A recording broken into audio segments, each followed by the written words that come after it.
Mm. Oh, yeah.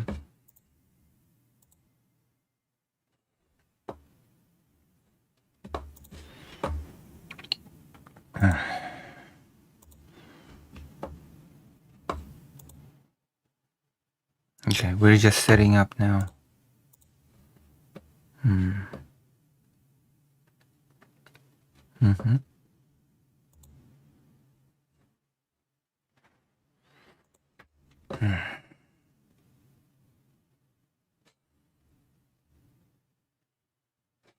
Mm.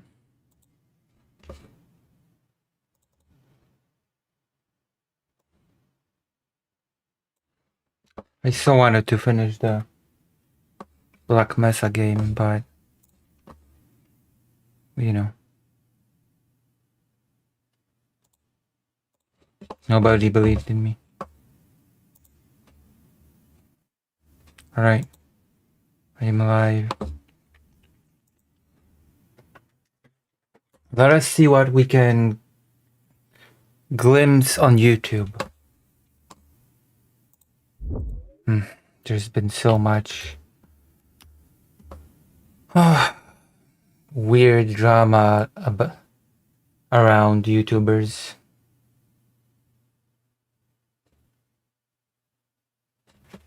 Insane. Insanity.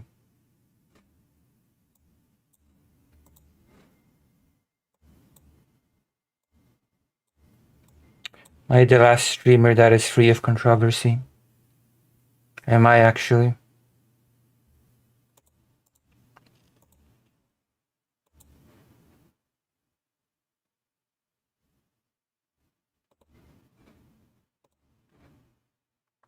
That is so sad, isn't it?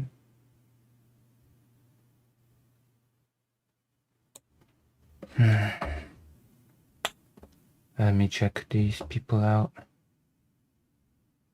President Sunday. What's I up? meant for loaner box. I thought there's a loaner box debate. Found so interesting about this specific thing is that there are all of these discussions right now happening on the House and Senate side about, because again, they've all sort of just discovered influencers like in the last 6 months. But we're watching this now because I can't watch those other people I was watching. Of like, how should we handle this? Should we rely on these outside agencies? How much power should we give them? How, who can we hire internally? Is it the digital team?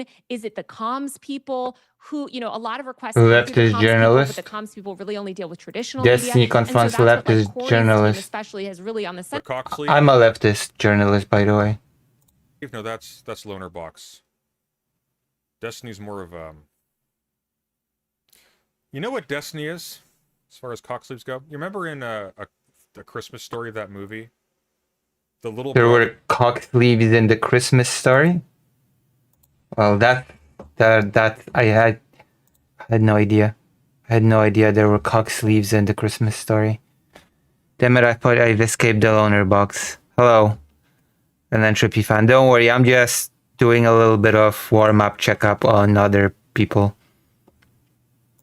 was like stuck in a parka that was like way too. Vice President Sunday talking about loaner box. Why is it loaner box hour again? And he was just like stuck like this. That's Destiny.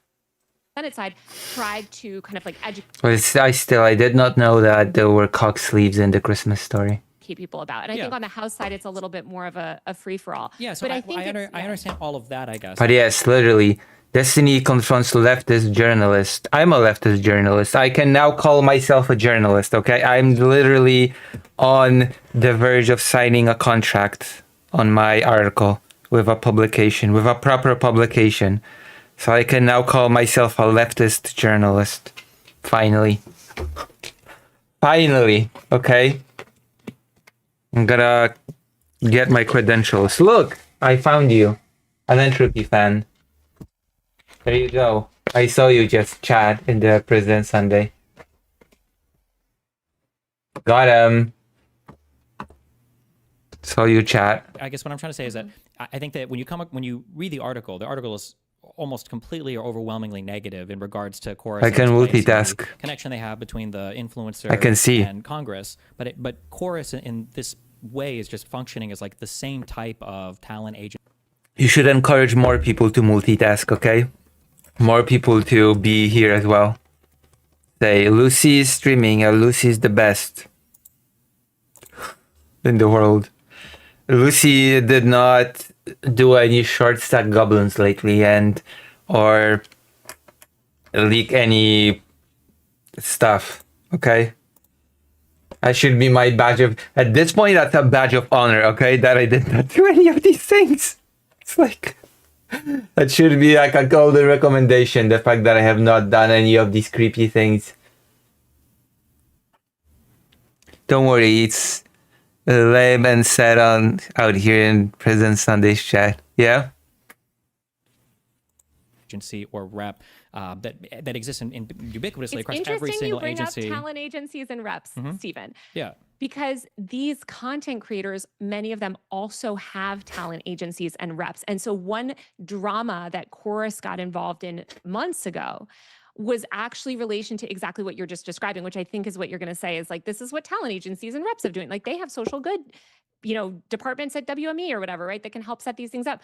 So Chorus, and not just Chorus, and we can use Chorus as like, Chorus. I have no knowledge of that whole chorus thing, by the way. I have zero knowledge of chorus.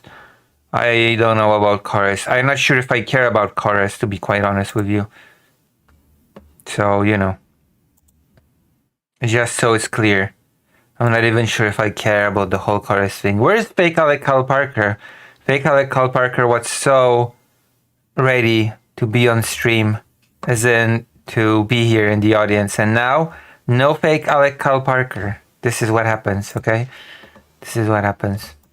Example of there's also there's lots of other sort of like Chorus copycat type agencies that have cropped up. Sure.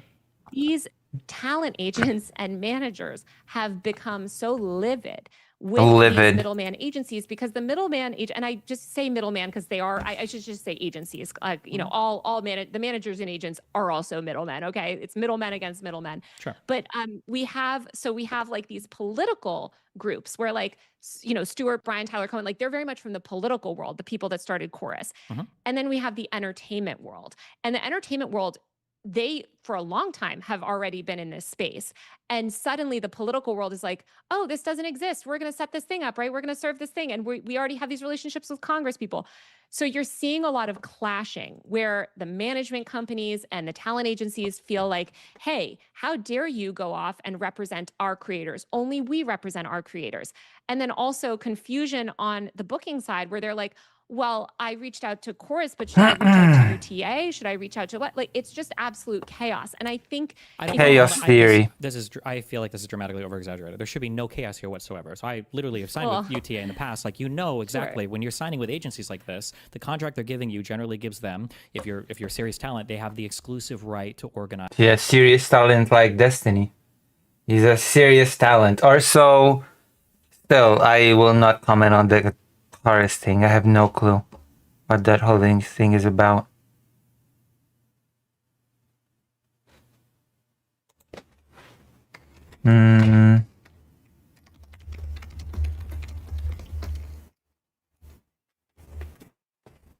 Yes.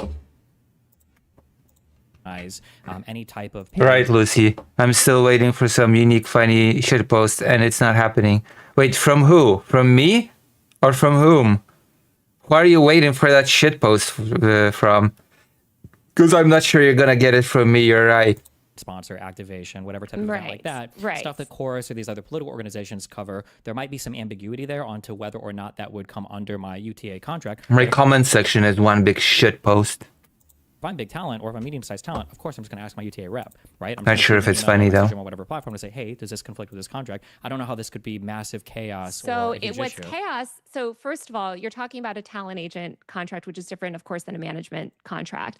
What the chaos is that's happening is that many of these creators, especially if they're big creators, are signing up. They want to do political work. Some of these big creators, they're like, oh man, I do want to get more involved in politics. I hate that Trump won, right? I do want to get more involved in politics. Name them. Name the big creators. Name the creators. Asmongold. No, wait. Asmongold loves that Trump won, so never mind. Never mind. So they'll sign up with one of these third-party things, sometimes not even getting paid, right? They're not even part of the paid course program. Maybe they just signed up for course because they want to do more stuff.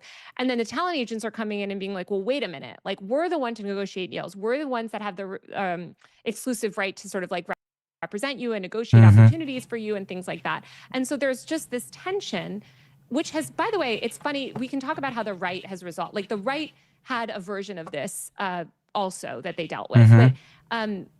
But I think that it just shows that like there's just a lot of sort of kinks to work out in terms of streamlining this process. And as the Democrats work to leverage more content creators, really isn't very brave, isn't very like committed or whatever. Doesn't really have like the chops to take an unpopular position in a dangerous time. I do. Flip, and I appreciate it. Why? I can take a very unpopular position in a very dangerous time. I don't mind. I'll be the person. I'll take that arrow. Why are my notifications not working? What the hell? They're all here. They're all active. God damn. Calm down, President Sunday. So I'm gonna have to redo the whole thing. Oh my god. I have to set up some notifications, some new ones, and some graphics. Someone testified. Destiny has no kinks to work out. In this case, they're all $1 one. See if that works. Okay. Yeah. So look, people were jumping to defend Israel without any financial incentive. Listen, I did not jump to defend Israel. In fact, I was pretty grossed out and appalled from the very beginning. Clear financial incentive. Because I saw the Warsaw Ghetto comparison. Oh. It's pretty difficult to live in Warsaw and not to be a little bit, Not without any clear financial incentive. The financial incentive is clear, even in the absence of there being any like backroom like dealings, right? Which we're gonna be talking about. The total war on Warsaw. We're gonna be doing some history content today, for once, because this is a history channel, supposedly. So we're gonna be talking a little bit about history, and I'm gonna be interjecting my personal history, because that is what people like. People like it when personal history is intermixed with history or whatever. Isn't that right? Isn't that what people actually like? Anything secret. Lucy, I didn't know you were streaming. Listen, I literally wrote in the general chat in the Giggle Court, I am live. We're going live right this second. I am live. I'm disappointed. Hello, Emily, yes.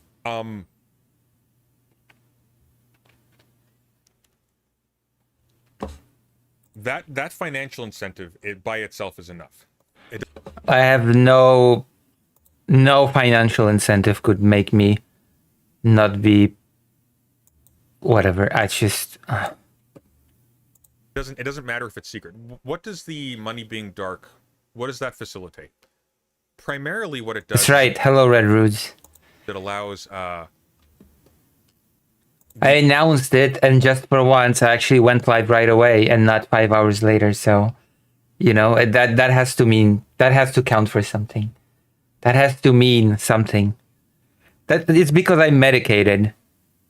Hello, it's because I'm medicated. It's because I'm on my antidepressant medication. That's why I managed to just get in there and just start the stream without going for a 5-hour nap first. This is so Polish of you. Where is your god dog national pride if we're first in the world anti-Shahid Polish Shahids? Oh my gosh. Wait, what? Is that actually a thing? That's not a thing. Polish drones suck. What do you mean? perception of there being... Poland is very behind when it comes to drone technology as far as last time I checked. like a moneyed cabal sort of behind the organizations of these creators to be sort of avoided. That's one thing. The other thing is it allows the people who are donating to not publicly acknowledge that they're donating. Except this Please donate, by the way. Please join lucyhaza.org/live and donate, or at least consider. DNC or Dem, it funds I have 0 money. anti-Zionist work across the board and extreme left views. Maybe.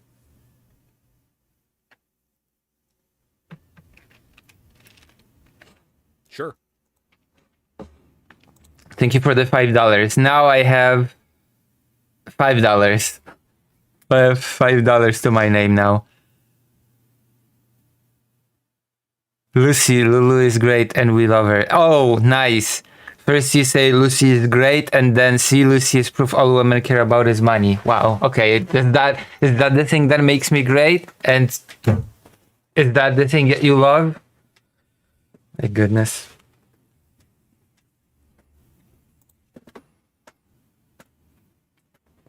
We're stealing content. About, like, in general. That's in general. So like it's not simply the case that like this thing by itself is fun, okay, that's enough. Right? We have had enough. What is this? Hassan joins Israel in fight against terrorism.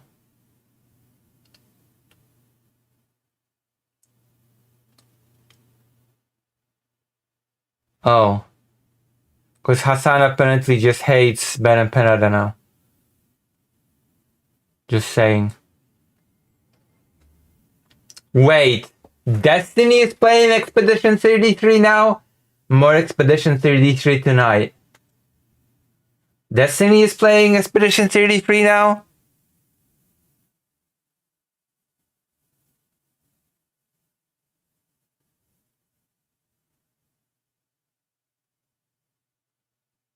Let me see. Live.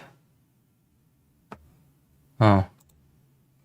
You cannot check. No, maybe you can? Live. Jesus Christ.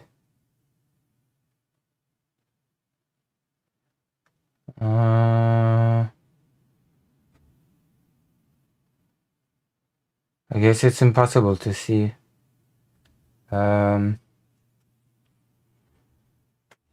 Any footage of him playing Expedition 33.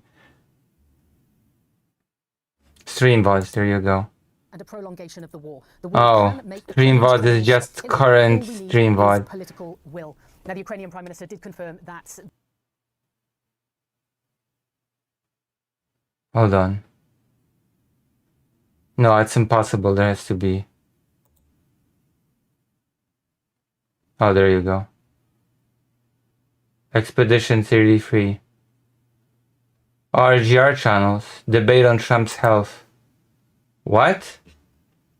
Ladies and gentlemen. Riley Grace Rochon did another This panel. looks like you could have put like another.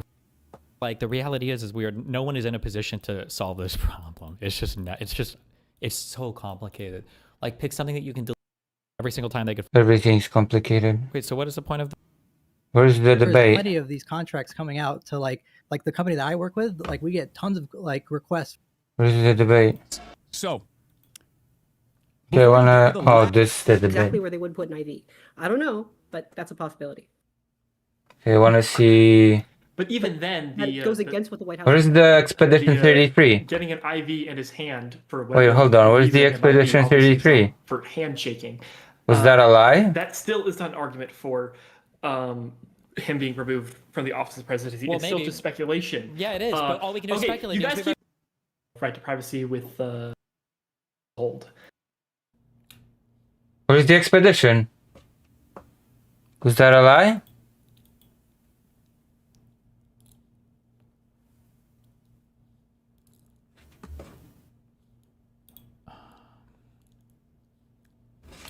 I'm retarded. Please don't be one off. I'll never get it. God damn it.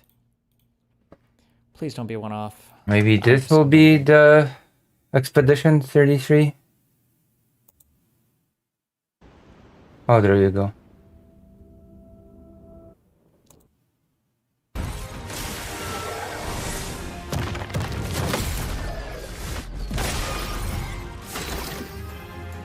Okay.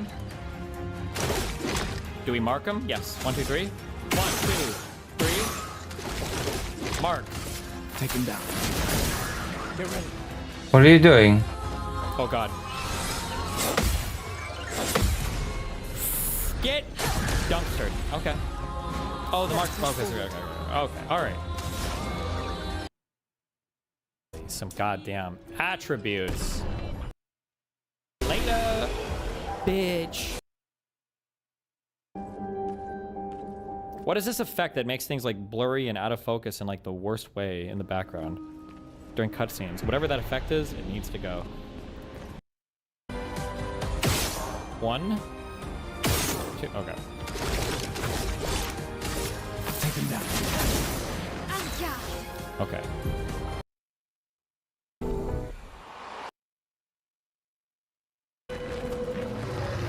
Oh, I hear. What a weird ring costume. lord. It's forging something. Oh, So they have intelligence. wow. So Everybody's playing this game. be able to smash it together. Oh, okay.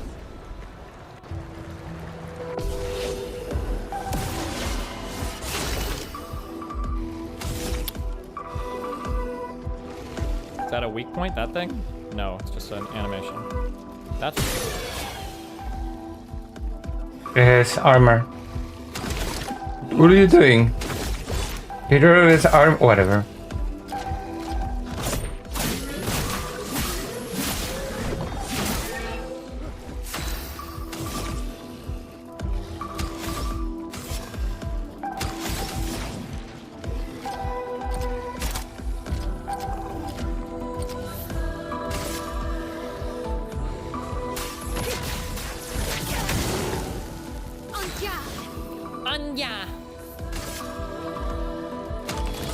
That was horrible.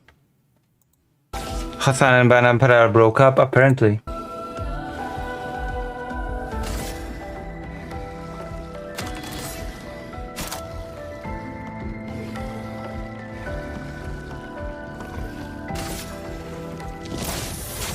Oh, I wasn't ready for that.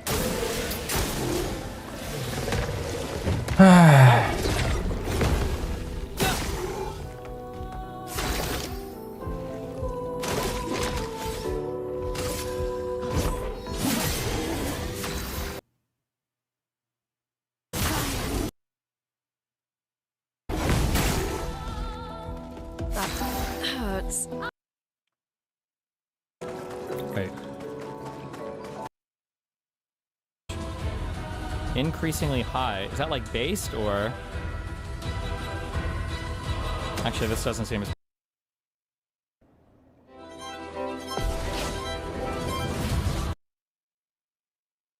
retarded. Ah, Oh. he's doing Oh my fine, God. I Oh, guess. that's what's Yeah. hitting you. Wait, hold on. Not anymore. I get it. Not anymore. He's not doing fine. Never mind. I get it. I get it. Obscure. I thought he was like hitting you with this fucking thing on like a backswing, like some Dark Souls 7 shit. Okay. Mm-hmm. Excuse this. Parry it! Okay, that's Haha. a 3 hit. I see. Okay. Uh-huh. I knew it.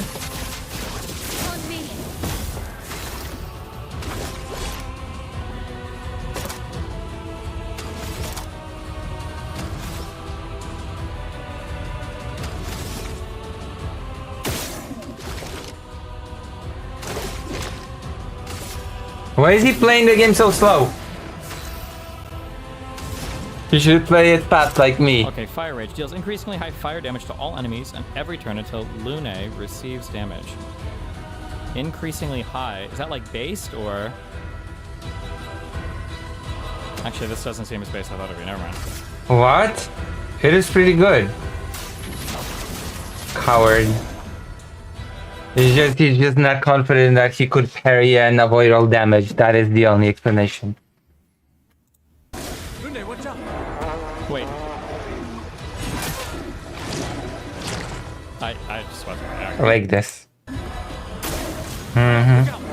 Okay, 1, 2. Whatever. I see the. Okay, whatever. Okay, I'll figure it out. Hee Howard.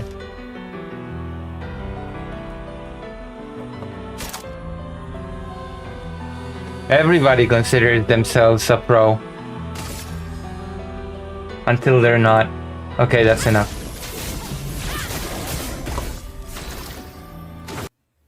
That's enough.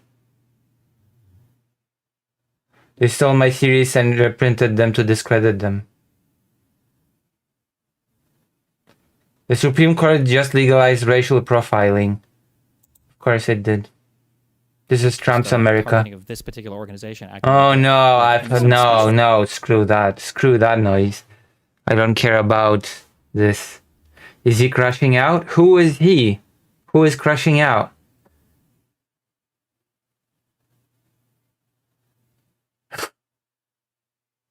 Can sugarcoat statistics. Would you let your daughter sit here? Sit where? Jesus Christ, what's happening? Which seat would be the least preferable for your black daughter to take? Your job is to keep her safe, black father. What? Black father. Be honest. You starting to Any seat? understand where we're coming from? No. Plan accordingly. Imagine the parents line of What? What? This is what? question. Wait a second. What happened? Wait, when did this happen? What was my daughter doing? Who was this man? This is the first time? It was the 14th time. Why was he not in prison? Yeah. What was his bail? It was nothing. Wait, he said he would go back? You guys knew this person? I have no clue what this is about.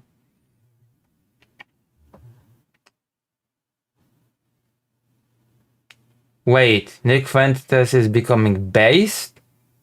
Oh, okay. Of course. Of course Destiny would say that Nick Fuentes is becoming based. Why am I not surprised by Destiny thinking that Nick Fuentes is becoming based? Based Nick Fuentes, of course.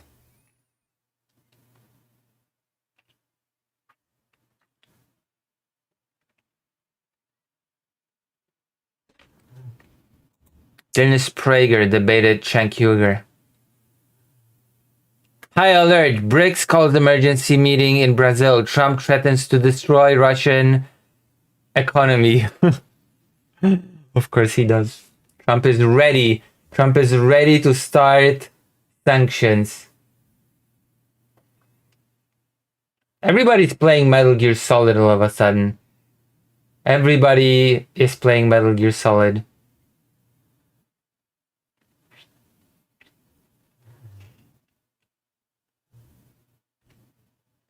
And I'm here for it. I'm here for everybody playing Metal Gear Solid all of a sudden. Maybe I should play Metal Gear Solid. Metal Gear, what do you mean? Colonel, you lie to me. You know? Should I? Should I actually?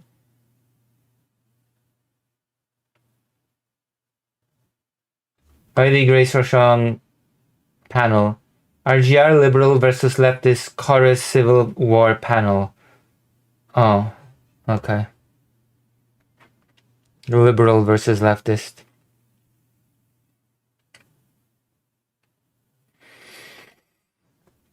Roger Stone.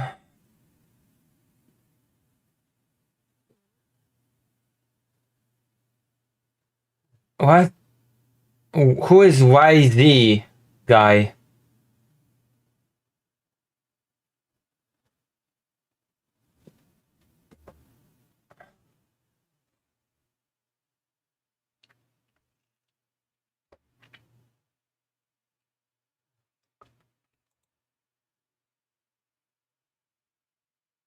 Complete delusion. The most broken dog that we've saved so far. Aww. That is so sad. Look, he's hiding. He's been traumatized. Must have been very traumatized. To be fair, my dog refuses to get into buses as well. He's afraid.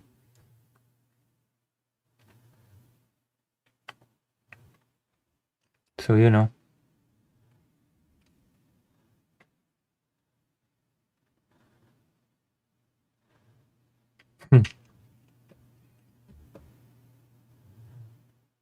Lavrov silences the US media, gives brutal Ukraine history. What? Okay, I wanna watch this. Lavrov gives brutal history of his. Okay, let's go. For Ukraine, Look, don't, the Europeans please, say please, it's please. none of your business. Kristen, Let me just ask the question. Kristen, please, let me give you the brutal history of Ukraine history lesson, please, okay? Listen. Why? Let me just ask the question, though. Please, let me do this. Let me do the history. Brutal.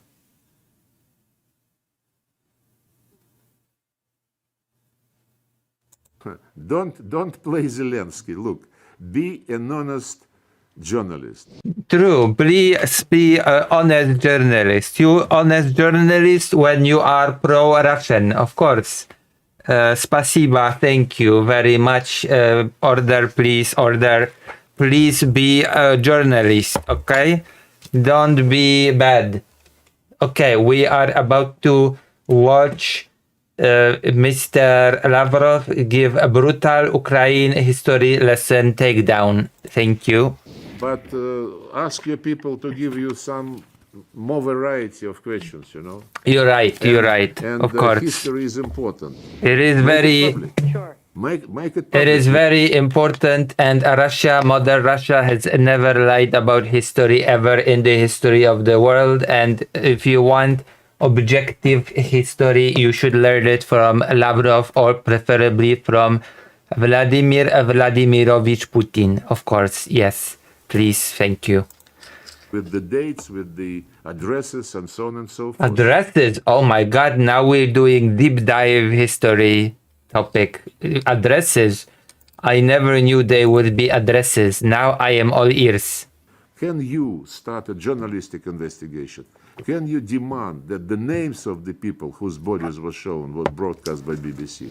I will demand BBC show all the addresses, yes. I never recall any concern expressed by the media in the West regarding the activities of Ukrainian, because you... True, Ukraine is evil and Russia is good and the West never talked about it, no. Listed very interestingly what I said. I did not say that I confirmed that incident. I never heard of it. I just asked a rhetorical question. I think I should interview you. The facts of Ukraine... I should do the interview. Thank you very much. Hitting purposefully civilian targets are plentiful and they are available. Oh yes, very much so. It is not a Ukrainian city that is bombed every single day. It's actually poor Russians suffering. I guess I just imagined all those times when I was in Kyiv and there was bombing and drones, and when I was in Kharkiv and there were drones, explosions and stuff. In the information which we are circulating to the international community. Mr. Foreign Minister, what about your actions, Mr. Foreign Minister? Has President Putin committed to a one-on-one meeting with President Zelensky? Yeah, in Moscow somehow. Because that is the best idea. To which, rightfully so, Zelensky said, no, actually, let's meet in Kyiv and let's see what happens. Well, those are the speculations which are being spread by, first of all, Mr. Zelensky himself and his European sponsors. It was sponsors discussed in Anchorage. It was raised later as something which is kind of impromptu, appearing from the meeting in Washington between President Trump and his guests. President Putin received the call of President Trump after that meeting, and he clearly stated that we are. Let's see the comments. Lucy, did you have a good sleep? Actually, yeah. I always look forward to hearing from what Mr. Lavrov has to say. Wise, considerate, educated, discerning, and loyal to his country. He remains a true statesman, a model to everyone. Bravo, sir! Oh my god.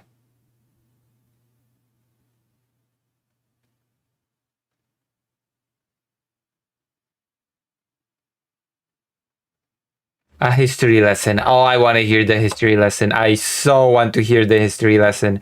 The painful history lesson. My goodness. Okay, let's see. Ready to continue the negotiations, direct Russian-Ukrainian negotiations, which started in Istanbul and already had 3 rounds convened there. And he said that meetings at the top level, the summit meetings, especially between the leaders of Russia and Ukraine, must be very well prepared, so preparatory process. So that is why we must buy and stall again and buy more time so that we can bomb more Ukrainian cities and do more damage. Because we don't really want peace, we just want more land, thank you.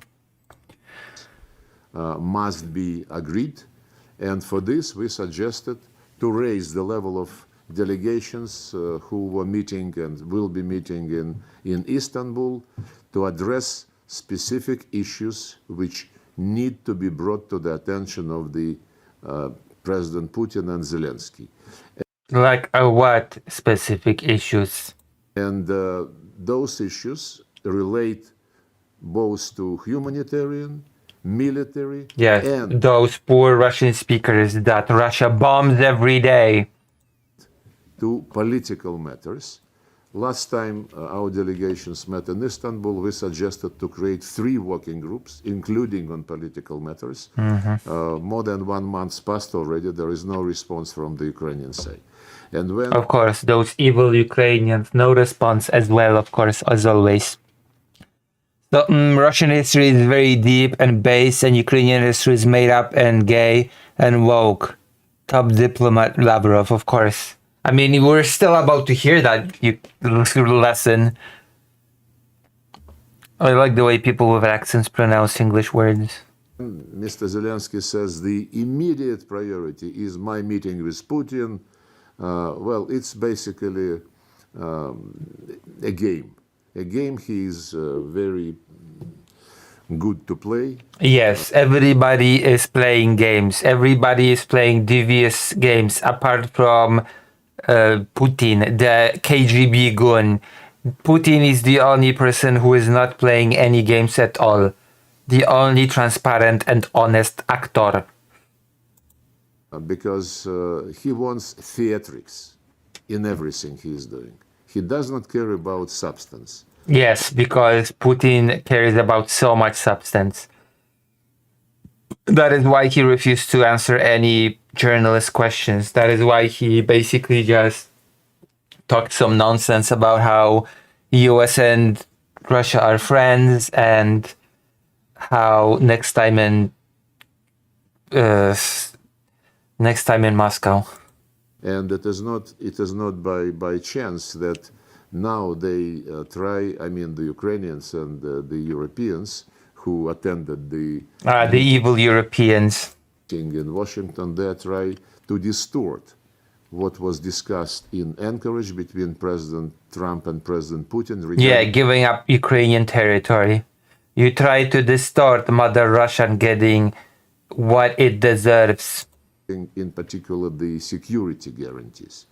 Yes, those evil security guarantees.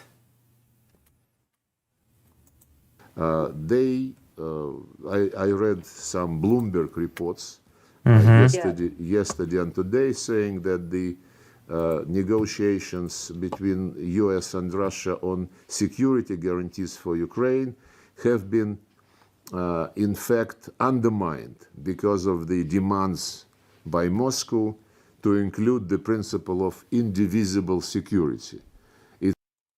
It's a very telling statement. Yeah, because indivisible security in the way Russia understands it means we can invade anybody we want. We can just invade all our neighbors, steal territory from them, and it's in the name of our indivisible security. Thank you. Georgia, Ukraine, Moldova, Chechnya, that just doesn't exist at this point anymore. Who knows? The sky's the limit. It's our turf. Security is something which was enshrined in many documents adopted. Yeah, also there was, integrity of Ukrainian borders were enshrined in some documents, at least one document enshrined Ukrainian border integrity. But I guess we only selectively care about documents and what is enshrined in them. By consensus at the summits of Organization of Security and Cooperation in Europe in particular. So I guess who cares, right? Who cares if it's enshrining the integrity of Ukrainian borders? In Istanbul in 1999 and in Astana. When was the Budapest Memorandum? Where was that with the Budapest Memorandum? I'm pretty sure it was before 1999, but maybe 2010. This principle goes like no one can strengthen his security at the expense of security of others. Yeah, exactly. Too bad that Russia wants to strengthen its security at the expense of all of its neighbors. I guess we're just gonna ignore that. We're gonna ignore the fact that Russia literally wants to strengthen its security at the expense of every single one of its neighbors. But I guess it only counts when, when Russia feels threatened. But the other way around, it doesn't matter at all, in the slightest. No organization in the European space can pretend to dominate in... Literally, how can they invoke the whole principle of not being able to strengthen security at the expense of other countries when they say that the invasion of Ukraine is dictated by security concerns, which directly violates the principle of not strengthening your security at the expense of the other. Oh my goodness.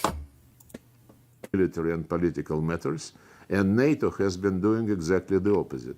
So when we are accused that yes, NATO has been doing exactly the opposite by refusing Ukraine time and time and time again. The principle of indivisible security, we are undermining the process of negotiations between... Yes, the painful history. We are being taught the painful history. US, Russia, and Ukraine. This means that the people... Russia's security has not gotten better over the course of the war, says an Entropy fan. What do you mean? Admit that they want divisible security, that they want security built for Ukraine, which is being discussed now, but built against Russia. What the fuck does that mean?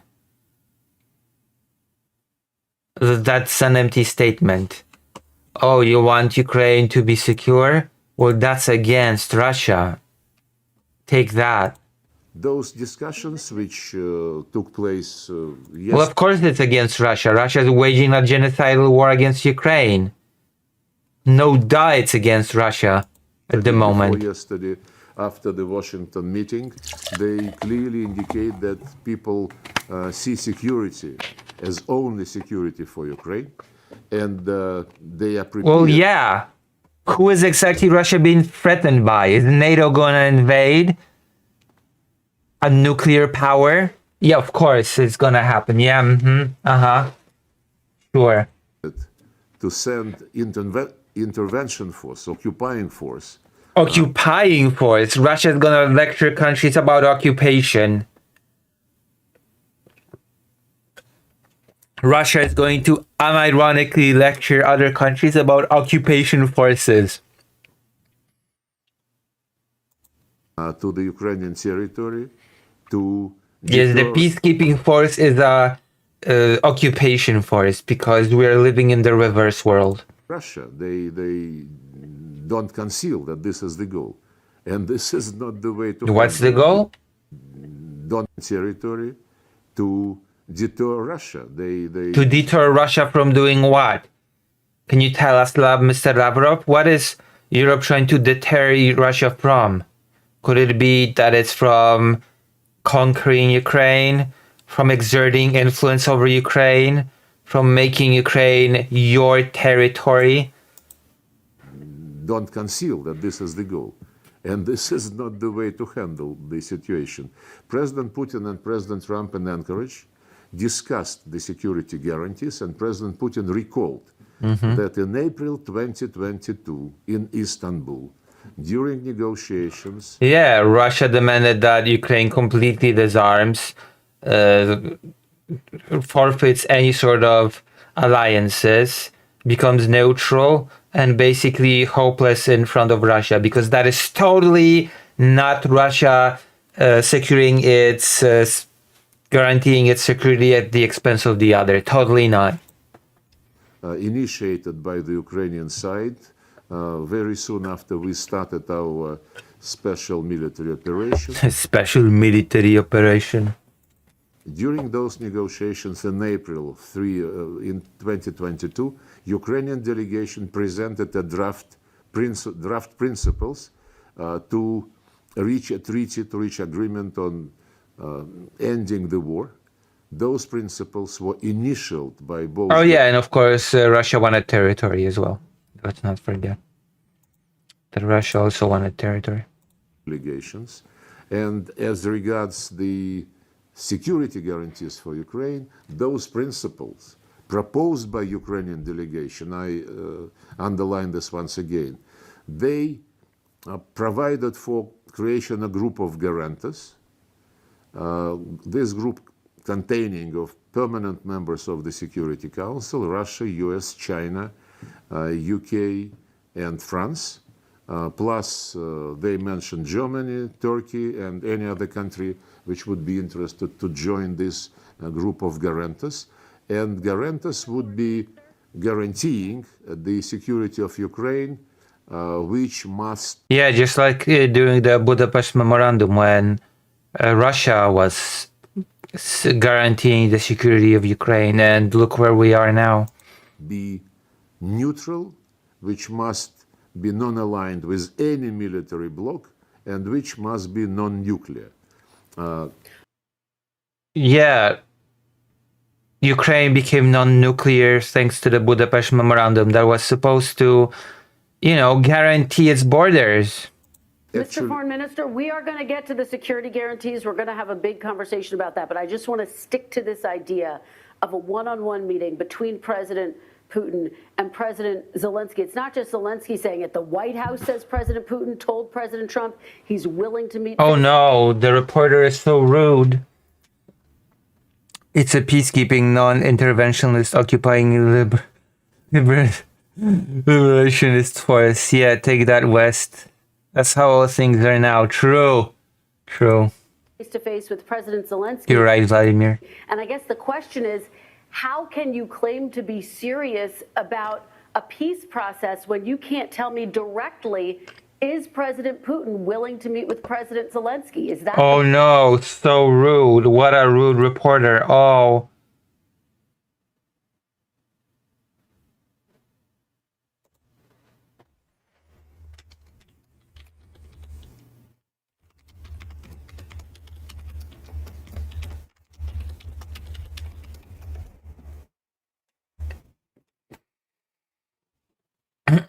My goodness.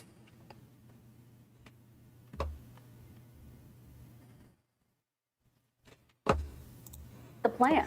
Look, I hope that those who are interested in what is going on around Ukraine, they follow the statements of President Putin, especially when they try to see some wrongdoing on our side.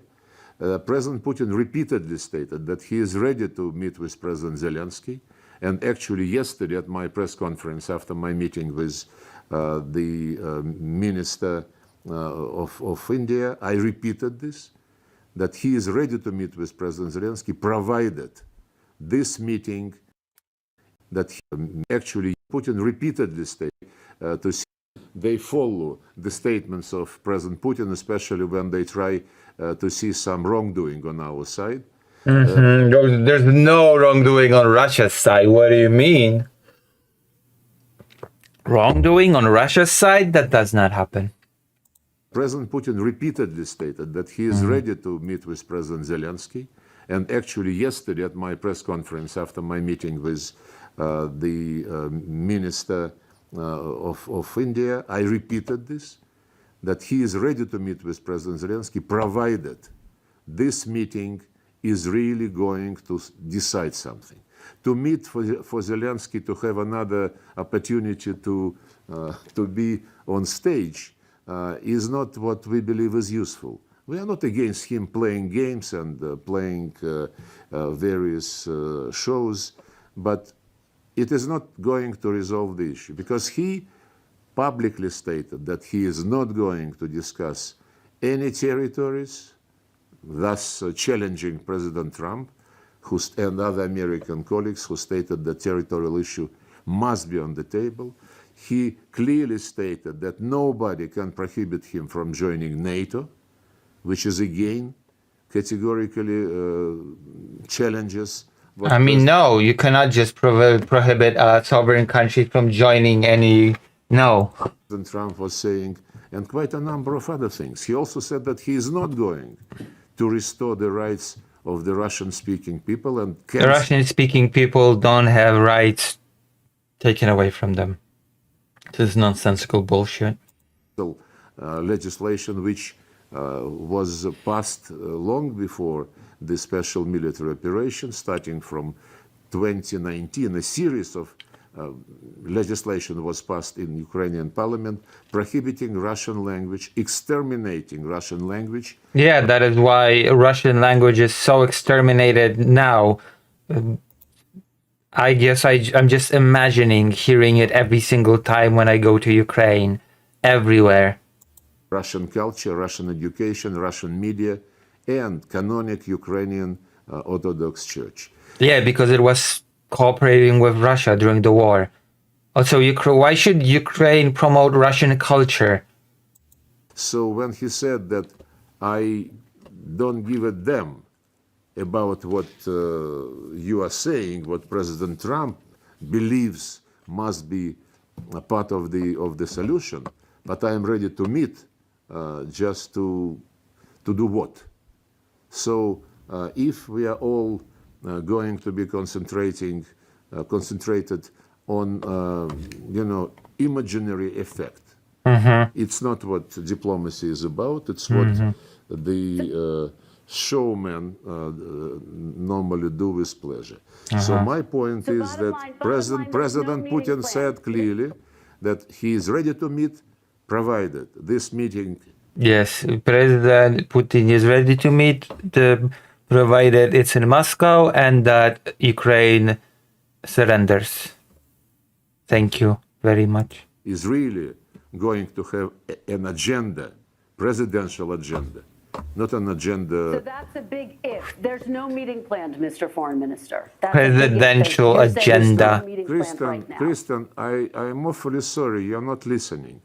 There is no meeting planned, and I am not challenging this. But you cannot, I think, understand what I am saying. Putin is ready to meet with Zelensky. When the agenda would be ready for a summit. And this agenda is not ready at all. President Trump suggested, after Anchorage, several points which we share. And on some of them, we agreed to show some flexibility. When President Trump brought those issues to the meeting in Washington, with Zelensky present together with his European sponsors, he clearly indicated, it was very clear to everybody that there are several principles which Washington believes must be accepted, including no NATO membership, including the discussion of territorial issues. In other words, to give us all the territory, and also, please, thank you very much. You must, you know.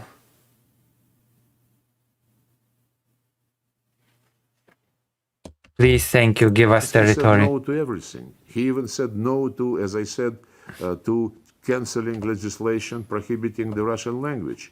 How can we meet with a person? Yes, the Russian language is so prohibited in Ukraine. It's shocking, really.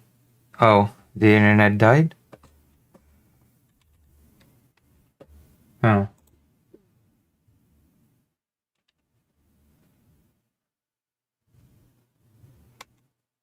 Okay.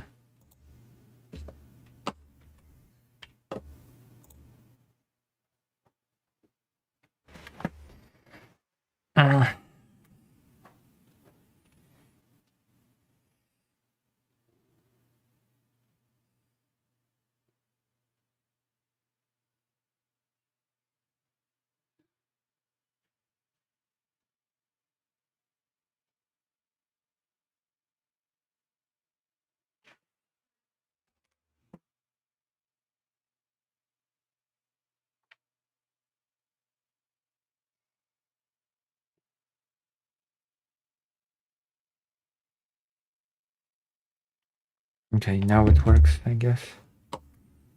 It works now.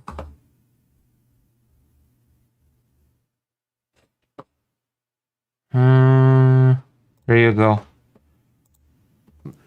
Poor Russian speakers. So forbidden from using Russian in Ukraine.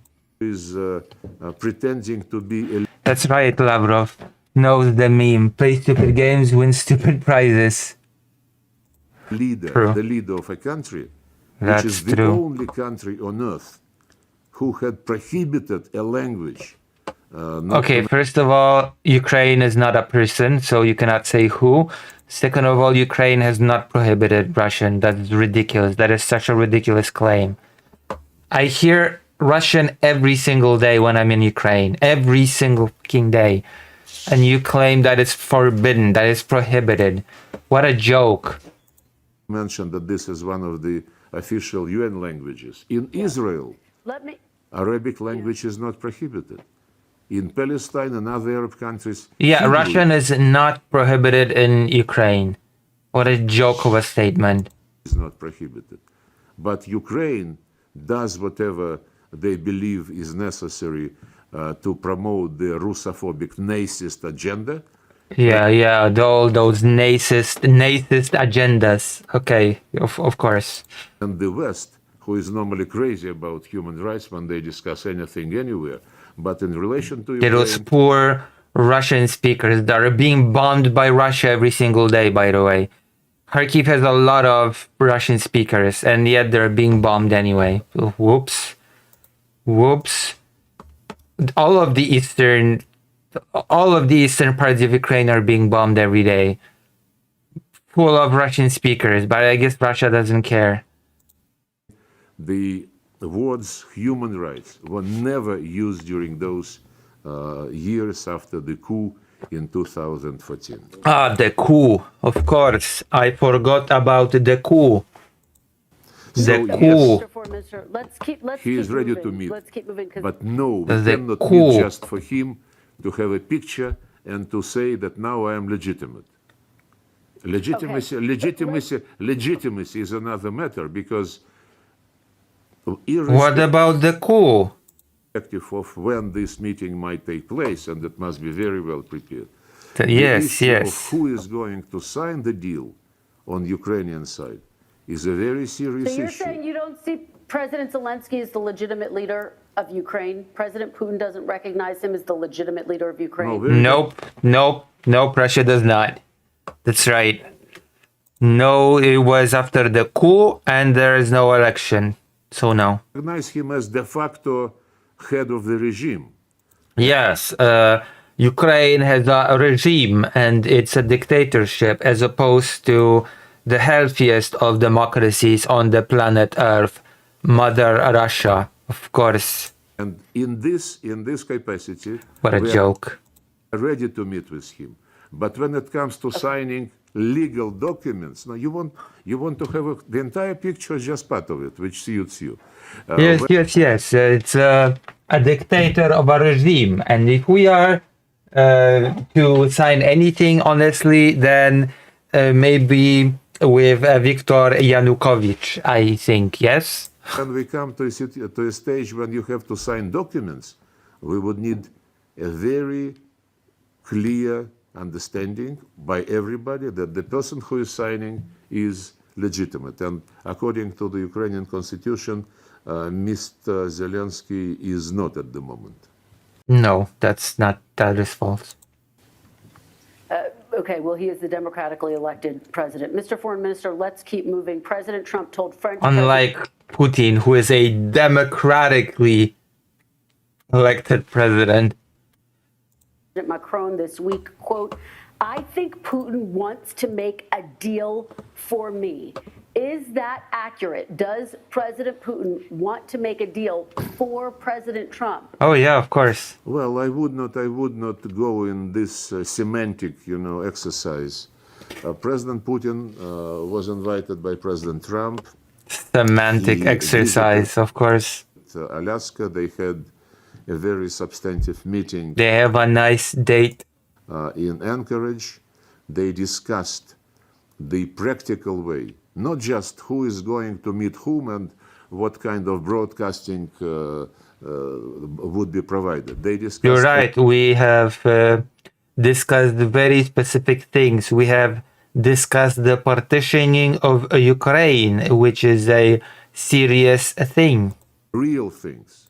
Yes, exactly. Real things like, splitting up Ukraine between ourselves. Regarding security, the violation of Russian security interests was one of the root causes of what has happened. Bullshit. And this relates to many years of... the reality is that all neighbors of Russia violated security by the sheer goal of existing independently of Russia, so I guess that tracks. Of lies when we were promised... Hello, lettuce. Just the sheer goal of the neighbors of Russia daring to exist and be independent of Russia. That is a security risk. That is true. Starting from 1990, and then many times we were promised that NATO would not be expanding. And the OSCE summit documents, which I quoted, said in the past, and nobody canceled it, that no organization must claim superiority in Europe, and NATO has been doing exactly the opposite. So NATO has been the opposite by refusing Ukraine time and time again. The security guarantees which Russia presented several times in 2000. Yes, give us territory. Ukraine must have no army. Ukraine must be neutral and ready for invasion. Thank you. That is the security guarantee that Russia absolutely must have. Thank you. Also give us territory once again. Thank you. Suggested to sign a pact between Russia and NATO. It was a partition pact. Ignored. In 2021, before we had to take a decision on launching the special military operation, we suggested two treaties, one between Russia and the United States and one between Russia and NATO. Interestingly enough, no treaty between Russia and Ukraine was proposed, even though there was a war raging between Ukraine and Russia. It was not a full-scale one, but there was still conflict in the East. This was also ignored in a very, I would say, arrogant way. Yes, everybody is arrogant against poor Russia. Russia is the victim on the world stage as always. Thank you. Blinken, who was Secretary of State at that time, told me when we met in Geneva in January 2022. He said, forget about this. We can discuss some limits on the weapons which we, the West, would supply to Ukraine.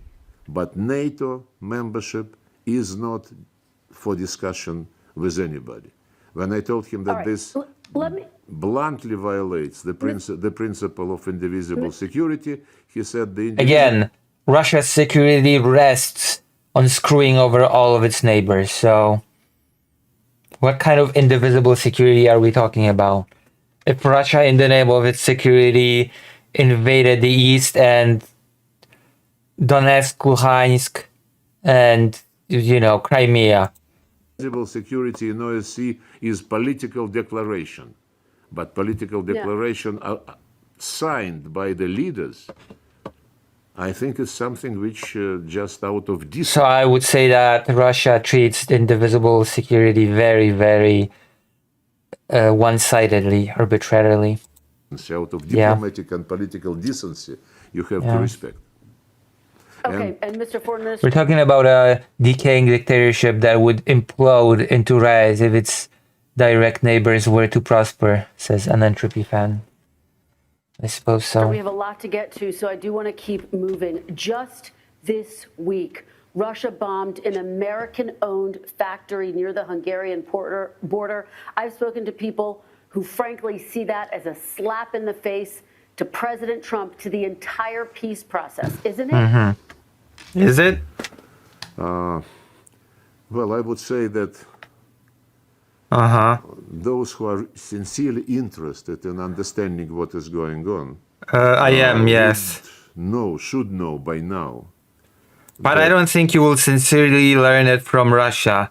Just, spoilers, you will not learn what is sincerely happening from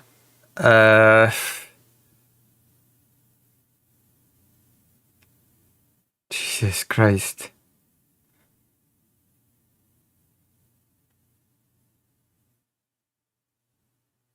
My God.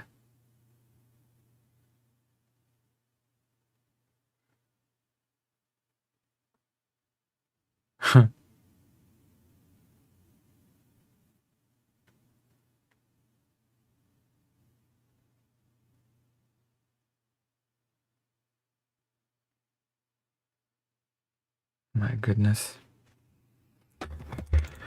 But never ever Never Russia ever deliberately targeted any sites which are not linked to military. Bullshit.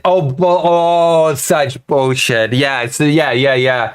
Because the subway station next to the very close to the apartment that I often stay in Kyiv, that was part of the military. Like the vegetable market, in Odessa, that was such a military target. Yeah, Russia has totally never targeted objects that were not directly linked to the military. Oh, what about the Children's Cancer Hospital that I one day heard being bombed when I was hiding in the corridor during a raid siren? That was also a military target, I suppose. Yeah, you're right, Lettuce. I should trust this young, handsome chap. What the fuck? Abilities of Ukraine. This is an electronics factory, though, sir. This is. Yeah, we like the children in the cancer hospital were manufacturing missiles and they were building drones, and we had to put a stop to that nonsense. What about all of the, maternal wards that were bombed by Russia? That was also a thing. Okay. Those kids were Hamas, that is true. The Ukrainian equivalent. I've spoken to people on the ground there. It builds coffee machines, among other electronics. This is not a military site. Well, I understand that some people are really naive, and when they see... Wait, what? Well, coffee machines, among other electronics. This is not a military site. Well, I understand that. Very naive when you think you say we attack children's cancer hospital. I say we attack a military base. You are very naive. Okay, please Some people stop. Are really naive. Yes, and when yes. they see a coffee machine in the window, they believe that this is the place where coffee machines are produced. Our intelligence has very good information.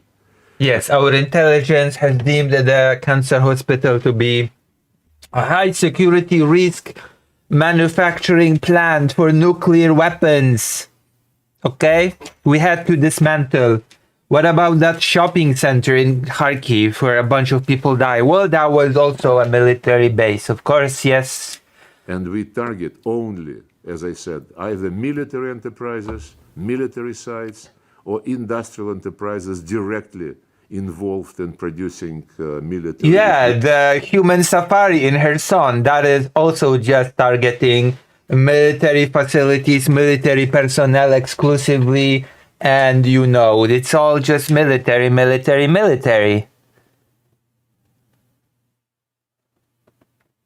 Vladimir says, actually those veggies were imported from Europe and they were threatening Russia's food security. That is true.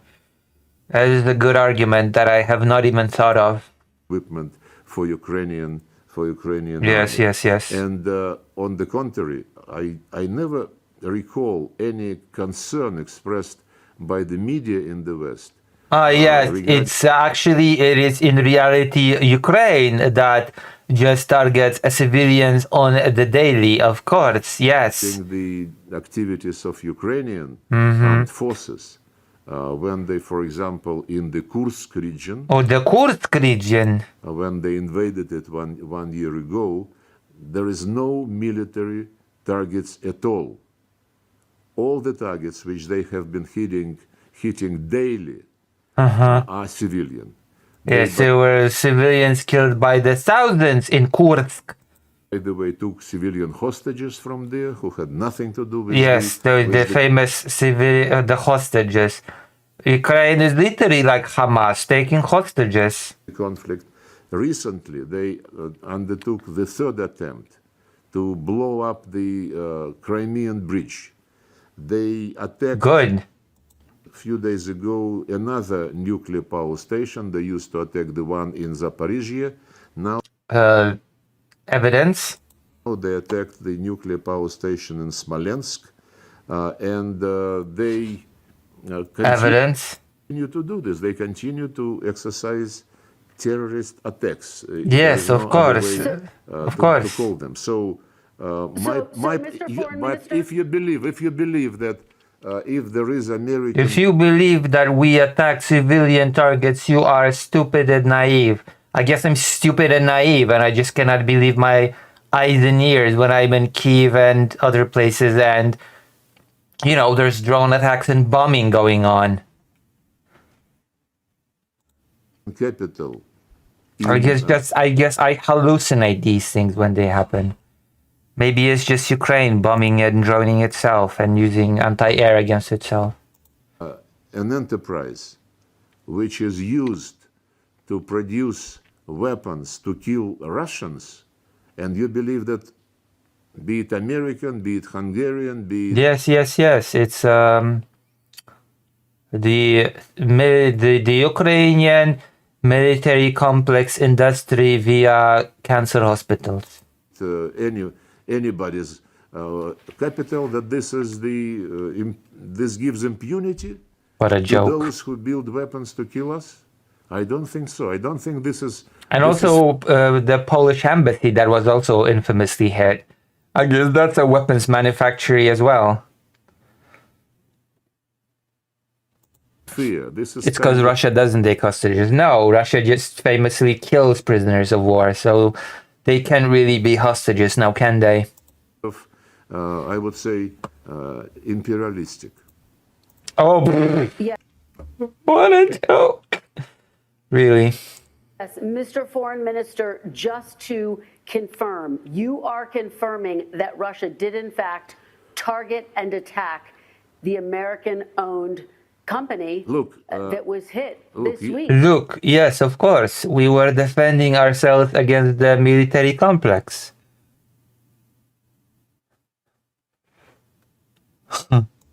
You should be professor in the Soviet universities, because you twisted very interestingly what I said. I did not. Yes, you have twisted all the facts like a pretzel.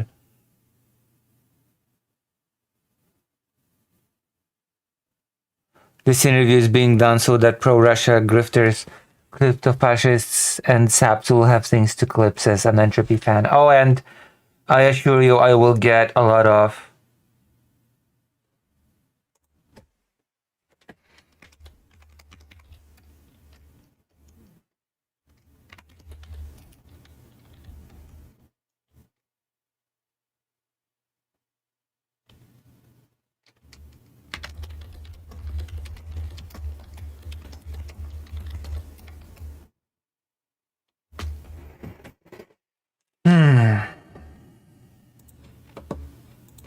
Let's say that I confirmed that incident. I never heard of it.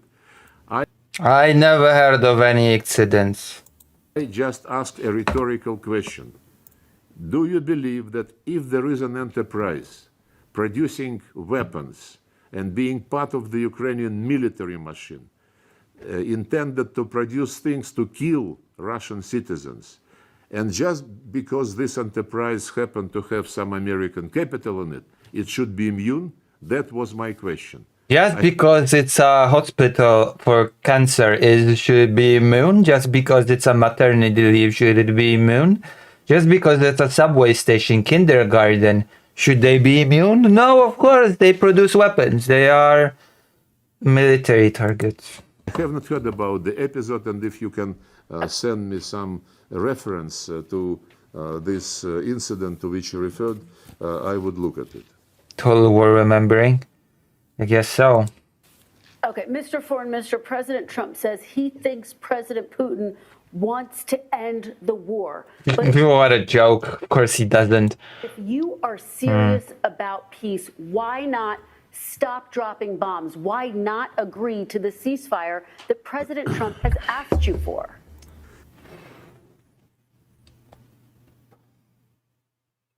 No, I'm asking, what do you mean by that? What do I mean by what? Oh, Total War Remembering. Ah, yeah, you mean the title. We're going to be talking about the total war that Nazi Germany waged against Poland, Warsaw specifically. We're going to do a little bit of a historic segment about that. We're going to be talking about the Nazi occupation of Warsaw as well, while we're at it. He's so sweaty, true. But we are dropping bombs. We come again and again to the same issue. We are dropping bombs on the targets which are directly involved in building Ukrainian military machine. Yeah, like children, cancer hospitals, like maternity leaves, like kindergartens, shopping malls, subway stations, and other things that are famously used to build the Ukrainian war machine, of course, and not to mention the Kherson human safari that is also a necessary component to hinder the Ukrainian war machine, of course. Targeting the Russian civilians and continuing. Yeah, the grandma in Kherson is targeting Russian civilians, or the little kid, or a guy that goes out with his dog. All of these things are targeting Russian civilians, and on the regular. This is why I have to be targeted with drones. The war which Ukrainians started by instigation from Biden administration. Ukraine has started the war. Okay, now this I have to hear again. By continuing the war which Ukrainians started. Oh, Ukraine has started the war. Okay. Yeah, that is actually brutal Ukraine history lesson. Okay. All right. By instigation from Biden administration, from the Europeans, those who supported the coup in 2014 and later was doing everything to turn Ukraine in an instrument to contain Russia, and lately, a few years ago, it was announced that Ukraine is an instrument to inflict strategic defeat on the Russian Federation. Yes, it's all coming together. It makes so much sense. So when I Ukraine started the war. Oh. Give the examples of what we are doing, and this has been explained repeatedly. If you can, Yes, we have explained this repeatedly. Provide us a proof that we hit any civilian target. Are you fucking kidding me? What? Is he actually unironically saying that the Children's Cancer Hospital was not a civilian target? Without, indiscriminately, a target not linked to the military machine of Ukraine. Oh yes, Children's Cancer Hospital is famously linked to the Ukrainian war machine. We would be looking into this, but the facts... It's human safari. That is all I need to say. Human fucking safari. What now? Are you gonna look into it? Of course not. The facts. There's a long list. Okay, the evidence is long. Russia itself documents the evidence of its war crimes. Okay, Russia documents its own war crimes proudly and puts hype music over it. Of Ukrainian, I think I should interview you. The facts of Ukrainians hitting purposefully civilian targets are plentiful. And oh yes, plentiful. And also Ukraine has started the war. Oh, and there are people that are gonna eat this up. There are definitely people that are going to eat this rhetoric up, and they're gonna eat it up and propagate this. Also, press like on this stream. Okay, press like. There's like 10 of you and 4 likes, first of all. Second of all, go to lucyhazet.org/live. Because that's the way.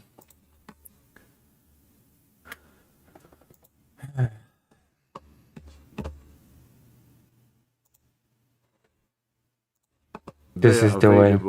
In the information which we are circulating to the international community.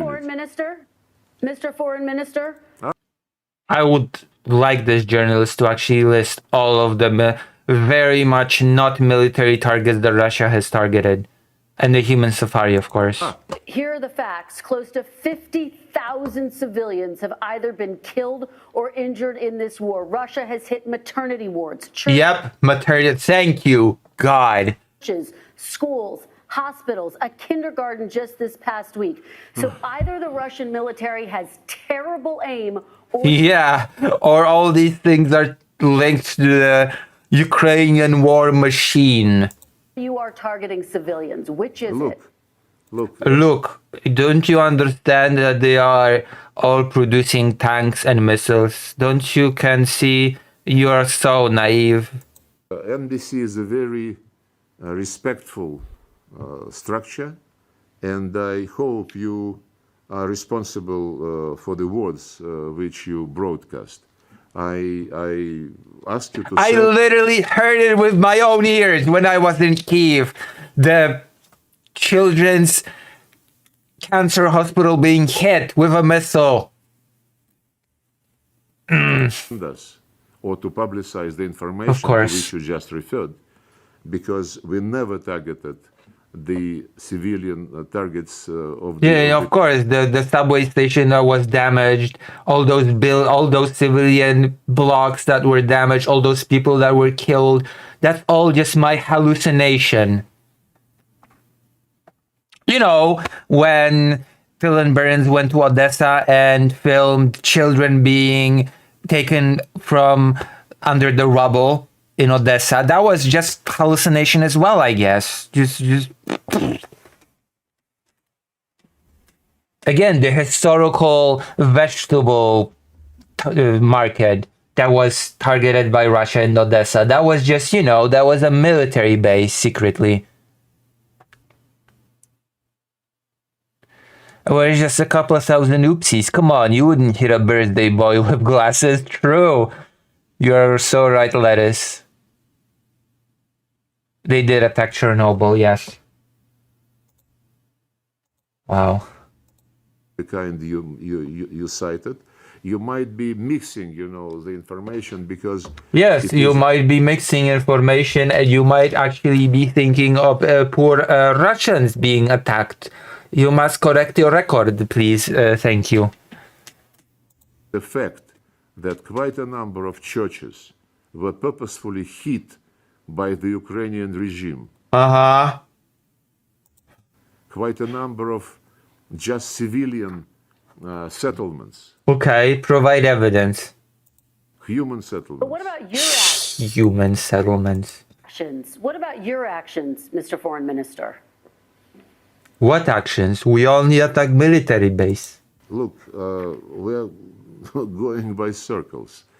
I told you already what we mentioned repeatedly, that we never target civilian sites. Uh-huh. That we only attack the sites which are directly involved in the Ukrainian military machine. Yeah, like hospitals and kindergartens. Which the West is trying to beef up. And yeah, like, those civilian blocks that get blown up. If you have... What a fucking joke. This is not even funny. Cannot find this even funny. This is just... Any proof of what you just said about churches, kindergartens, schools, and so on and so forth, I challenge you. Make it public. Sure. It already been made public 1,000,000 times over with evidence provided. Are you kidding me? Are you fucking kidding me? Make it public with the dates, with the addresses, and so on. It has been made public as it was happening, you idiot. Well, not an idiot. It's just... This is disgusting.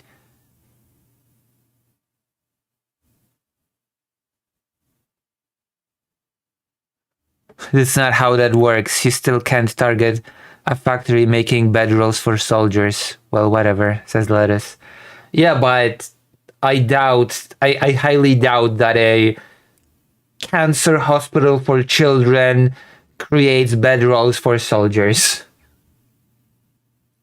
War crimes don't mean anything anymore. I guess so. I guess they do not. Fuck me. And so forth.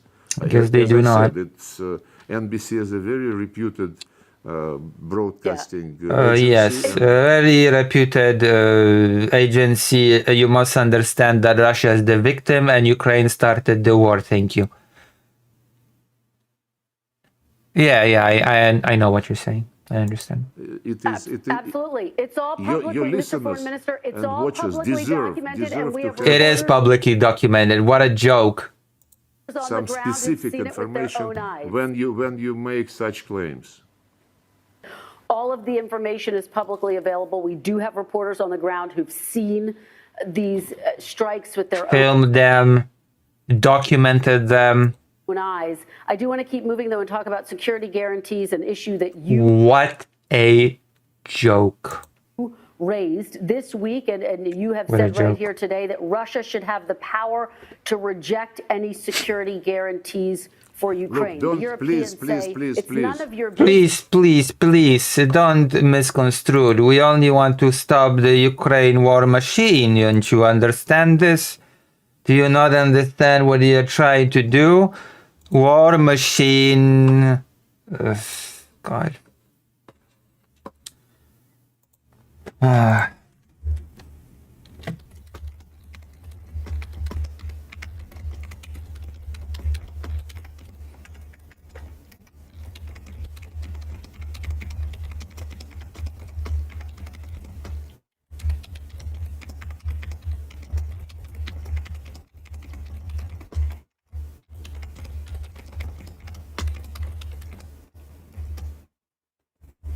I'll be right back. I'm going to the toilet.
I'm back. Lettuce says, my war machine is okay and good, but your war machine is not okay and bad, actually. Also, the invaded have started the war.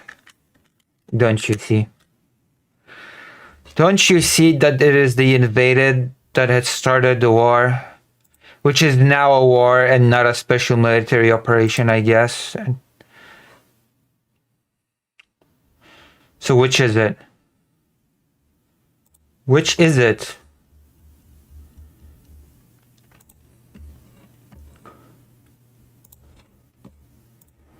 Kristen. Don't play Zelensky. Look, be an honest journalist. Don't play Zelensky. Be an honest journalist. Be pro-Russian. Please, be honest. Be honest. Understand that Ukraine started war. Target civilians, and we only target Ukraine war machine. Please, can't you be a little bit more honest? Okay. I never said. Ask my question, then you can answer. Let me just ask my question, then you can answer. I am answering your question now. I haven't asked my question yet. Why should the country that's bombing Ukraine be responsible for the security of Ukraine? Because we own Ukraine, of course. Why is the country and countries who prepared the anti-Russian coup in Ukraine? What? Anti-Russian coup in Ukraine? Ukraine is not Russia. What do you mean anti-Russian coup in Ukraine? It's like saying, oh, there's an anti-Russian coup in Poland in the making. And you see, this statement alone betrays everything that I need to know, okay? What the fuck? Anti-Russian coup. It's not even just a coup, it's an anti-Russian coup. Who pumped up modern weapons in Ukraine to attack the Russian territory. Countries who supported the Nazist regime, prohibiting the Nazist regime. We all know about the Nazist regime. Human rights, which they had to respect under the United Nations Charter. Yes, the Nazist regime and banning of Russian language from the entirety of Ukraine. Why should he made a slip and admitted that the revolution was against the Russian against the Russian regime, yeah. Should we be swallowing all this? I explained to you, I never said that Russia must have a veto on security guarantees, but security guarantees must... Russia literally said that. Russia literally said that it wants a veto. ...be subject to consensus. I reminded consensus is Ukraine no army, Ukraine very much neutral, which means pro-Russian, and give us 4 oblasts, please, and no NATO. Thank you. That it was okay for Ukrainians in April 2022 to present a document which could have ended this war and which started by declaring that Ukraine is going to be neutral, non-bloc, non-nuclear. By the way, this statement, this declaration, not to have any nuclear weapons, not to... Ukraine already became non-nuclear during the Budapest Memorandum, if we're talking about brutal Ukraine history. Members of military blocs and to remain the neutral status, this was the essence of Ukrainian Declaration of Independence in 1990. And this declaration of it is because of this. I think you're thinking 1991. That they would never be NATO members, that they would never have nuclear weapons, and that they would be neutral, that they were recognized as independent state. So if you believe that Russia being marginalized in the discussions on security issues on our border. Oh, Russia is so marginalized. Oh no. Russia is always the victim, the biggest of victims. That this is something which is natural and normal, then I'm sorry, something There's no such thing as natural, quote unquote, in international relations. What the hell does that mean, natural? With the philosophy of your channel. Just yes or no, are you talking about Russian boots on the ground? Where? Where? In Ukraine, in that region? No, Russian boots on the ground. Because this ground was moved, was being turned in a stronghold to inflict strategic defeat upon the Russian Federation. Yes, of course. There was a big full-scale invasion and preparation against Russia. Any day now, the entirety of NATO would flood the Russian Federation. The Russian boots on the ground are not to protect the ground. They are... What? Make sure that... That has to be my... No, now that has to be my donation sound. Boots on the ground are not here to protect the ground. What is this libtard journalism? Ask him an actual question, please. Please, like, come on. These are not to protect... Listen, already the comments say that the journalist was rude and very bad. Unprofessional. Mr. Lavrov is so considerate, educated. Many American journalists seem to believe they are the main characters in their interviews. He humiliated her. So there you go. This is the comments. These are the comments. Okay. Just saying. The Russian boots on the ground. Why I have to protect the ground. The Russian boots on the ground are not to protect the ground. I need to make this into a...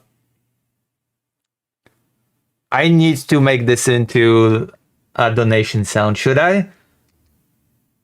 My audience, should I make this into the donation sound? The Russian boots on the ground. The Russian boots on the ground are not to protect the ground. Are not to protect the ground. They are making sure that this ground would never be hosting weapons capable to reach the Russian territory.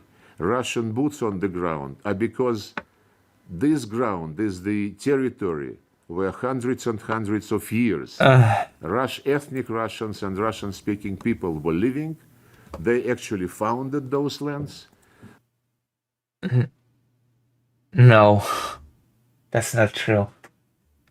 They historically That is actually factually incorrect in many cases. developed Russian culture, Russian language, and they respected Russian history.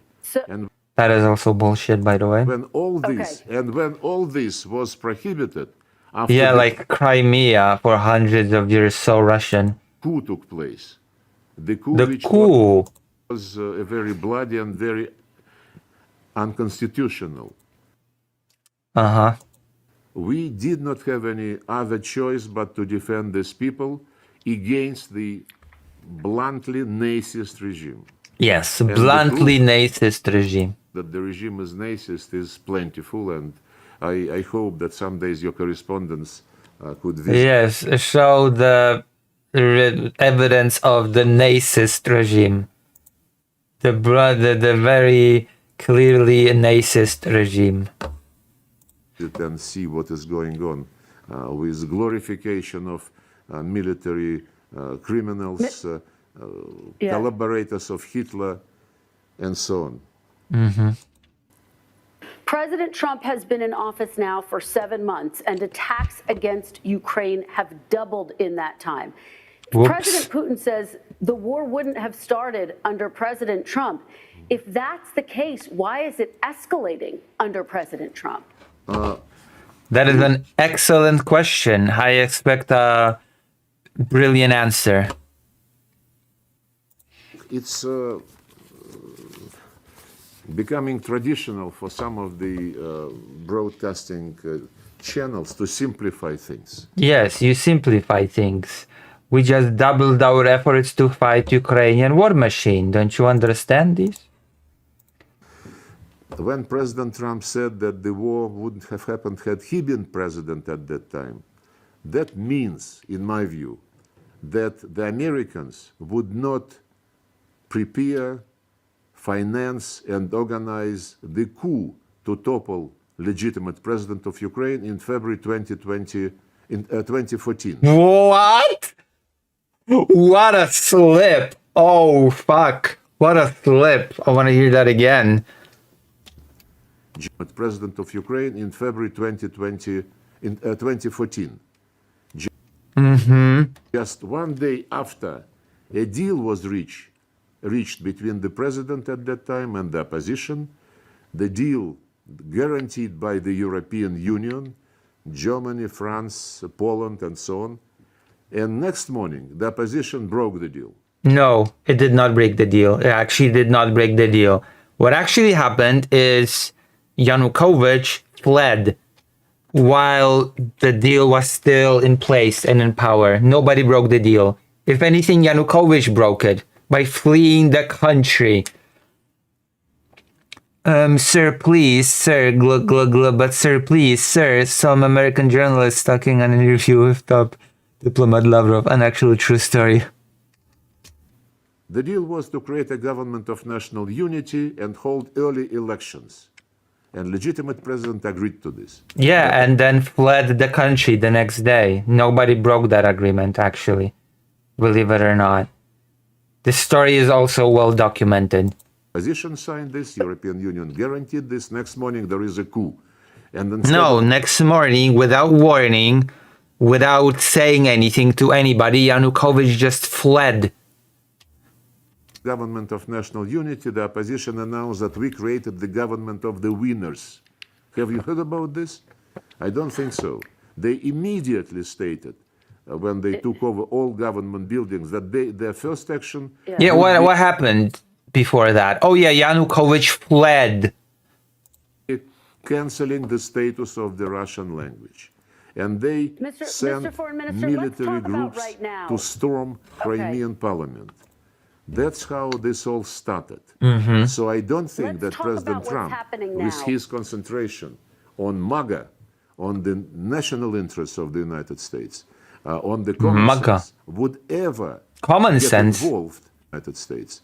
On the common sense, would get involved in preparing a coup against legitimate A president coup. in any country, including Ukraine. Okay, again, No. I am answering A your coup. question. Why did we think that President Trump would have avoided this situation? I answered you. But I want to ask about what is happening on the ground right now. Attacks against Ukraine have doubled in the time since. What? No. You don't understand. Once again, I will repeat to you. We have just doubled our efforts to fight the war machine. President Trump took office. On the President ground, Putin has so much regard. If President Putin has so much regard for President Trump, why is he taking actions that are undermining his push for peace? President Putin has regard for President Trump, respecting President Trump concentration on the interest. What? He respects President Trump's concentration? National interests of the United States, national interests and well-being, and historic heritage of the American people. And A bunch of empty slogans. have any doubt that President Trump respects the same attitude of President Putin to protecting national interests of Russia, Protecting to NATO. protecting basic interests of the Russian citizens, including the right to be a nation. What?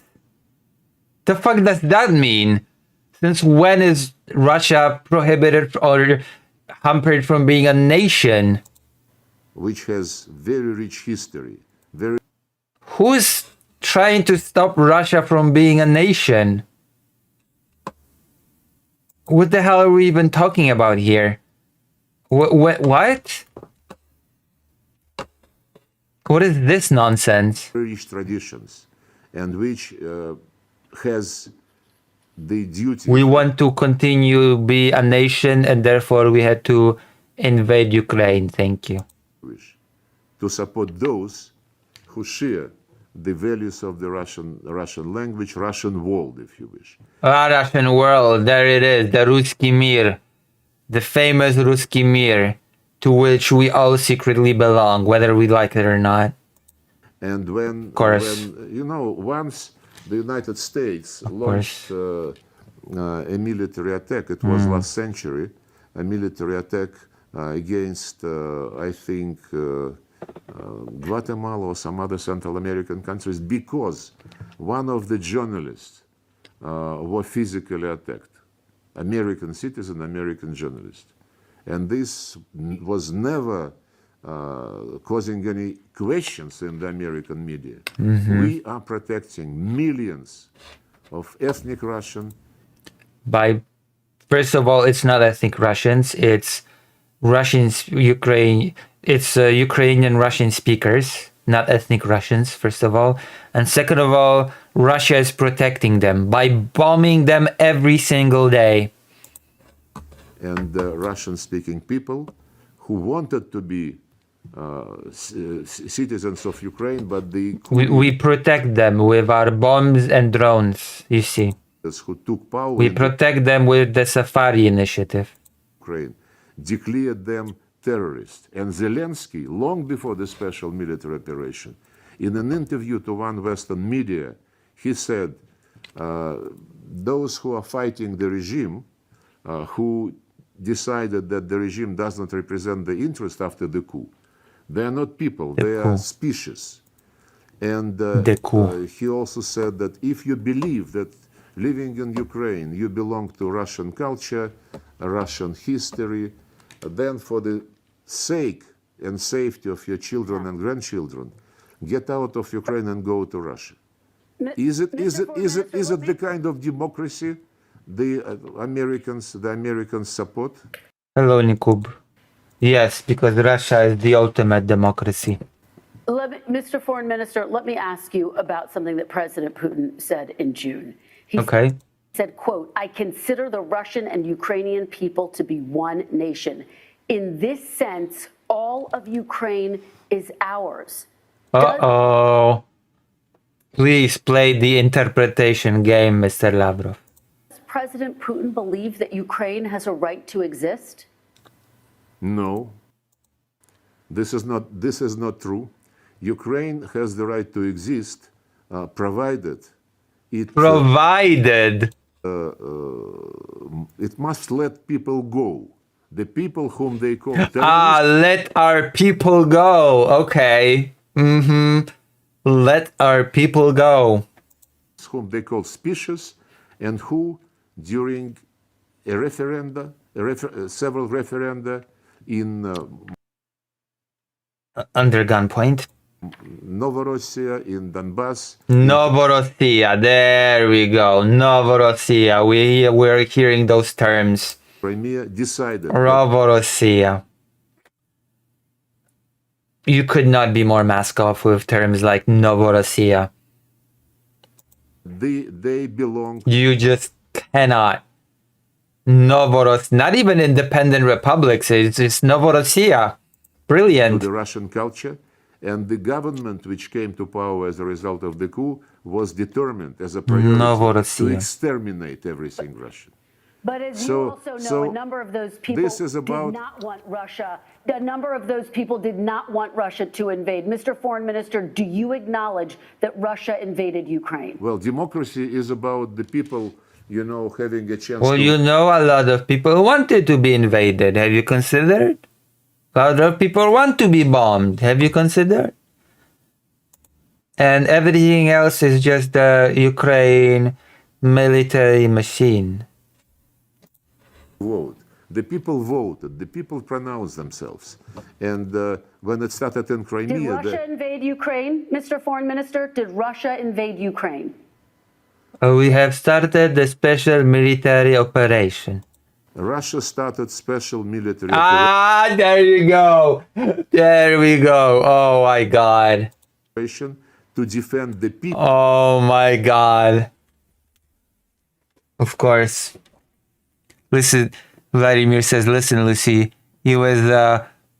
Paul should justify your existence to Russia. It's literally that simple. I mean, that is true. Poland is part of the glorious Ruski Mir, after all. Let's not forget.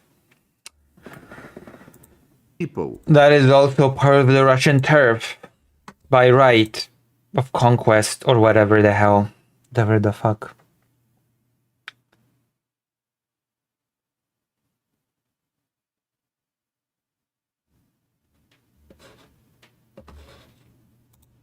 Whom Zelensky and his predecessor did not consider as humans. They call them beings, species. You should look. You should really. I understand that you need something to sell today, but if you are raising and touching upon so serious things, my suggestion is to be pro-Russia. Okay, if you are serious, you are pro-Russia, Ruski Mir. If you are non-serious, then you are pro the so-called democracies, pro the so-called human rights. Look at the history of Ukrainian coup. Development after the coup in 2014. True. I have some material. I have some material to share. What the? Question. Oh my goodness. No question, Mr. Foreign Minister. Do you acknowledge Russia invaded Ukraine? We have started the military operation. I said to you that we started special military operation to there we go. Protect. So yes. To protect the people. Yes, to protect the people by bombing them every single day. Whom the regime declared terrorists and enemies, and whom the regime was bombing. Look, one thing about the facts. You were asking me about the bombing and so of the regime. Allegedly bombed by Russia. One very blunt thing, the simplest on earth. And I would ask you as a journalist whether you are professionally proud of what you are doing. In April 2022, when a deal was negotiated in Istanbul... Are you proud of yourself, you bitch? But the Brits and the Biden administration prohibited Ukrainian regime to endorse this deal. Yes, Ukraine was prohibited from completely demilitarizing, from giving up territory and all those other lovely things. It's just, you know. There was an incident in Bucha, the outskirts. An incident in Bucha when Russian soldiers whoopsied into shooting a bunch of civilians in the back of the head while their hands were tied behind their backs. What a whoopsie, what an incident. Also, similar incidents happened in Izium and Irpin, incidentally. Of Kyiv, when, as a gesture of goodwill to make the deal I mentioned happen. As a gesture of goodwill, we have killed a bunch of civilians and dumped them on the cold ground because it was winter at the time. It was like a gesture of goodwill. Russians withdrew from that part of the Ukrainian territory. We have repeated this gesture of goodwill, as I mentioned, in Irpin and Izium. It's called Bucha, was retaken by Ukrainian authorities, and they were gonna unironically say that the Ukraine retook Bucha and just murdered a bunch of civilians and blamed it on Russia. We're about to hear this. We're about to hear this unironic retelling of history, the brutal Ukraine history. Mayor of Bucha was on TV saying how good that we are back in our city, and 2 days later, BBC broadcasting team showed the images of central street of that Bucha with bodies, dozens of bodies. Yes, we're gonna see how he spins this. We're gonna see the spinning of the story. It was all Ukraine. Ukraine did this, of course. Laying in some interesting order. Mm-hmm. They immediately accused Russia. Well, who would they accuse? Ukraine? Would they accuse themselves? Immediately, I mean the West, introduced new package of sanctions, and we still... Well, who would be the other suspect? Ukraine? 3.5 years thereafter, we cannot get any response to our official request to circulate, to share some information. Yes, Ukraine should just circulate Russian misinformation. Thank you. About what actually happened there. Yeah, what actually happened is, and it makes perfect sense, Ukraine went in and just killed a bunch of Ukrainian civilians, thank you, and blamed it on Russia, of course. As it happens always, as it happened in Irpin and Izium as well. Publicly, wait a second, I'm coming to NBC. I am coming to NBC. Several times when I was in New York for the General Assembly sessions, I was meeting with the media, including NBC correspondents, and I said, this Bucha incident was used to raise stakes against Russia in this situation. Can you, and we requested the Secretary General of the United Nations, of OSCE, other organizations, can you make sure that the names of the persons whose bodies were shown by BBC are made public? Silence. Then I asked what? Last year and year before last, I asked... Vladimir, wait a minute, but why does he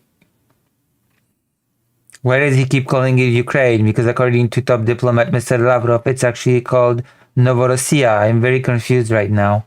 Oh, Novorossiya is those eastern lands.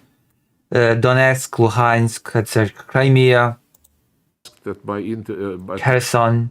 At my press conference, the UN correspondents, guys, normally journalists are very intrusive. They would like to know facts. Can you start a journalistic investigation? Can you demand that the names of the people whose bodies were shown were broadcast by BBC? What does that have to do with anything?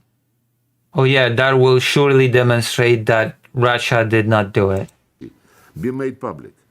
So I think it would be an interesting case for NBC as well. Why? All right, Mr. Foreign Minister, I understand there is a lot of history. We want to talk about what's going to happen next, though, and I want to talk about these discussions. There are reports as a part of the peace deal, Russia is demanding control of all of Donbass, even though much of it still remains under Ukrainian control. And Russia wants to freeze the rest of the front lines. Is that what Russia is asking for? We explained during our meetings with President Trump, with other American officials, we explained the goals of the special military operation. Actually, we explained them to everybody publicly, but apparently NBC was not listening. Because as we know, Russia can be so trusted that it's incredible. Attentively, we have the goals which will be achieved. The goals are remove any security threats to Russia coming from the Ukrainian territory. So in other words, Ukraine existence. To protect the rights of the ethnic Russian and Russian-speaking people who believe they belong to the Russian culture and Russian history. Oh yeah, of course. So many of them right now in Ukraine. The only way to protect them is to bomb them. I mean, is to annex them. Against this Nazist regime. Is to give them the right to express their will. Yes, at gunpoint, as always. In 2014 in Crimea, in 2022 in Donetsk and Lugansk republics, and later in Kherson and Zaporizhia regions. So this is implementation of the goal of special military operation. So the annexation of Ukrainian territory. Let's just not mince words, okay? Let's cut the bullshit and let's get to the actual real goals. The goal is based on respect for the United Nations Charter, which says you cannot discriminate human rights in any area, unless it's Ukrainian life, religion rights, I guess. Which is totally ignored by the regime. And then, of course, yes, the regime. As I said, Ukraine must remain neutral, must remain out of any military blocks, and must remain non-nuclear. Those are the stepping stones. In the Declaration of Independence of 1990. Yes. Those are the principles which made it possible to recognize Ukraine as an independent state. You said, let's not go into history. Yeah, recognizing a sovereign state is not a conditional thing, okay? That is so ridiculous. The fact that he even openly says that it's under the condition of this, that, or the other is ridiculous, patently ridiculous. We don't want forget about history, because everything which is going now has reasons in the decades and decades of years when the West was building NATO, was moving NATO. Yes, it's all anti-Russian action. Poor Russia, always the victim. Russian borders, and was building Ukraine as an instrument to defeat Russia in the battlefield, as it were. Of course. Okay, well, speaking of history, Russia was a part of the 1994 Budapest Memorandum, which guaranteed Ukraine's security, but Russia violated that agreement when it invaded Ukraine in 2014. Why should Russia be trusted with Ukraine's security? Listen, Budapest Memorandum was a fake and gay, and we do not care about it. And a peace agreement. Have you read the Budapest Memorandum? Yes. What does it say? There's a security agreement between a number of countries, including you and Ukraine, not to invade another country. And that's exactly what you did. No, you don't. We did not invade. We have started a special military operation to defend the Russian ethnic speakers. You don't. It seems that you did not read it. The Budapest Memorandum was signed by. And Ukraine gave up its nuclear weapons, Mr. Foreign Minister. May I answer you? That was a critical piece of it. May I answer you? May I answer? Ukraine gave up the nuclear weapons, exactly.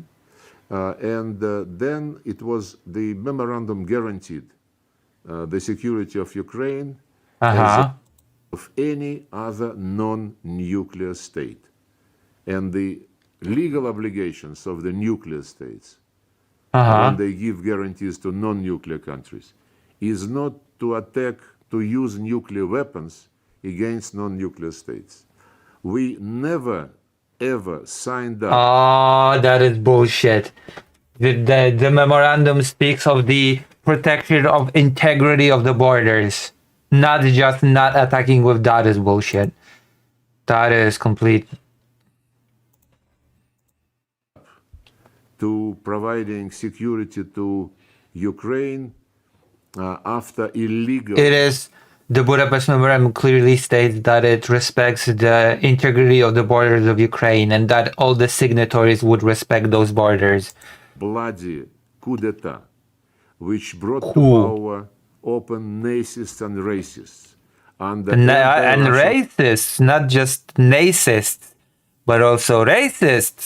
I cannot believe that the nazists and racists.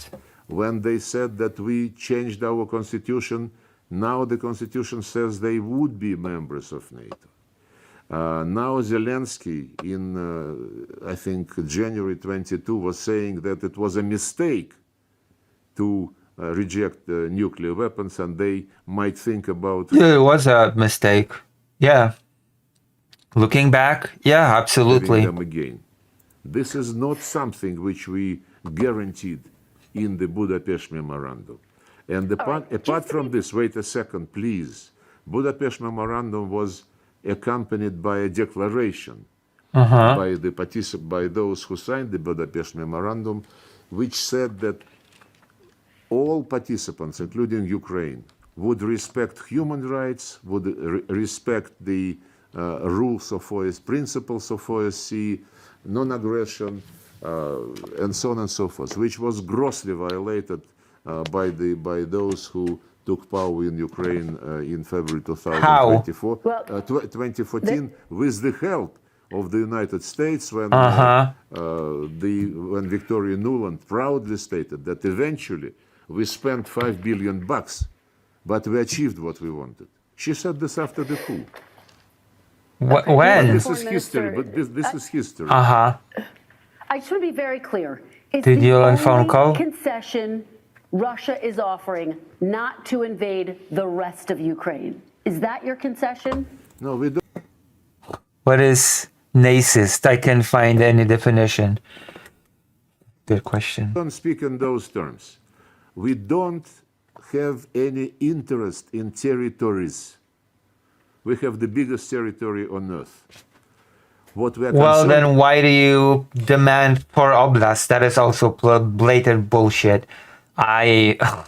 We don't have any interest in territories, which is why we are demanding for oblasts from Ukraine. About unlike those who raise the issue of invasion, taking more and more land, we are concerned about the people who live on those lands.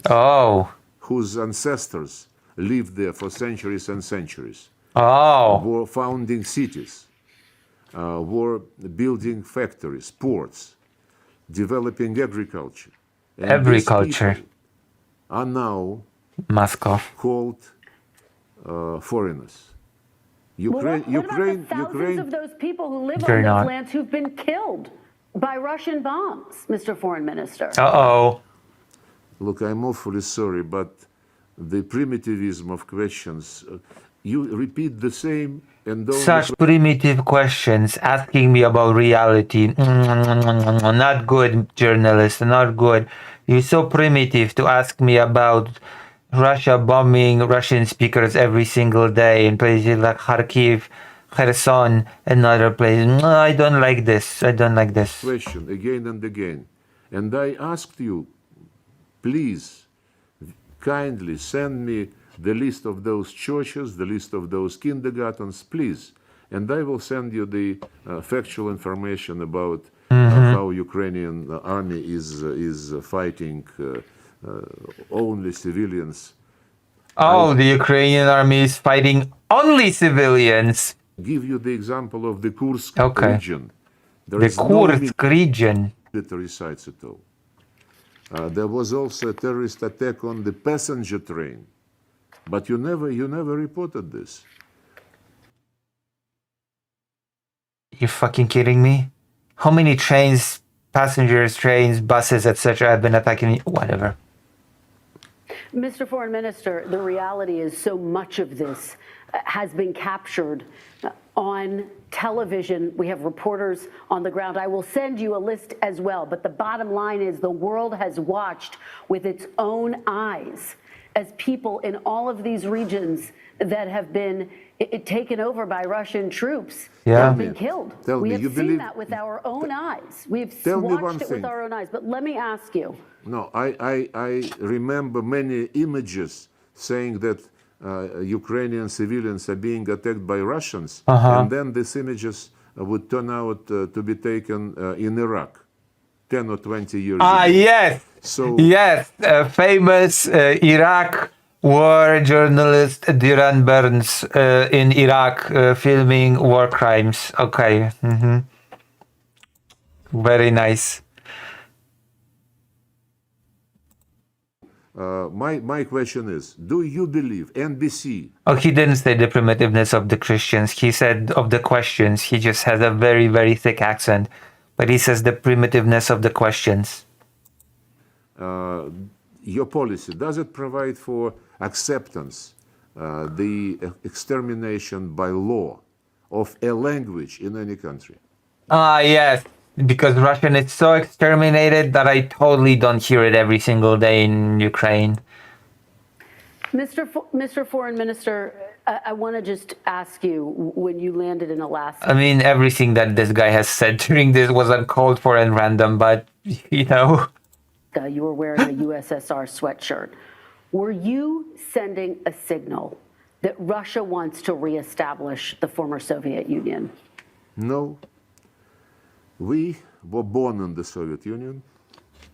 President Putin repeatedly stated that... Yeah, I was born in the Polish People's Republic, and yet you don't see me wear a I love Polish People's Republic shirt, okay? Those who are not sorry what happened to the Soviet Union, they don't have a heart. But those who want to restore the Soviet Union, they don't have any brains. This is absolutely correct statement. We have recognized all the former Soviet republics. And stole a bunch of their territories. And some of them don't exist anymore as independent, like Chechnya. Remember Chechnya? That used to be a thing for a short while, until it didn't. Independent states, we develop relations with them as... Yeah, like with Georgia, with Moldova, all those lovely relations that we have developed with these countries. Remember? We just, they just decided gracefully to share their territory with us. Independent states. But when countries like Ukraine... or Georgia, or Moldova... begin to, physically and by law exterminating everything Russian. Everything Russian has been just exterminated, of course. As if I don't know, in any country, English language would be prohibited. History would be prohibited. American history would be prohibited. What a joke. What a joke to say that Ukrainian as a language is prohibited in Ukraine. This is not the case. The Soviet Union, and if you don't remember your... Yeah, because they didn't make print t-shirts back then. Roots. No, I'm saying you don't see me wearing them now. If you don't have nostalgic, memories about your childhood, about your youth, about your first love, about your friends, then I don't think you really represent humanity. Oh, yeah. Human values. Yeah. Russia is gonna lecture me on human values and representing humanity. Thank you. I'll pass.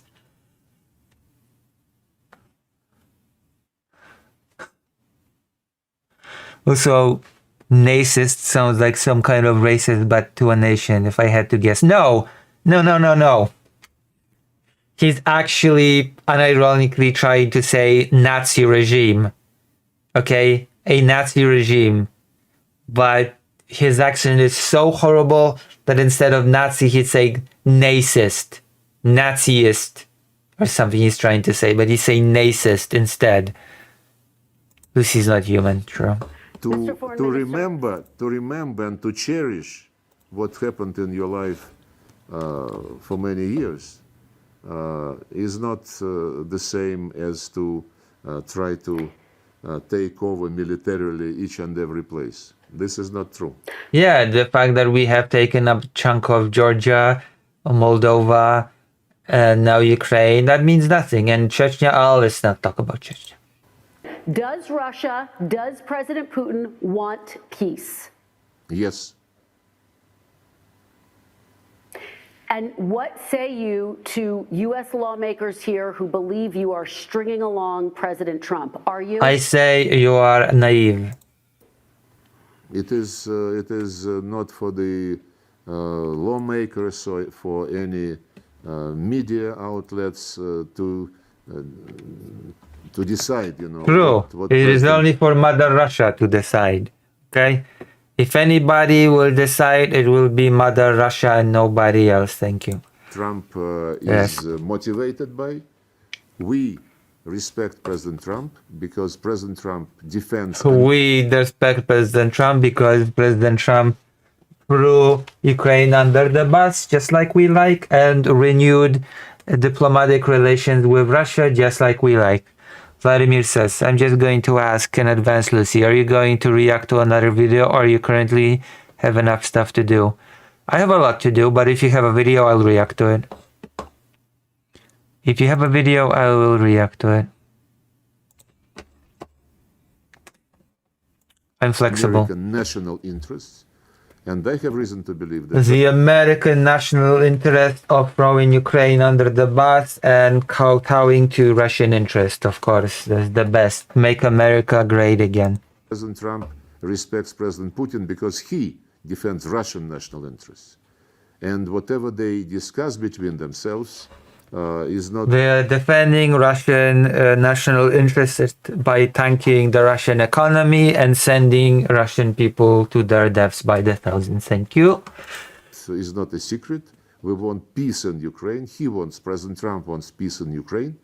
The reaction to Anchorage meeting, the gathering in Washington of these European representatives, and what they were doing after Washington indicates they disgusting Europeans. They say we cannot allow defeat of Ukraine. We cannot allow Russia to win. They speak in these terms. Yeah, win, defeat. Rightfully so. Yeah. It's just, what the fuck is going on? And so on and so forth. We proposed several times peaceful resolution. Yeah, by Ukraine giving up peacefully. Peaceful surrender of Ukraine. Diplomatic basis. And as I said, it was not us who blowed up the deal practically ready in April 2022. It was personally Boris Johnson. And the Boris Johnson line, of course, being propagated one again. It was Boris Johnson that destroyed it all. Personally, several officials from the Biden administration, the French and the Germans, we know this. Anything else? Anything else on the agenda? Those are all of my questions. Russian Foreign Minister Sergei Lavrov, thank you so very much for your time. We really appreciate it. Thank you very much. Hopefully next time we can see you in person. Come to Moscow. Oh my God. Okay. But ask your people to give you some more variety of questions, you know. And history is important because it is very tempting to use cancel culture in addressing the Ukrainian situation. Forget about Really? Cancel culture? Oh, you're just trying to cancel Russia when discussing this war. It's just cancel culture run amok. What a way to end this shit show. It is just cancel culture, you see. about the coup, as they were telling us. You must. We should be discussing the coup. We should be discussing Russia only targeting military target, and now instead you try to cancel Russia. Cancel culture gone too far. Too far. Deoccupy Crimea because everything started with annexation of Crimea. We tell them, what about the coup, which was implemented again? It's ending in less than a minute. Your guarantees. They said, no, this is past us. Let's Cancel concentrate culture. on today. It's a very usual trick that people say. Yes, it's a trick of cancel culture. Okay, we watch this. I'm gonna be right back. And it's gonna be great. We have a bunch of topics for today. We have a historical topic. We have the Ministry of War topic. We have a bunch of topics, which our proud editor, fake Alec Hal Parker, will be able to transform into segments. Call them ugly. You should not call people ugly. You should never call people ugly, as it's mean, rude, and uncalled for. Okay, that is not very kosher. I'm gonna be right back. Toilet calls me, and also I'm gonna let Fido back into the house.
Oh, it's just YouTube automated whatever thing. Oh, stop canceling Russia. True. Russia should not be cancelled. It's horrible and whatnot. Wow. Whoa.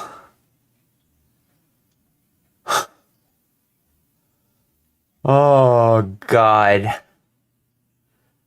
It is what it is. And what it is horrible, as always. Oh, wow. People left. Wow. People do not have the patience to be here when I'm in the toilet. Okay, what should we... We should do a Polish topic now, next. Oh, Vlad provided the linkers. Okay.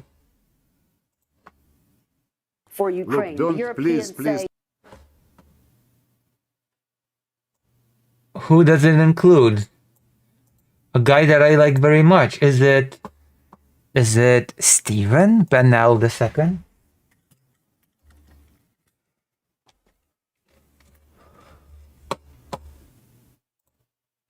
Is it Vladimir Vladimirovich Putin?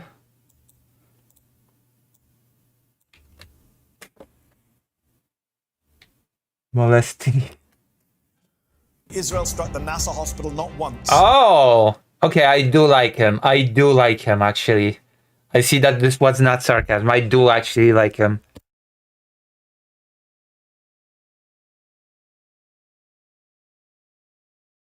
There is a thing that we're going to be discussing today. Speaking of Israel-Palestine, IAGS, International Association of Genocide Scholars, resolution on the situation in Gaza. We are going to be covering this, so prepare yourselves for that topic.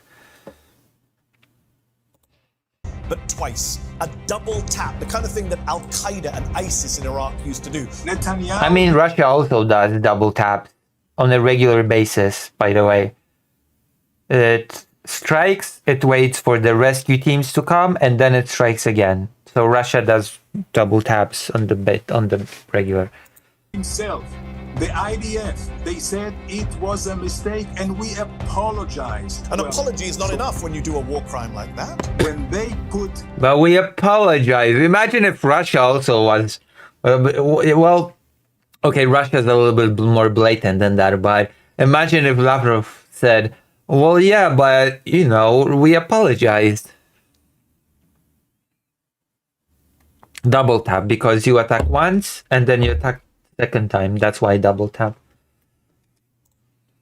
Whether it's surveillance or guns on top of mosques and hospitals. There were no guns on top of the NASA hospital, as you know. That's a lie. All those gruesome photos that you show me, and I cannot tell you it's not gruesome, but it's all whose responsibility? Yours. Hamas. You dropped 2,000-pound bombs on cities.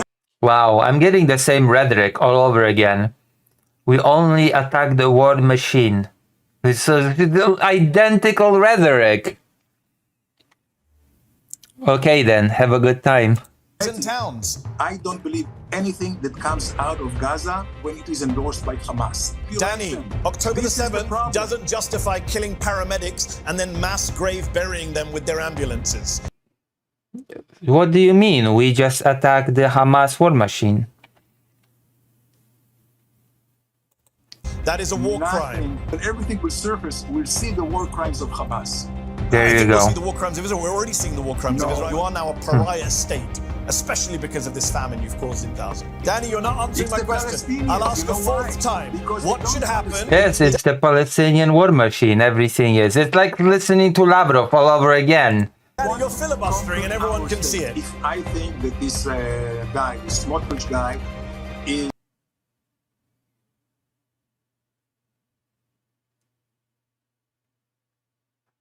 Hello, Akku. an idiot. Is it evil? Is it depraved? Is it sadistic? What word would you describe shooting children in the testicles? On Monday, Israel committed yet another heinous war crime, striking NASA hospital in southern Gaza not once, but twice. The attack killed at least 20 people, including rescue workers, hospital staff, and 5 journalists, many of whom had rushed to the scene following the first strike. It was a double tap. Wow. Shocking, shameful, criminal. I Just mean, look at Russia does it on the regular, so. the video showing the moment rescue workers were struck as they tried to pull victims of the first strike out of the rubble. Yeah. لا حصل الآن خليك يا الله راح الدفاع المدني قتلوا الناس. The attack on Nasser Hospital comes just days after the world's leading authority on food crises, the IPC, announced a full-blown famine in Gaza City, with at least 500,000 of Gaza's 2 million Palestinians officially suffering from starvation. So, war crimes, famine, genocide. How do you defend this stuff? Earlier, I spoke to former Israeli diplomat Danny Ayalon, who served as Israel's deputy foreign minister, its ambassador to the United States, and was also an advisor to Prime Minister Benjamin Netanyahu.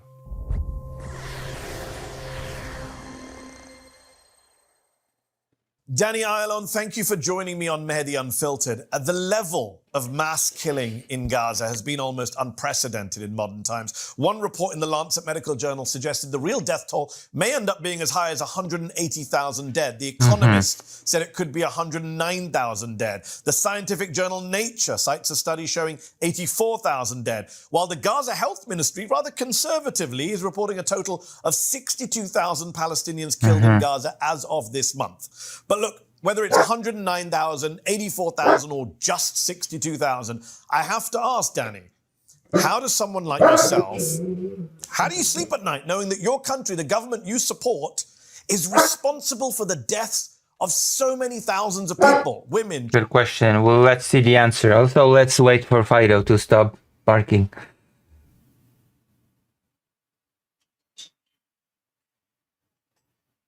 I sleep very peacefully.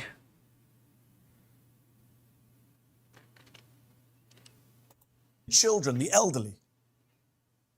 Well, Mavi, first of all, shalom I get it's an org, but I'm so over all these BS language games. to you, salam, peace to you and to all the viewers. Inshallah, I hope we will get it there soon. As to your question, I'll tell you. When we see all this horrible, and there's no other way to describe it, horrible pictures in Gaza, I can tell you that Israelis think of one thing, and this is October 7th. October 7th was probably the hardest day for the Jewish people since the Holocaust. Just think about that. And that's not even true, by the way. Does it justify all the death? No. But is it... But it justifies a little bit, is the implication, unironically. Explaining why Israel has to do what it has to do? Yes, it's a matter of self-defense. No, it's not. It's bullshit. We do not like to have people who are not involved, but this is the scourge of war. And here I can tell you that... and again, I don't want to go to the numbers. We have an issue with the numbers because mostly it is based on Hamas numbers. Even though all those independent organizations have confirmed that those numbers are legitimate and good. Well, good is a strange word. That they are legitimate. It's manipulative. But I can tell you that wars, you look at... if just we think of recent wars, whether it was in Fallujah or in Mosul, the ratio was 10-1 between terrorists that were killed and uninvolved. I hope and I believe that this is not the same ratio in Gaza. Oh, you hope. You hope. Again, it's not a solace to anyone. But so I'll come back to the ratio in a moment. I'm glad you raised the ratio. But you just mentioned something else. You said October the 7th is what explains it for Israelis. And over 1,000 people were killed on October 7th, horrifically. Wow. Okay. Brilliant. You also mentioned that the numbers from the Hamas ministry are manipulated, they can't be trusted. And yet Israel's own generals, Danny, in private, we now know they take those numbers at face value. I want you to have a listen. Oh, maybe the Israeli generals are just liars. Have you considered that? Mehdi Hassan, have you considered that maybe they were just memeing and joking? To this recording of General Aharon Halevi, who was Israel's military intelligence chief on October the 7th. Liking this video? then don't just watch. Hit like, share, and subscribe. And tap the bell. Okay, I will like. Hi, dog. Okay, I have to scorn my dog because he is trying to do some bad things again. Hi, dog. Hi, dog. Hi, dog. Hi, dog.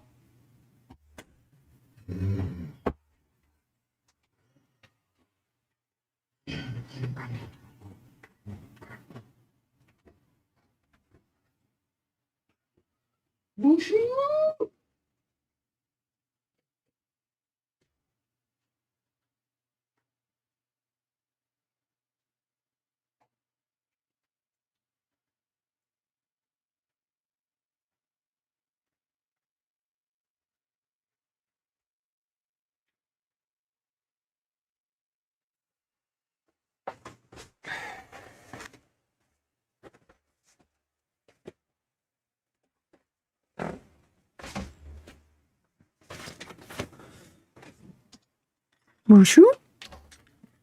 All right. So you never miss a video or live show. But if you want early access to exclusive content, then you have to head to zeteo.com and subscribe now. You'll be supporting fearless, independent journalism. Listen to what he was caught saying on tape in private. The fact that 50,000 have already been killed in Gaza is crucial for future generations. For everything that happened on October 7th, for one person on October 7th, 50 Palestinians have to die. Oh, okay, that is totally sane and normal rhetoric, and I would like to see how this person will try to spin it. Oh, I'd like to know how this will be spun. Oh, this is just propaganda, and this is just fighting the military complex, the military machine. Hamas. 50 Hamasians have to die. Never mind now if they are children. Ooh, never mind if they are children. Okay. We'll see. Only is that Israeli general openly endorsing the killing of Palestinian children and saying that October 7th justifies you guys killing 50 Palestinians for every Israeli, outrageously. But he also cites the Gaza Health Ministry's death toll at that time. He says 50,000 dead. General Haliva doesn't question it, so why are you? Okay, so I have twofold answers. First of all, General Haliva misspoke. Secondly, he misspoke. Are you fucking kidding? Oh, you have got to. Oh, that's misspoke. Okay, fuck me. Are you? You have got to be kidding me. Really? That's the line. Misspoke.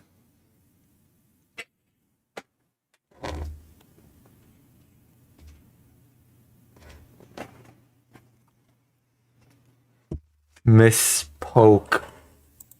He's not in uniforms anymore. He's retired. And thirdly, if you listen to him, what he says is what should be in his mind. He didn't. Oh my God.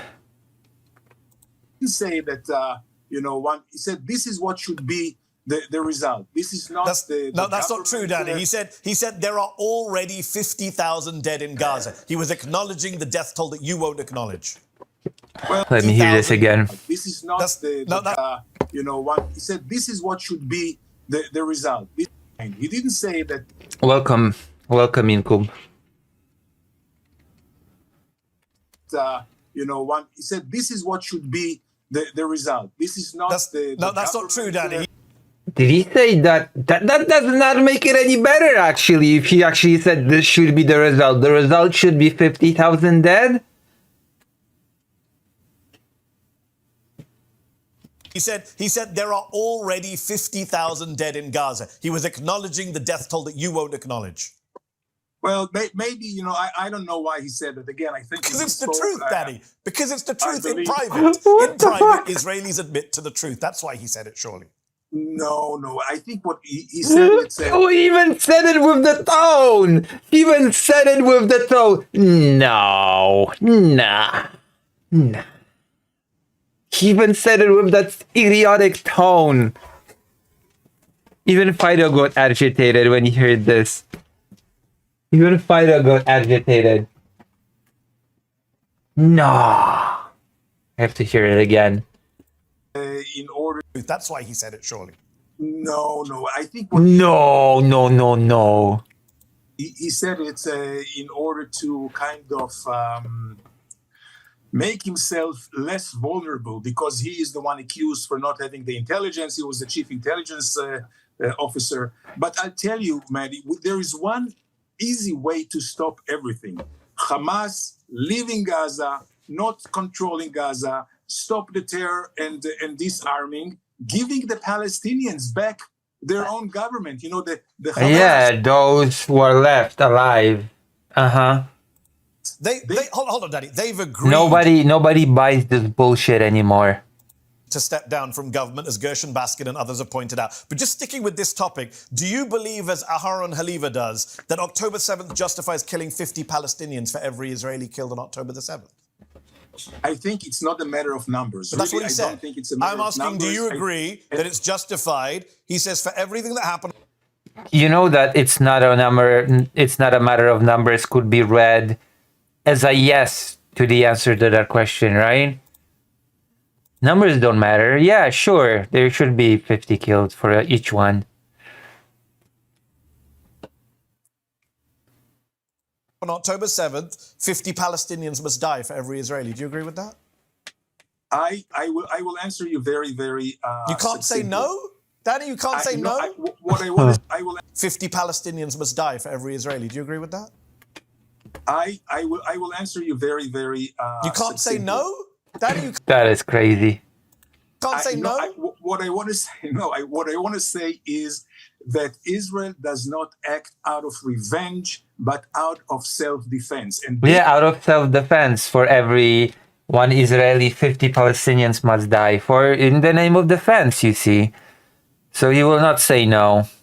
This is what I believe in. This is what most Israelis believe in, and that for one Israeli, 50 Palestinians must die. Is this what really most Israelis believe in? And the culprit, it could be even more casualties on all sides. But on all sides. What is the root cause? Oh my God! Again with this bullshit. Oh my God! This is literally like listening to Lavrov all over again, isn't it? The root cause of the conflict. Oh my goodness.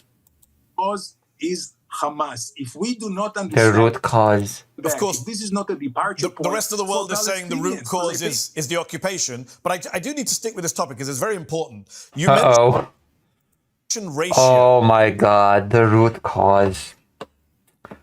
Yep, this is just, we went from Lavrov to this, and we are hearing very bizarrely similar arguments on the display. Right?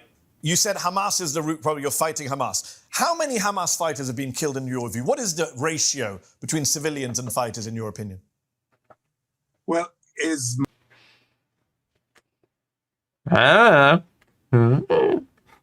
much as I can tell, and I'm not in the, I'm not in Gaza these days. I'm not in Gaza these days. These days, I'm talking as just regular Israelis who is exposed to the news, who knows some people. I believe that again the ratio would be maybe 3 to 1, 3 uninvolved, not more than that. And it's not that I justify, but it's just to explain. Okay. And this I'm not justifying. I'm just saying that it's okay. The issue that Israel has. You said you were exposed. You said you're exposed to the news, Danny.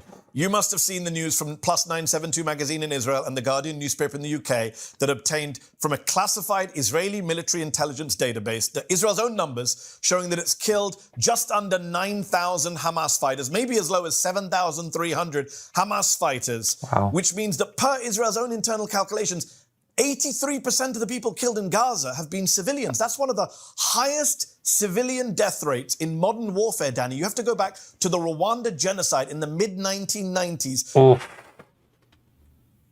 to find a single conflict with a higher civilian death rate. That's one of the reasons why people say Gaza is a genocide. 5 out of every 6 Palestinians killed by Israel have been civilians, and that's according to Israel's own military intelligence.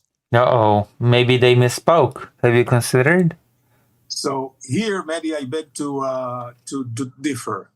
Again, and we're going to be talking about this. We're going to cover this. The International Association of Genocide Scholars have declared this to be genocide, but, you know, who cares about those people? My numbers show that at least 20,000 Hamas terrorists. Where do you get your killed. numbers from? Because according to 972, there is no other place to check other than this database, which says a max of 8,900, maybe as low as 7,300 fighters. That's it. That's what you've killed. Uh-oh. Well, this is what I believe in. This is through some I believe this is true. analysis that some people who were there, I was not there, but people some analysis by some people that you believe to be true. Got it. Thank you. were there. This is useful. And through evidence on the ground and extrapolation. But this is, I think, is a side issue. You know, whether it's 1 per 1, 2 per 1. The issue is it's just a side issue. Whether how many civilians were killed. That's just you know, it's just a little bit of a side story. Wow. Why did we have to go through this? Is Hamas really representing the Palestinian people? He's not. He's the one perpetrator. But do you condemn Hamas? But with respect, Danny, let's Cool. Oh God. You have to remember also, and I hope that your people, your audience remembers that Israel left Gaza altogether. That's not true, Danny. That's not true, Danny. Danny, that's been debunked many times. You control the air, the sea waters, the land borders, the population registry. It's still considered occupied territory by the International Court of Justice, by the ICRC, by the UN Security Council. Maybe they all misspoke. Maybe they all just misspoke collectively. It's occupied territory. Mainstream media is noisy, spineless, and constantly playing the both sides game. That's why I started Zeteo. We're here to tell you real stories, to ask the hard questions. You know what? I'm not gonna even skip his sponsorship. I like him. To bring you truly unfiltered journalism. But we can't do it all. That's where Ground News comes in. Okay, I don't like Ground News, but independent platform where you can find thousands of articles all in one place. My goodness, even he does it. Click on a story and you'll be able to see which news outlets are covering it. Compare different headlines from around the world with a visual breakdown of each source's political leaning, reliability, and who owns it. Take this story about Kilmar. Even he sold out to Ground News. Abrego Garcia, who Donald Trump is trying to deport again. One scroll will show you 100 different ways it's being framed. See who's covering the story or not covering the story. So you know where your news is really coming from. See for yourself and subscribe. Everyone does Ground News, and that is where they're useless. Well, they did not offer me any money, so. Ground News did not offer me any money. Scan the QR code or go to ground.news /Zeteo. You'll get 40% off the unlimited access Vantage subscription. That's less than $5 a month. What are you waiting for? I don't want to get distracted, as you say. Let's not be distracted. Let's focus on the core issue. You say you want peace. You began the interview saying you want peace. You say that these ratios are irrelevant. All right, let's talk about specific examples then, not about ratios or percentages. On Monday, Israel struck the Nasser hospital not once, but twice, killing at least 20 people, including 5 journalists, multiple first responders who had rushed to the scene after the first strike to pull people out. Maybe they were Hamas. Have you considered Hamas journalists, Hamas first responders, Hamas? Do you condemn Hamas, Mehdi Hassan? And then they were hit. And 3 of those journalists were killed in a second strike. A double tap, the kind of thing that Al-Qaeda and ISIS in Iraq used to do. And Russia does. What Assad has done in Syria, what Putin has done in Ukraine. There you go. Those are war crimes, are they not? Attacking a hospital without warning, killing journalists, killing first responders in multiple strikes, and then saying it was a mistake. No. Yeah, maybe. Yeah, most silly mistake. Everyone does mistakes. Can you not forgive? was deliberate, cold-blooded. We apologized for it as well. Can you not forgive? Well, Mehdi, here I think we do agree on the facts on the ground. Yeah, the facts are we did a mistake, whoopsie, and we apologize. And I think let bygones be bygones. Why do we agree? Because it is investigated specifically, and this was something that we do not do. So we are not acting. Hold on, you did it, Danny. That is something we do not do, even though we did it. But we apologize. So that sort of kind of counts like not doing it, like not having done it.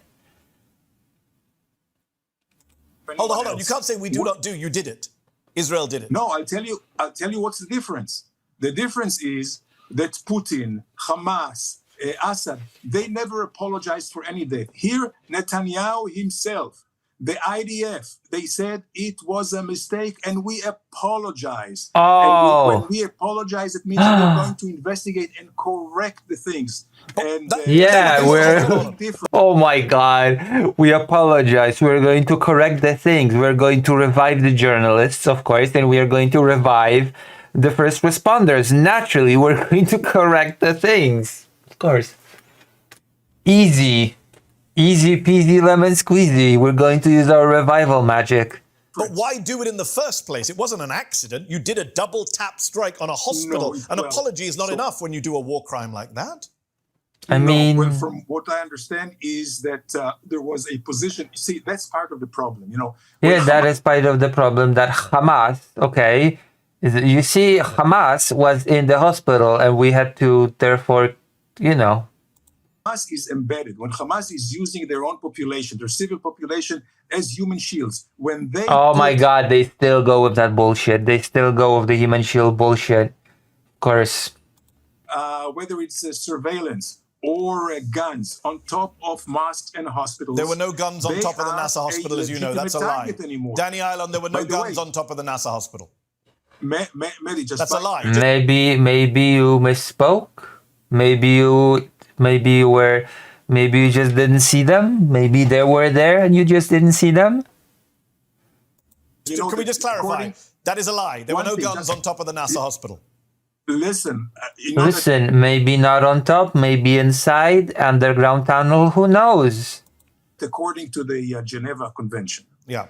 If a hospital or any other civilian place is used for terror, it's a legitimate target. So you did attack it deliberately? Hold on, is it an accident or did you attack it deliberately? Oh shit. The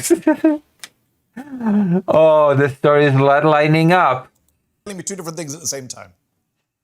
I'm forgetting the script. Oh shit, human shields. Okay.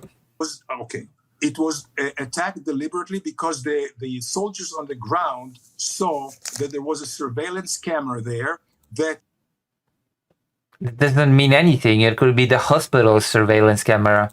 ...is directing snipers at them. Now... What? How would they even know?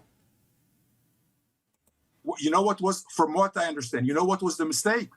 The mistake was that they did not use a pinpoint, drone, something, just at the camera. They used a tank. And this is what we're investigating. Who gave the order to do it with a tank? They shouldn't have done it with a tank. Danny, isn't the problem here that you say there's an investigation? I've been following this conflict. I've been following Gaza for many years. You and I have spoken many times over the years. The Israeli investigations are worthless, are they not? Let me give you an example. In March. Well, let me give you an example. Let me give you an example, and then you can respond. Hold on, Danny. Let me give you an example, and then you can respond. In March, near Rafah, a group of 15 paramedics and aid workers driving in clearly marked emergency vehicles and uniforms were shot and killed by the Israeli military, who claimed after the killings that they were advancing suspiciously, that the lights were not on, that there were Hamas fighters on board, that they were in a combat zone. None of those things turned out to be true. Sky News, other media investigated this using satellite imagery, audio recordings. All of the Israeli claims turned out to be false. Israel admitted the claims were false. Those paramedics were killed in cold blood, one by one, according to the... Well, did they apologize? Did the Israeli military apologize? That changes a lot. That actually changes a lot in the equation. If they apologize, then I guess they're off the hook, right? Danny, tell us, Danny, please, if they apologized. Yeah, you heard it right. They used a tank to shoot the surveillance camera. UN, some from as close as 12 meters away, gunshot wounds to the head and torso, paramedics in uniform. They were then buried in a mass grave. Their ambulances were crushed. The entire thing was a cover-up. Israel says we're going to investigate it. Do you know how many soldiers were prosecuted as a result of that investigation? Zero. The deputy commander was fired. Danny, 15 people were killed. Not a single Israeli soldier was charged, let alone prosecuted. Because, I don't know about Sky News or whatever. Because you see Hamas in the ambulances. They're on the ground, and Hamas was using them there we have it. It was all Hamas, always Hamas. And therefore we had to kill the paramedics because of Hamas. Cover. And again, the problem there was no Hamas in those ambulances, Danny. We have the audio recordings. They were killed in cold blood. No, Mehdi, no. No, Mehdi. Hamas is everywhere, you see. Hamas is everywhere at all times. Do you not understand that Hamas is everywhere? And therefore it allows us to do everything? If Hamas was not using their own people as... human shields. You forgot the phrase. As cannon fodder. Yes, human shields. As... human shields. Yes, human shields. Don't forget. None of this would have happened. And by the way, when I said that we left Gaza, and you say, yes, but we surrounded. Why did we surround it? Because the arms of Hamas, had Hamas disarmed, Danny, Gaza would have turned into a Singapore. Danny, we have video footage showing the ambulance had lights flashing, the logos were on, that they had come under fire. The big issue is here, you keep saying different things. You say it was a mistake, but we had to attack the hospital. You say there was an investigation, but there were Hamas on the ambulances. Israel's own internal investigation says there were professional failures, and they fired the deputy commander. What I'm asking you is, when you're massacring... Maybe they misspoke when they fired him. Maybe they made a mistake. Maybe he should not have been fired. 15 people in an ambulance or 20 people at a hospital and nobody goes to prison, your apologies are worthless. No, first of all, somebody has to go to prison, sure, Danny. That nobody's going to Not prison. A single Israeli soldier has been prosecuted for killing a Palestinian in Gaza. Not a single Israeli soldier. We have an independent attorney general in the military. I trust them. So why has no Israeli soldier been prosecuted for killing a Palestinian since October the 7th, 2023? Who knows? If Hamas was not doing this October the 7th and not using it's all Hamas. Danny, October the 7th doesn't justify killing paramedics and then mass grave burying them with their ambulances. Yes, it does. Of course it does. That is a war crime. I would say nothing justifies killing paramedics. So why did Israeli soldiers shoot them in the head and chest from 12 meters away and then lie about it? Because Hamas. Different information about hold on, Danny. There's no different information. We have video, audio, satellite evidence that Sky News, The Guardian, CNN, international media have checked. Israel's own investigation says it shouldn't have happened. It was happened due to poor night visibility, is the BS from the Israeli investigation. Why has no one gone to prison, is my question to you. Because of Hamas. On the ground, no. By using satellites and all that, with all due respect, it's not accurate. The only accuracy in terms of investigation the only accurate party is the party that is being investigated, aka the IDF. Like, what? Are you kidding me? The people on the ground.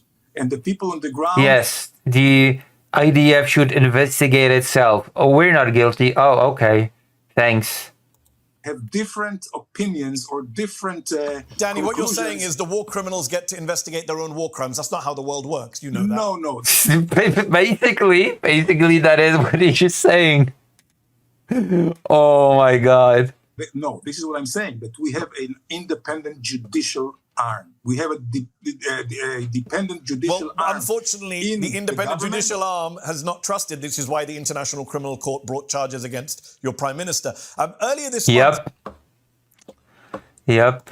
Danny, Dr. Nick Maynard, an acclaimed British surgeon at Oxford University Hospitals, he just won an award from the King of England for his humanitarian work. He told me that when he visited Gaza in July, he discovered that Israeli soldiers appeared to be playing, quote, target practice on Palestinians at the so-called Gaza humanitarian aid sites, shooting them on different days in different clusters of body parts. These are patients brought into his hospital. He says on one day, it wasn't just a head and torso. He treated 4 young teenage Palestinian boys, all of whom were brought in having been shot in the testicles, Danny.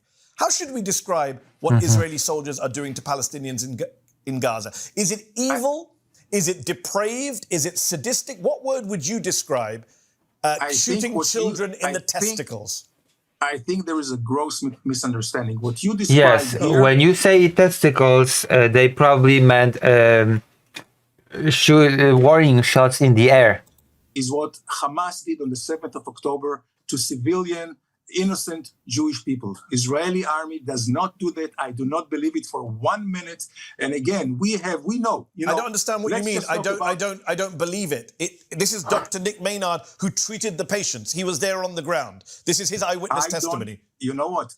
Maybe the doctor misspoke. Maybe the doctor was mistaken. Maybe Hamas did it.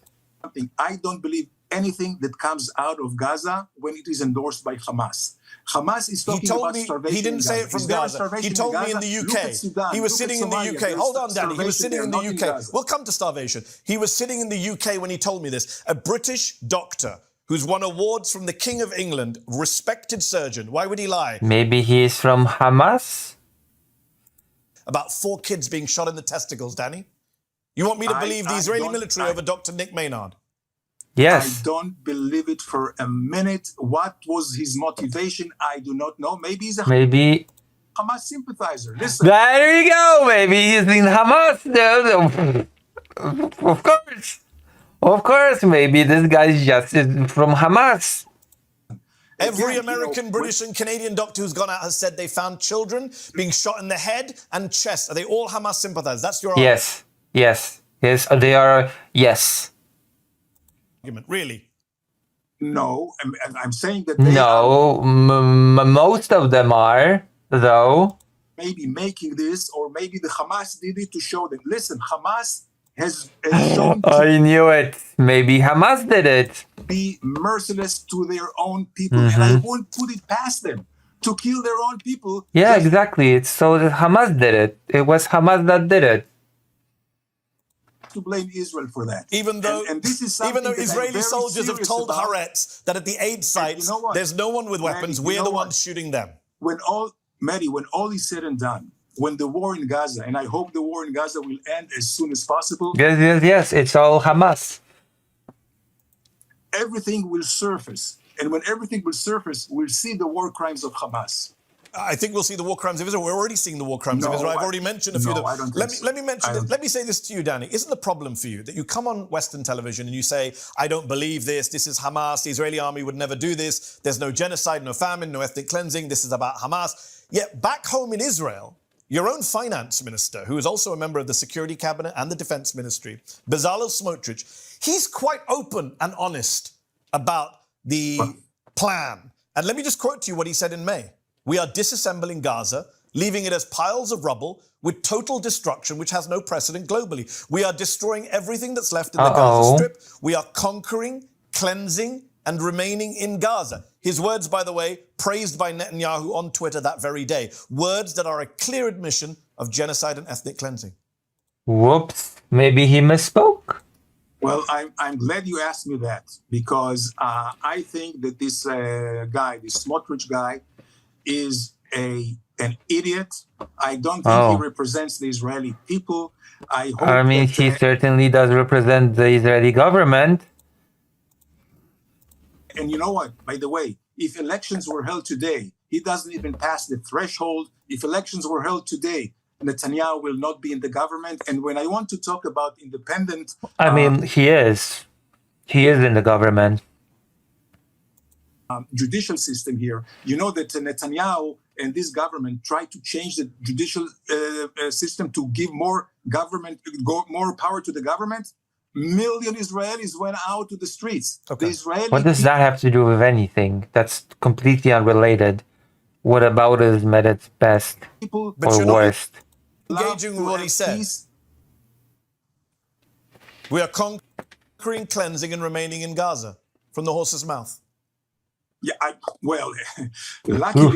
luckily, he does not command the military He's and the army. He's the finance minister. He controls the West Bank. He's part of the defense ministry. And by the way, Netanyahu said on that day, well done, Bezalel Smotrich, you told the truth. Netanyahu is the prime minister of Israel, last time I checked, Danny. So Maybe he does not represent anybody. I love this thing that you guys do. Israelis come on TV and say Smotrich is irrelevant. Smotrich is the finance minister of your country. Finance minister is not that important. He is in government. Or the prime minister, for that matter. Not, with respect. He is more representative of the Israeli government than you are. Oh, burn. You are correct in the sense... Burn. Poor criminals becoming too blunt these days. I know, right? Fuck me. Smotrich now is in the government, representing the government. Does he represent the people of Israel? I'm not sure. I mean, yeah, supposedly. Isn't Israel supposed to be the one representative democracy in the Middle East?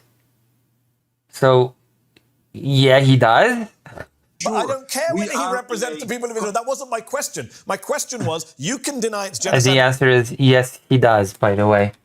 And ethnic cleansing, but the people doing the genocide and ethnic cleansing, Smotrich, Netanyahu, they're open about it. And it's not just Smotrich, by the way. Israel Katz, your defense minister, warned last week that unless Hamas surrenders, Gaza City will, quote, become Rafah and Beit Hanun. It will be razed to the ground. Eli Cohen, another minister, he said Gaza City should be like Rafah, which we turned into a city of ruins. They're just bragging about their war crimes, Danny. Mehdi, I hope you will appreciate. Listen, appreciate that they misspoke, and raising means like raising from the dead, maybe. My answer is that they are talking, they are bragging to their own base, the people that this is just political talk. Don't you understand? Don't you understand? That is just silly political talk to their base. Very, very, very, hawkish on the far right. They're doing the talks as politics, and this is something that Israel Katz is the defense minister, Danny. He's sending troops into Gaza City as we speak to raze it to the ground. Yeah, but it's just political silly talk, Jesus Christ.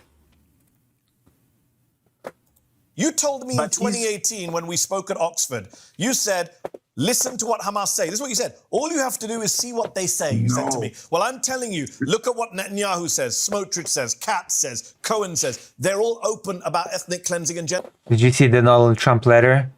Lincoln. Genocide, Danny, you can deny it all you want, but the government are saying it out loud. They may be saying it, and I cannot deny that. But are they performing it? No. Yes, they destroy. What? Are you fucking? Is this a joke? Are they performing it? Wow. Okay. Hold on. Let me show you what Gaza looks like. Let me show you, Danny. Let's look at what Israel does. Let's put it on screen. Have a look at these images of central Gaza from the air, from ITV News. That is what they did. It is an apocalyptic hellscape. That is. Are they saying it? They're just definitely not performing it, right? Is genocide. That is what Smotrich did and Katz did. You can deny it all you want, but anyone with eyes can see that. That is what Israel has done. Wiped out Gaza, razed it to the ground, just like Smotrich said. That's genocide. So this is not the intention. This was not the objective. This is the result of Hamas being embedded. Exactly. It's all about Hamas. It is all about Hamas.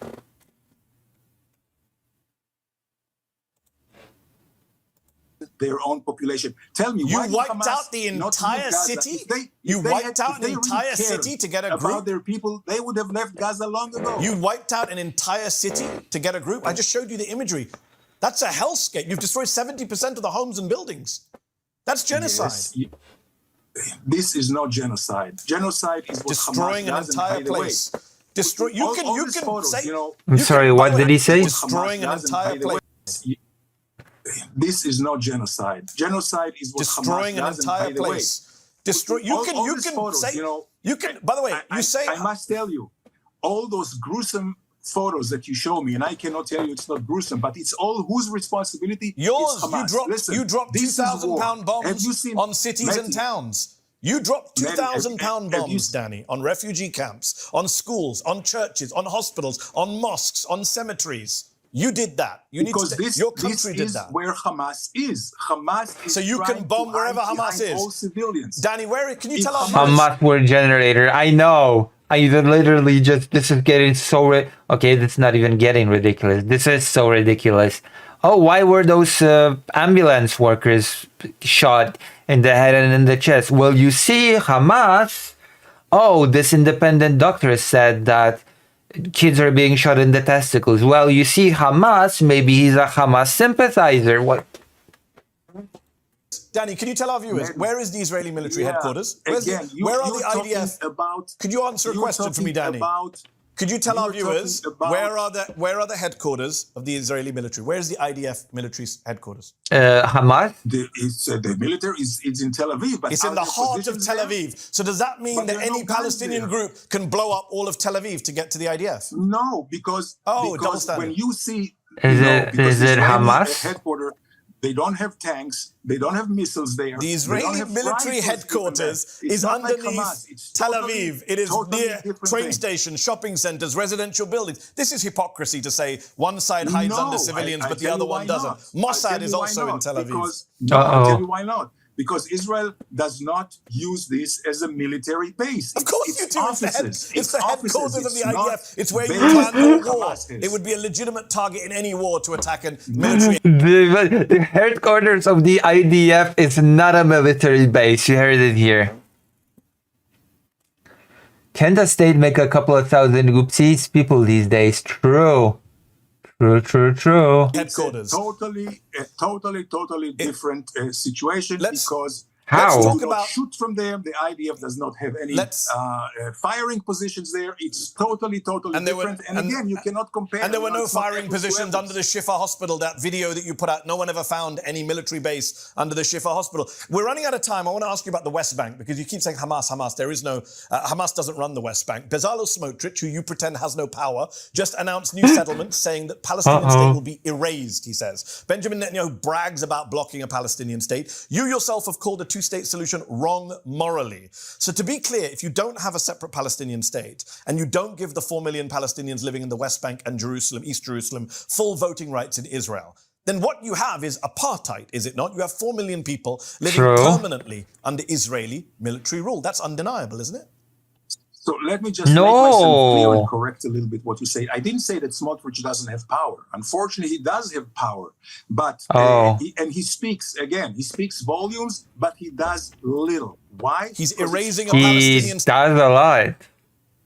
State in the West Bank. He's saying that on Friday. He's announced new settlements in E1, which will end in a Palestinian state. He's saying that, but he doesn't do anything. He said that. But you agree with him. But Danny, you agree with him. You don't support a Palestinian state. Base. But he's not doing anything. He's just saying it for political. And nothing's happening. He's building new settlements, Danny, and you support those settlements. You support having no Palestinian state. You support apartheid, do you not?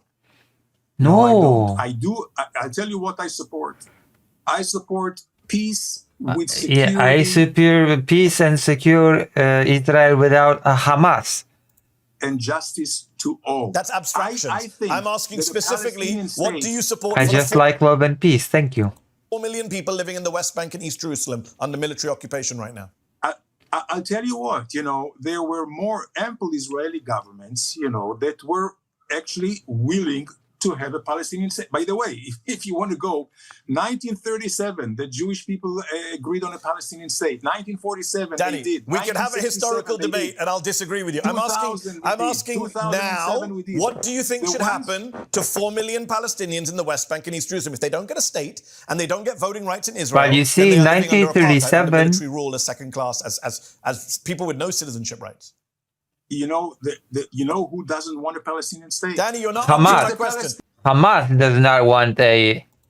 I'll ask a fourth time. What should happen? Danny, you're filibustering and everyone can see it. Jesus Christ. I'm going to ask a fourth time. What should happen to 4 million Palestinians living in the West Bank and East Jerusalem if they don't get a state? You say you shouldn't have a state, and they don't get voting rights in Israel. What is their status? So I will say what I think. I think Yes, I think they should just, I don't know. they should get a state. Listen, they should get a state based on their recognition of Israel as the Jewish state, based on a signing a peace agreement where they never ever attack Israel.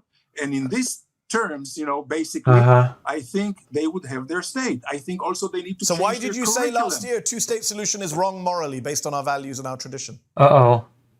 Depending on what? Because as long as the Palestinians teach their children to hate Jews and to hate Israelis and to attack Israelis, the people it's doing the morally hating wrong. right now are Bezalel Smotrich, as we both agreed. Let me ask you this. In July, Palestinian activist Oda al-Hathalin, who worked on the Oscar-winning documentary No Other Land, captured his own death on camera, Danny. He was shot and killed on camera by Yinon Levy, an Israeli settler who was previously sanctioned by the Biden administration. I want you to take a look at the video. It's horrific. Have a look at the video.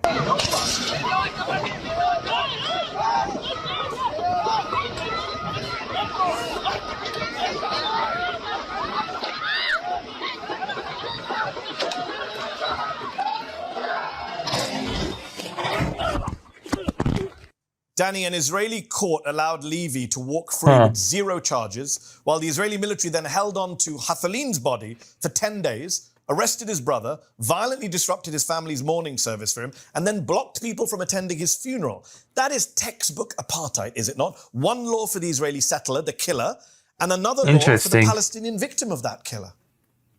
I Maybe think they this case is misspoke. still under investigation. Listen, do you think I like seeing this? You think it's still under investigation? So you don't know? You don't know if it's still under investigation or not? You just think that it is? It might be? Like seeing these pictures. I would like to have peace. And I can tell you, if the Palestinians wanted peace, we would, doubly those were unarmed Palestinians who were just shot on camera, and the judge let the man walk out of court. That's what we saw in South Africa, 2 laws for 2 peoples. No. In South Africa, yes, but not here. In the West Believe Bank, me, yes. not here. I just gave you an example. And I can tell you. Then why did he walk out of court? Why did he walk out of court? Scott? Maybe it was a misunderstanding and Hamas. Maybe the person was Hamas. Have you considered? Free. If we have peace, if the Palestinians... Danny, you're not answering my question. Why did he walk out of court scot-free? You can't answer the question. That's why you're avoiding it. If, I'm telling you, if the... again, we are going around, beating around the bush. Who needs free trial when Hamas, right? Okay, but genuinely, how do you stay so full of shit constantly on the spot? Do they have some training ground for this before interview? Yes, they do, definitely. Unironically, they are trained in what to say. 100% they are trained in what to say. Or issue. We can have peace with the Palestinians if they really want peace. If they would not reject as they did in 2007. Right now, Danny, right now, not only are the Israelis rejecting peace, they're rejecting a ceasefire. There's a ceasefire deal on the table. The Israeli military chief says it's in Netanyahu's hands to sign. You yourself said last week on Sky News Australia that Netanyahu should sign it. He's refusing to sign that ceasefire. Before we run out of time, though, a week after October the 7th, you said on Al Jazeera, the world is with us.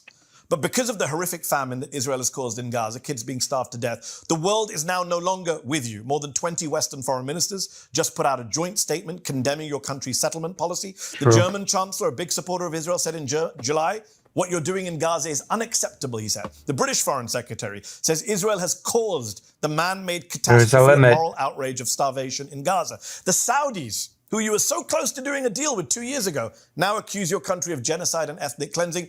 And the majority of Americans now have a negative view of Israel. Yep. Whether you like it or not, Danny, surely you accept that you are now isolated in the world. You are now a pariah state, especially because of this famine you've caused in Gaza.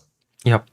No, Israel is not a pariah state. No. We are still a democratic country, and we have our people that whenever they want to raise their voice, they raise their voice against this government. This government is not very popular here in one thing. But it's not popular in the world, is my point. It's alone in the world with the exception of Trump and Millet.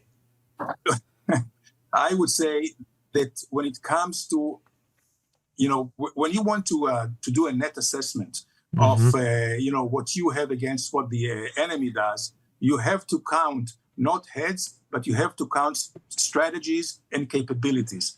The capability of Israel, in not just in military, but in political, will. So why are you so isolated right now? Sorry, Why is the world coming out what? and you had, like you said, you had the world's support on October the 7th, but you lost it by doing a genocide and now by starving children in Gaza. There's a famine. That's what the world is saying. We can't tolerate the famine. We lost it to a great extent. We lost it to anti-Semitism and Hamas. Because of Hamas propaganda, but as long as we have the United States... It's not Hamas propaganda to say there is a... Exactly, it's Hamas, I told you. Famine in Gaza, Danny. That is the ruling of the IPC. There is no famine in Gaza. So why did the IPC say there is a famine? Why does the IPC, which defines what is and isn't a famine, and has done so for 20 years, why is it saying there's a famine in Gaza City? Hamas. The IPC changed the criteria. That's a lie. The IPC was not even there. That's a lie. What criteria did they change? Based itself what criteria did they change, Danny? That's a lie. No, what criteria did they change? They changed the criteria dictated by Hamas? What criteria did they change? Hold on. Daddy, you just made a false claim. What criteria did they change? I keep hearing this talking point. It's false. There was no change in criteria. What criteria did they change? They changed the criteria that was different before and is different now. And have I mentioned Hamas? Changed many criteria, but they didn't change. He basically answered like I did. Many of the criteria has been changed. God damn. Hold on. Daddy. What criteria did the IPC change? Because they used the same criteria. Those that used to be different and are not the same now. Those ones. The MUAC criteria that they used to declare a famine in Sudan. The one that needed changing. I gotta say, the interviewer is really good. He is really good. I like him a lot. I watched a bunch of his stuff. He is really good. The same criteria in Gaza. So they're saying he is on point. It's a famine. Good. You're saying it's not a famine. I'm saying, why would anyone believe you, a diplomat from Israel, a former diplomat, over the IPC? I'm glad you mentioned Sudan and Somalia. I'm glad you mentioned these things, Hamas. You see thousands of children with bloated bellies. Do you see any in Gaza? Have you read? Yes. Have you read have you seen the pictures in the Haaretz piece? Danny, Haaretz just did a piece where they went into hospitals with a video cameraman who, by the way, your country just killed on Monday, and they filmed children starving. And by the way, you've made a false claim about the IPC changing its criteria. We now agree. That is grim. That is really grim. You just killed the guy that filmed it. A false claim. The IPC used the same criteria to declare a famine in Gaza. By the way, it's not just the IPC. Mehdi, I challenge you to a duel. And I think you're a Hamas sympathizer a bit. Mehdi, I challenge you are investigating. I challenge you to look at the exact criteria that the IPC used. I did. And I spoke to actual experts on this. You didn't. 2 years ago. Let me ask you this. To do that, they used the same criteria as they did on Sudan. To your audience. You made a false claim. Let me say this, not just the IPC. Over 100 humanitarian aid groups from around the world just signed a joint statement saying Israel is blocking them from bringing in aid. You want us to believe you, the Israeli military, Netanyahu, Smotrich, but not... Yes, believe us, please. And not those Hamas sympathizers. ANERA, Christian Aid, the Danish Refugee Council, the Norwegian Refugee Council, Polish Humanitarian Aid, Pax Christi, Polish Humanitarian Aid, there you go. Sabeel Kairos, Oxfam, Doctors Without Borders, Save the Children. I could go on, Danny. Are you going to say they're all Hamas? They're all pro-Hamas, are they? Ridiculous. Yeah, they are all Hamas sympathizers. Finally, you understand. No, I think they are naive, and all of them are just naive. There you go. All of them are just naive. I think they are basing... Without exception, all of them are naive. Their assessment on Hamas No, data. they're not. They're not using Hamas Show data. me They're saying that we are being there is blocked no from bringing famine. our trucks in. Listen, Danny, they're not talking about if famine. there was famine, Danny, listen I to don't know me. if you- They're not talking Did about you see- famine. They're not talking about Did famine. you They're see saying, famine? Did can I you see finish a famine sentence? in Sudan, in Danny, Somalia, they in are not Africa? talking about You don't see famine the same thing here. or Hamas propaganda or Hamas data. They're saying their guys on the ground are being blocked from bringing in baby formula by Israelis at border crossings. Maybe they're just being naive. Maybe they could easily get in, but they just don't want to. Have you considered that maybe they just don't want to get in? Is their experience. They're wrong. Anera's wrong. Christian Aid's wrong. The Danish Refugee Council is wrong. All of them are wrong. You don't understand? The Norwegian Refugee Council is wrong. Polish Humanitarian Action is wrong. Especially the Polish Humanitarian Action is wrong. Without Borders is wrong. Save the Children is wrong. Oxfam is wrong. 100 aid groups are all wrong, Danny. Do you realize how silly They are all naive. you sound? Just By silly. the way, no, many of them, listen, you have to read the reports. Many of them will tell True, many of them are Hamas supporters. you that Hamas blocked it. Just read They're the not reports saying that. and read The them. aid groups are And not by the saying way, Hamas blocked them. They're saying when you Israel talk about blocked them. famine, let's talk about facts. Maybe they cannot tell Israel from Hamas. Have you considered that Hamas is blocking them and they think it's Israel? Israel has been since May. Poland? What do they know about genocide and war? Asks Lettuce True. Nothing. Sending into the West Bank, if you look at calories, 3,000 to 4,000 calories per capita. Why don't they get evenly distributed? Hamas. Ask Hamas. Why?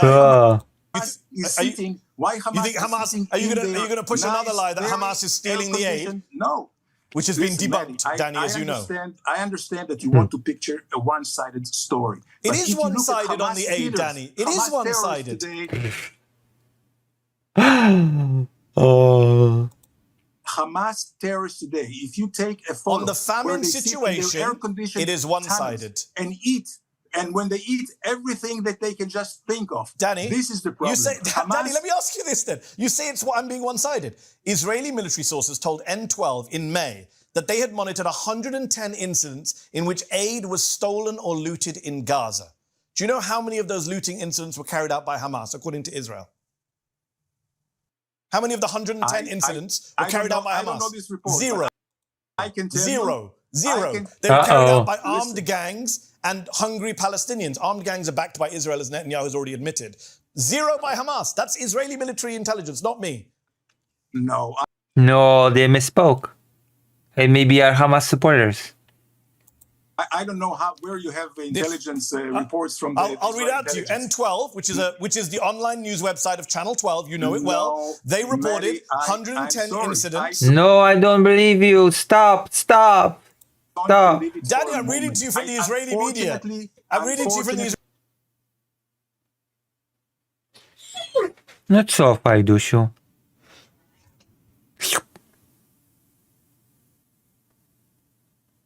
No chodź. Chodź, Fajdo. Chodź do mnie.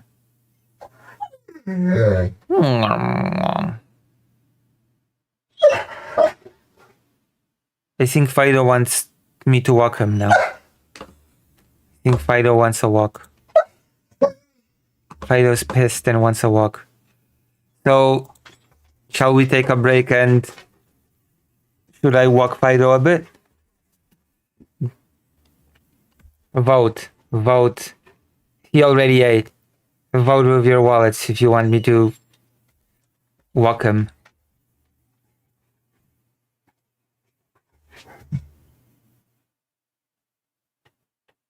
Okay, then I'll be right back.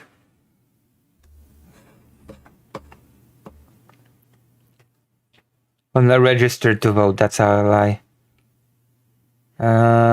Where is the I'll be right back thing? Where is it? Alright, I'll be right back. And then we will continue this and then we'll do a few other topics and it'll be all glorious as hell. I'll be back soon. Just remember that it's all the fault of Hamas as I'm walking Fido. Just keep that in mind. It's whatever happens, it's all on Hamas. Also, keep chatting for engagement and invite your friends, colleagues, and family to this stream. Is Fido Hamas? Yes, of course. He's trying to disturb this segment. I'll be right back.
Okay, I'm back.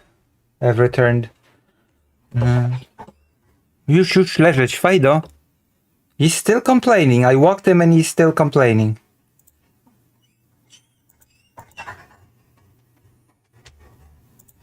Alright. Hello. Anybody still here? 6 people. And 6 likes. I guess. I'll take it.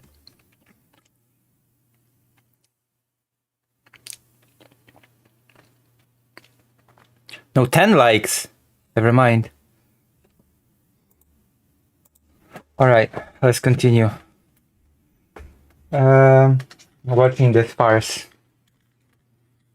Tragic comedy. Not much left, actually. Israeli media, whether you like it or not, this is 110 looting incidents. None of them manipulated. It is manipulated. Wow, the Israeli military is manipulated. The Israeli military is infiltrated by Hamas from within. About something which I do not see in my eyes. I'm reading it out to you. If you stop filibustering. I saw visuals of Hamas killing their own people. That's not what we're talking about. We're talking about looting. Listen, the IDF is infiltrated by Hamas.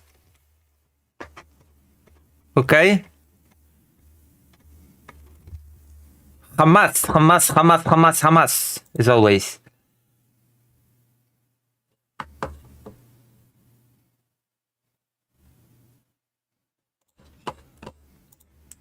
Hamas was looting let me read to you what the Israeli military says. Just to sell them when you finish your speech, I'll respond. This is 110 looting incidents. Hamas, listen, but have you considered Hamas? Do you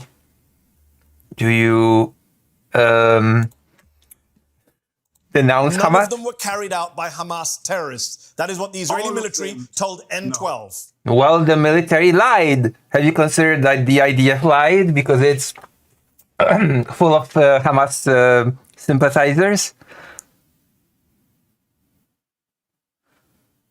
True. In May. Listen.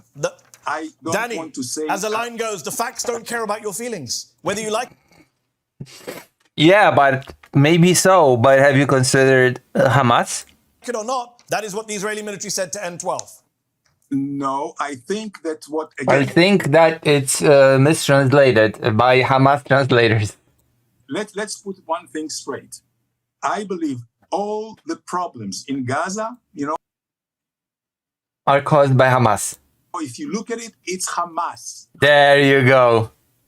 Hamas is responsible for everything.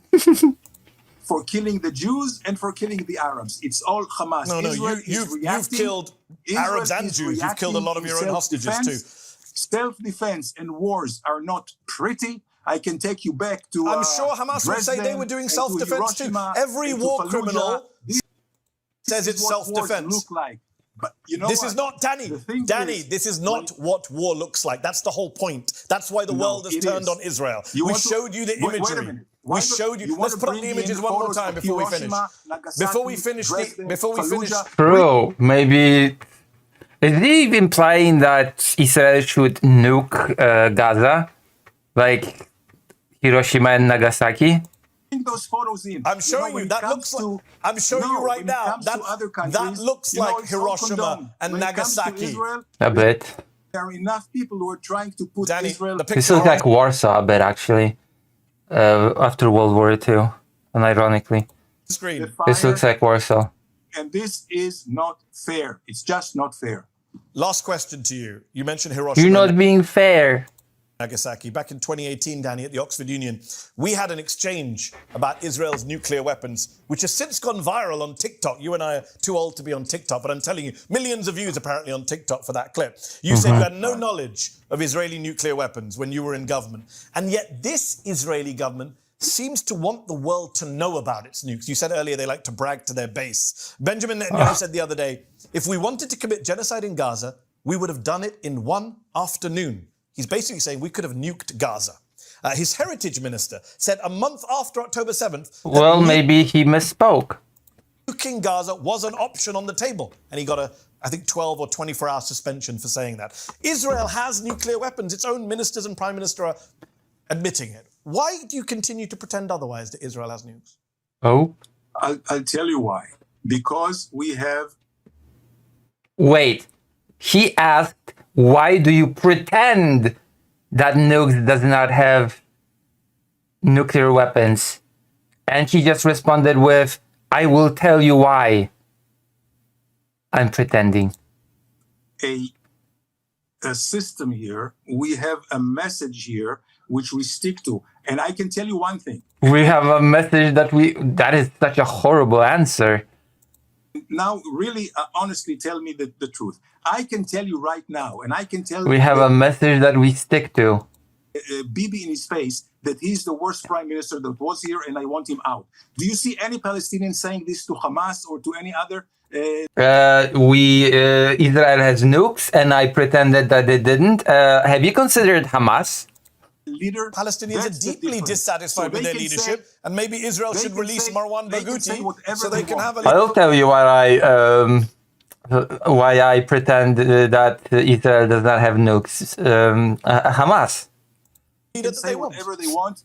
Our people know better. And Israel said, we will never be the first one to introduce military weapons in the Middle East. Why don't we say more than that? Because, and here I will tell you, because we keep an ambiguity. But you don't. Netanyahu just said we could have... we have an ambiguity and Hamas. We could have killed everyone in Gaza in one afternoon. You can only do that with nukes. Listen, if we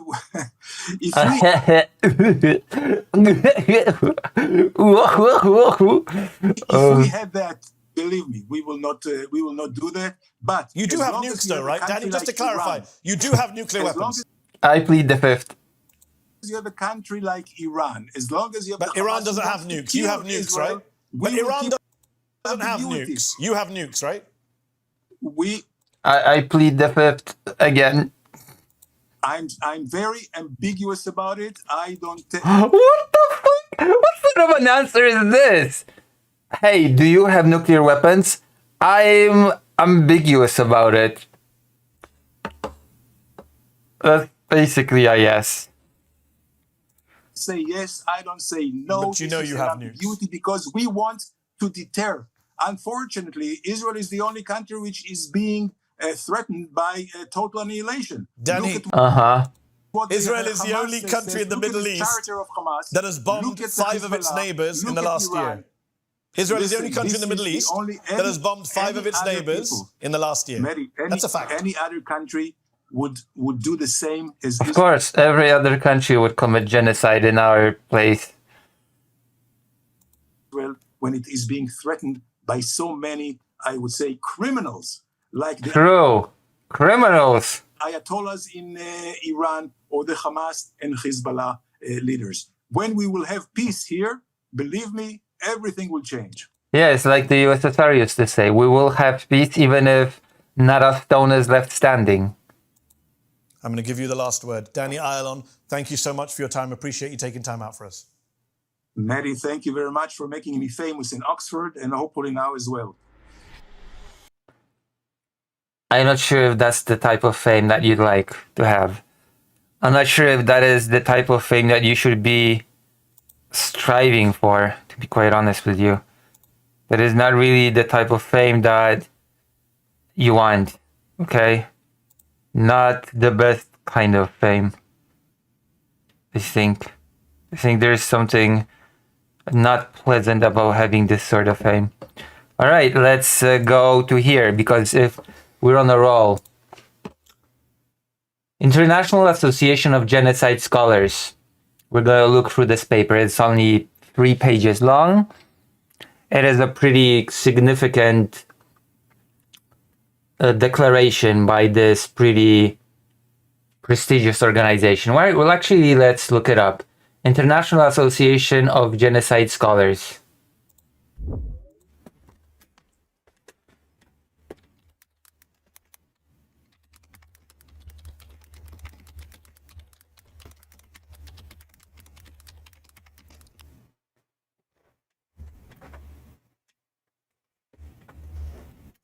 There you go. Home. so that we can learn about them a little bit.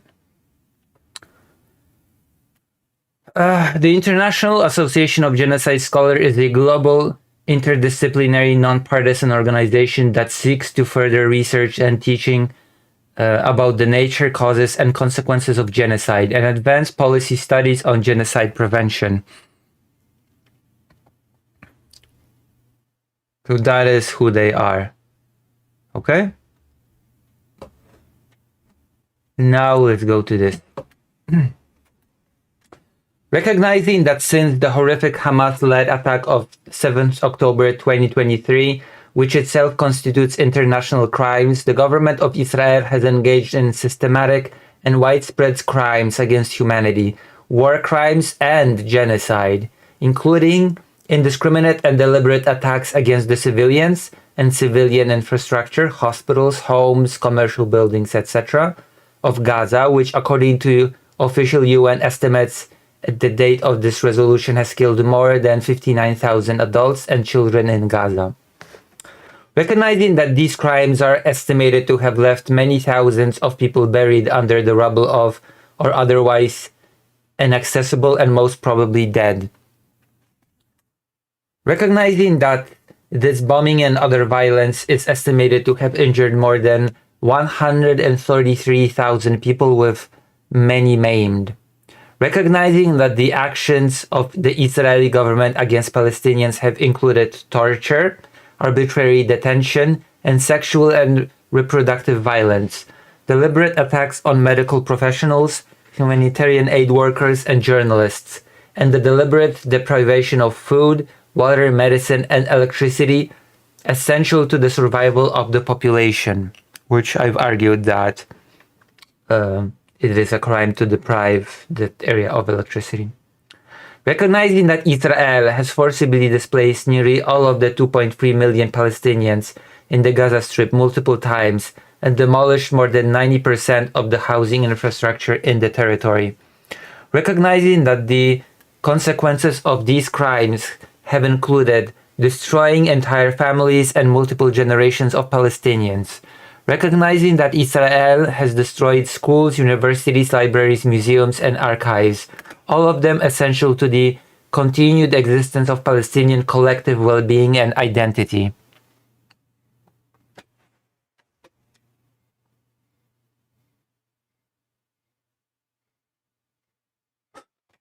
Okay, I'll watch it quickly and then I'll watch what you have here quickly and then I guess. I hope you're not disturbing me for something or some silly business, okay?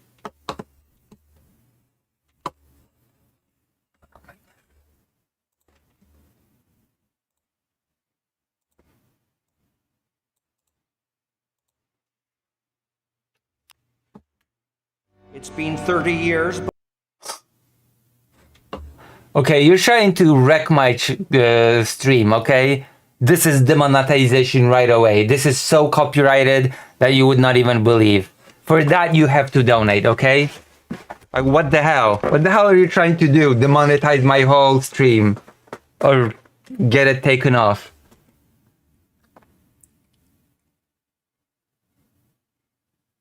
Is this a document to make Israel openly acknowledge these things as part of terms of for peace? This is an organization of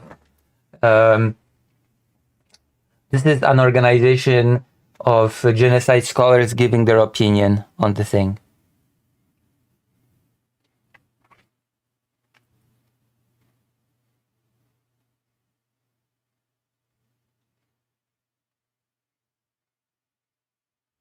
Recognizing that Israel has killed or injured more than 50,000 children, and that this destruction of a substantial part of a group constitutes genocide, as emphasized in a joint declaration of intervention in the International Court of Justice, case of the Gambia versus Myanmar by 6 countries.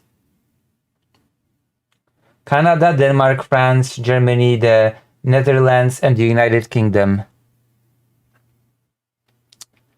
Thank you. Thank you for recognizing that you have demonetized this stream.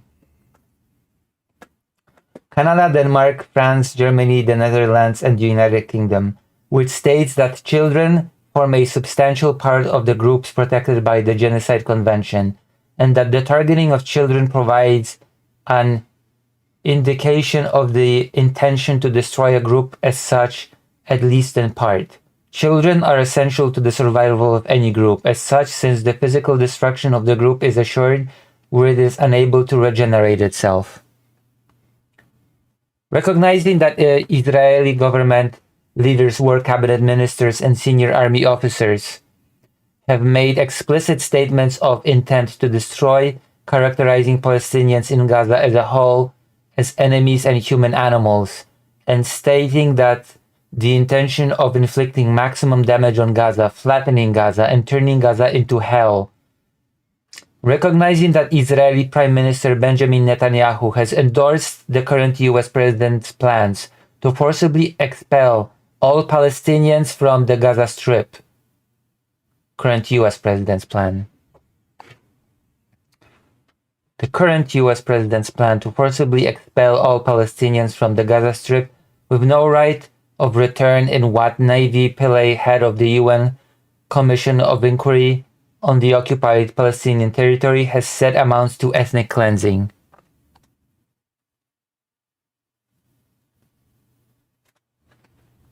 Recognizing that the deliberate destruction of agricultural fields, foods, warehouses, and bakeries, and other violence that prevents food production in conjunction with denial and restriction of humanitarian aid indicate the intentional infliction of unlivable conditions.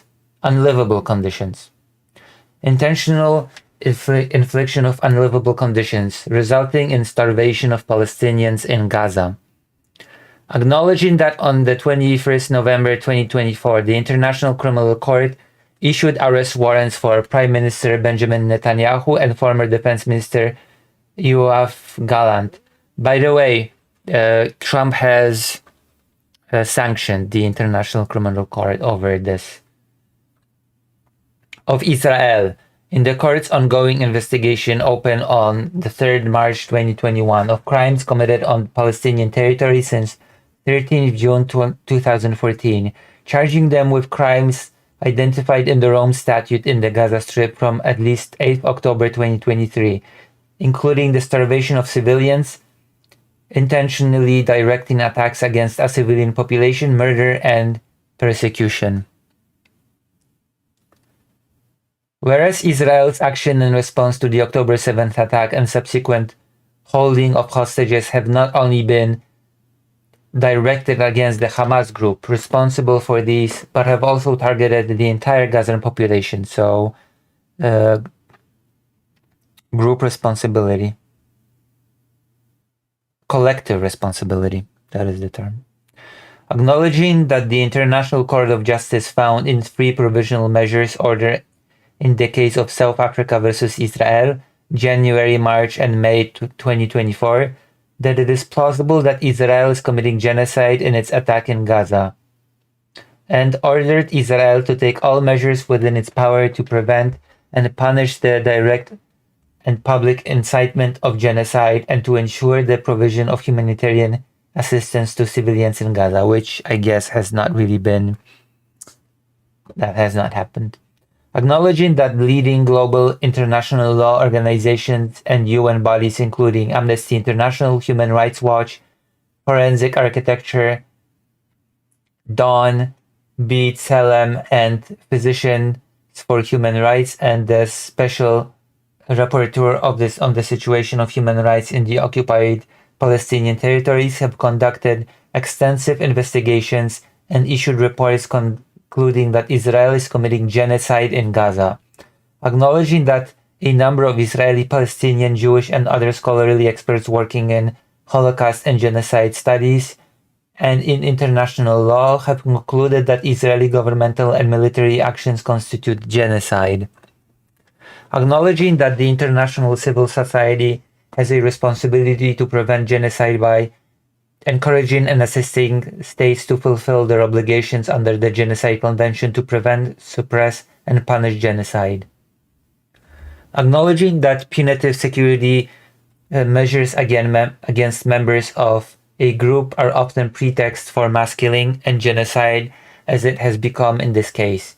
Therefore, the International Association of Genocide Scholars declares that Israel's policies and actions in Gaza meet the legal definition of genocide in Article 2 of the United Nations Convention for the Prevention and Punishment of the Crime of Genocide, 1948. Declares that Israel policies and actions in Gaza constitute war crimes and crimes against humanity as defined in international humanitarian law and the Rome Statute of the International Criminal Court. Calls upon the government of Israel to immediately cease all acts that constitute genocide, war crimes, and crimes against humanity. So it's not just one crime, it's all the three big crimes: genocide, war crimes, and crimes against humanity, which are not, by the way, in some hierarchy. In legal terms, none of these are a bigger crime. Against Palestinians in Gaza, including deliberate attacks against and killing of civilians, including children, starvation, deprivation of humanitarian aid, water, fuel, and other items essential to the survival of the population, sexual and reproductive violence, and the forced displacement of the population. Calls upon the government of Israel to comply with the provisional measures orders of the International Court of Justice. Calls upon the state parties of the International Criminal Court to comply with their obligations, cooperate with the court, and surrender any individual subject to an arrest warrant, Netanyahu.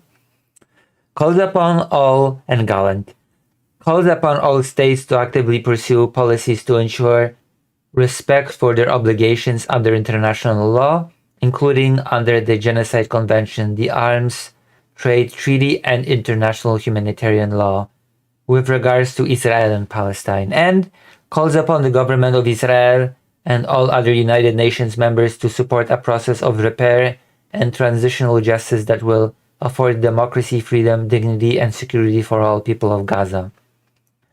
Current as of 28th July 2025. Resolution passed 31st August 2025.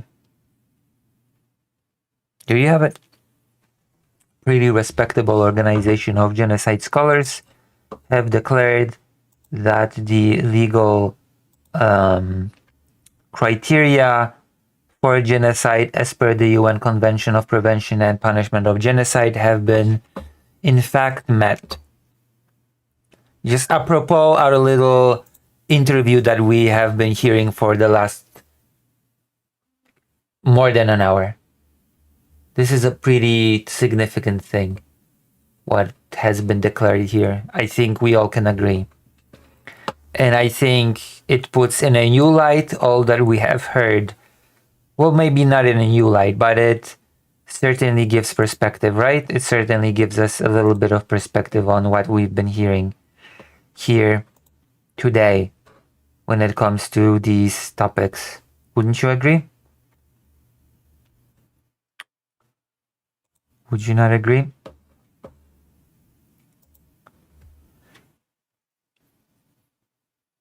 So there you go. Any thoughts? Yeah. All right, so I have done this. We have a few topics still. We have the topic of Trump changing the name of the Ministry of Defense to the Ministry of War.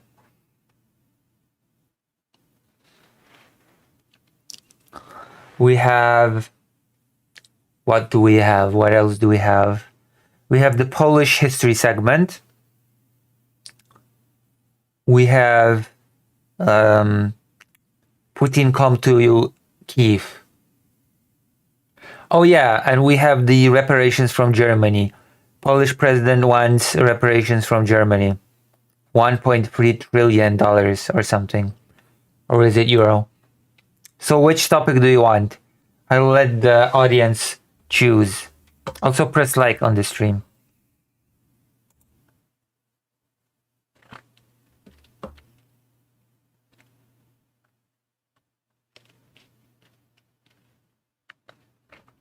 EPN sponsored segment. Let's go. That is true.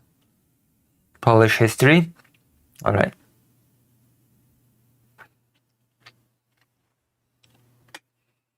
Let's go for Poland then.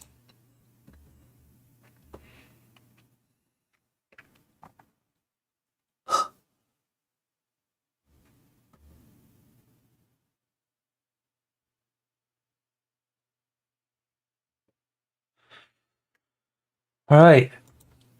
It was total war. The US photographer who documented the horrors of 1939 siege of Warsaw. I am a Warsawian, so to speak.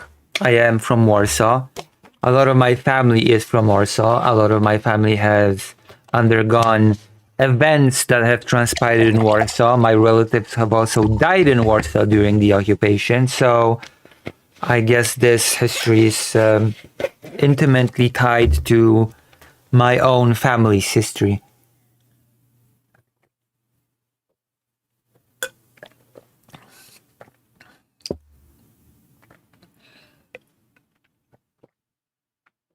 And we're just discussing World War II right now.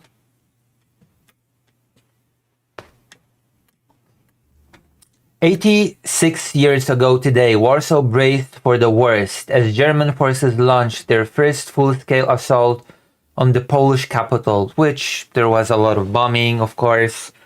My own grandfather's Poland is a real country. And ironically, when Germany invaded Poland, because keep in mind, it was the post-World War I reality.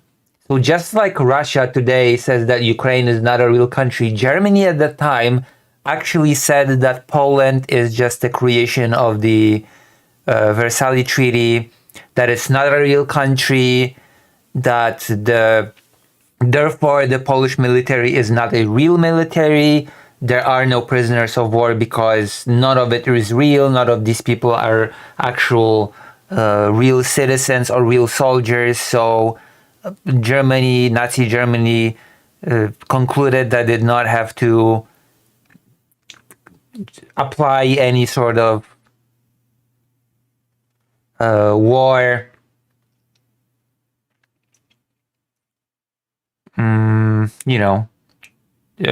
any sort of standards of war. I know you're joking, but this was actually a good opportunity for me to mention that Germany actually did apply the line that Poland was not a real country and that therefore it could be done away with however Nazi Germany sees fit.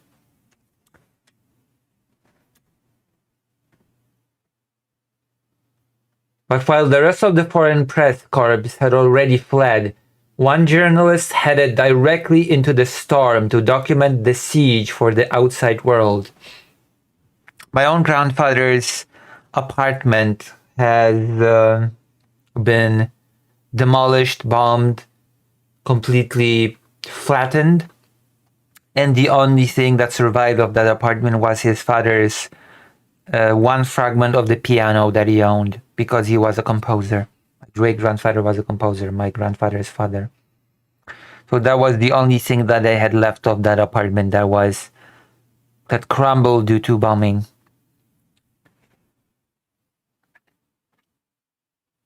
Arriving from Romania on the last train to enter the city, 40-year-old Julian Bryan became not only the sole foreign journalist to document the siege of Warsaw, but also the author of some of the war's most haunting images. This image is one of them, as you can see. In Warsaw and in Poland, it was total war, not merely aimed at soldiers, but at the entire population, wrote Bryan. Photo, published domain.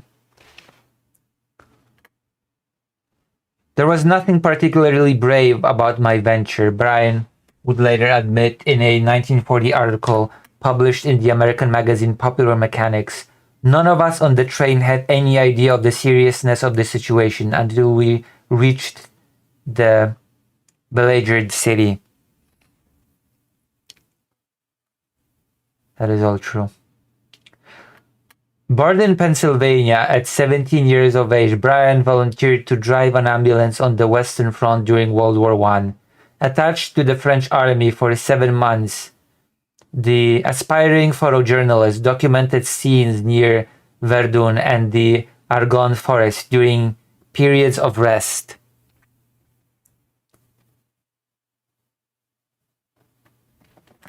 But nothing would prepare him for the horrors he would witness in wartime Poland. Brian pictured in the car he would drive around Warsaw. That was the car. The Blitzkrieg in Poland was infinitely worse, he wrote. In Warsaw and in Poland, it was total war, not merely aimed at soldiers, but at the entire population. People would be locked in basements when the Nazis would throw in grenades and murder everybody. Prisoners of war would be used as living shields against other Polish soldiers, which would force them to surrender. And then one group of soldiers would dig graves for the other, and then everybody would be executed and thrown into the mass grave. Those were the realities of the total war. Thank you for the tier 1, fake Alec Cal Parker. And also, one of the realities of the war during the occupation on Warsaw proper were the łapanki. Łapanka translates roughly to capture, to catch. Random civilians would be rounded up around Warsaw and executed. That was the reality of the German occupation in Warsaw.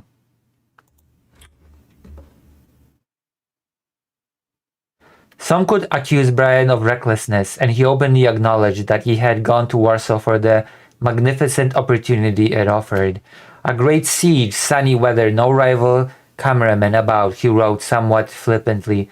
But there was a slight hitch. The photographer and his pictures might never get out. Soon he would face a baptism of fire. The devastating scenes Brian captured in Warsaw left him profoundly shaken. Yet they also thrust him into the global spotlight. But even so, his ascent to prominence owed as much to his skill as it did merely being in the right place at the right point in time. Brian captures the grim reality of war. After graduating from Princeton University in 1921, Brian traveled extensively throughout Europe and Asia during the 1930s, producing slideshows and human interests films. Among other projects, he would visit the Soviet Union twice, Hitler's Germany, shooting 25,000 feet of footage for Jack Glenn's 1938 documentary titled Life in Nazi Germany, a film initially banned in the US for being unfriendly to the German government. Just so you know what sympathies the US had at the time. He would also visit Warsaw in 1936, capturing its neon lights and glamorous hotspots like the Adria nightclub. 3 years later, he would see a different side to Warsaw, one bathed in suffering. Realizing he faced arrest and execution if he was caught prowling the streets and mistaken for a spy, Brian's first move saw him contact the mayor, Stefan Starzyński, who provided him with a camouflaged car, security, and a translator. In another photo, civilians line up to milk a cow at the height of the siege, which is very interesting. This is in Warsaw. People milk a cow in the middle of the city.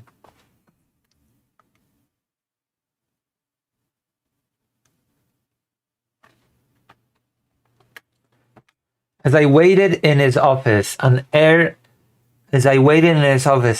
raid alarm sounded. Brian recalled in Popular Mechanics. Looking out of the window, I counted 42 German planes. Starzyński's only comment was that I should not expose myself at the window. He himself stood only 6 feet away. Using, among other things, his trusted Leica camera and his Bell & Howell film camera, Brian's introduction to this new style of warfare was swift. Plenty of romantic stories have been told of fearless war correspondents and photographers who leap merrily from one trench to another to get eyewitness stories and pictures, he wrote. They are not exactly true. Reflecting on the shared fear of the siege's early days, Brian found his courage after watching those sheltering at the American embassy during air raids. While I was photographing the bodies, a little girl came running up and stood transfixed by one of the dead, he later said. This is the photo. I began to notice that the cook, terribly frightened, forgot her fear by working like a demon. The old janitor kept plugging away at odd jobs. The telephone operators never left their post, he wrote. Seeing this, I decided to try and get new pictures. And in the 2 weeks that followed, I was much happier. When busy in the open, he added. With his fear shed, Brian went to take a string of iconic photographs, most poignantly that of a 12-year-old Kazimiera Kostevicza kneeling inconsolably next to the body of her 14-year-old sister, killed when a German bomber strafed the field where she had been working. The more things change, the more they stay the same, don't they? While I was photographing the bodies, a little girl came running up and stood transfixed by one of the dead. The child had never before seen death and couldn't understand why her sister would not speak to her. The child looked at us in bewilderment. I threw my arm about her and held her tightly, trying to comfort her. She cried, so did I, and the two Polish officers who were with me.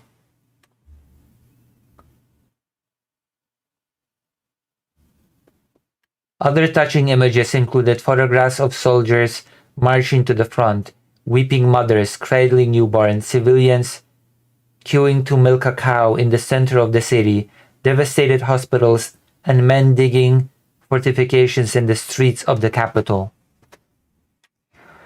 Brian would also capture a similarly iconic photograph of 10-year-old Zygmunt Aksienov, sat amid the ruins in search of a missing friend, clutching a birdcage with a lone canary inside.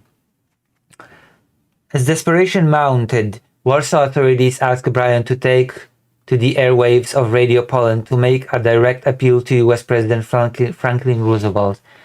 This he did with stunning clarity. President Roosevelt and the people of America, listen to my story. I speak from the besieged city of Warsaw, Poland. My name is Brian Julian Brian, American photographer. Look at here. I can and must speak for the Polish people over the air tonight to tell everyone in America, including you, President Roosevelt, what has happened to us here.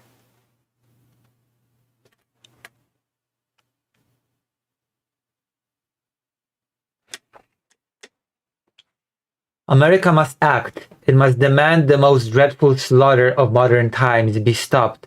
130 million Americans, we ask you in the name of decency, justice, and Christianity to help those brave Polish people. With the news tightening around the city, Brian had little choice but to evacuate when the Germans granted safe passage out of Warsaw for neutral citizens on the September 21st. Fearful that his 700 photos and 6 hours of film would be confiscated, he smuggled them out taped to his body and hidden in gas mask canisters, only making the first tranche public when he reached New York later that autumn. Interesting. Published in Time and Life, as well as a string of other high prestige titles, his work gained rapid international recognition. Then came a film, Siege.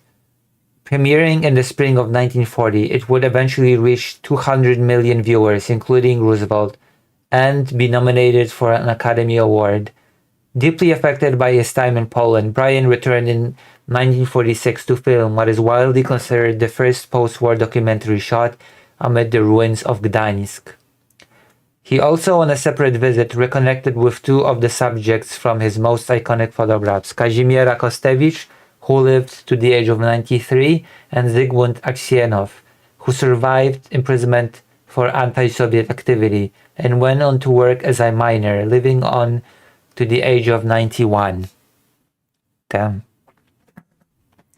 Ryan himself passed away in 1974, but remains remembered as a true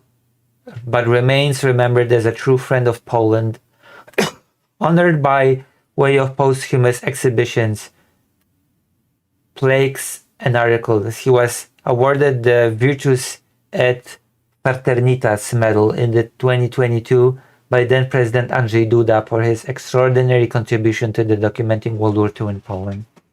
So, you know, just a little bit of historical, I guess, reading of what happened in this region of the world, of what this region has experienced, and why, well, that is the story of this region. My family has been living in Warsaw at the time as well. And what can I say? Right now, Russia does the same thing to Ukrainian cities, bombs them to nothingness, kills civilians, supports civilians, kidnaps children. Just a little bit of a reminder that we should not just turn our eyes away from the brutality of war, from the horrible realities of war.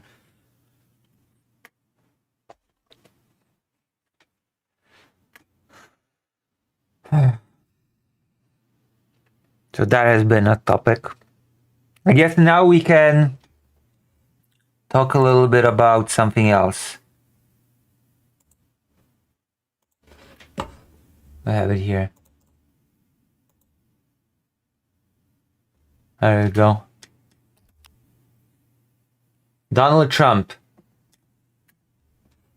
Trump says push to rename Department of Defense to Department of War sends a signal. Yeah, a signal that Trump is an illiterate buffoon and does not understand the context in which the Department of Defense became the Department of Defense to begin with, which we will probably look into because this is an interesting one.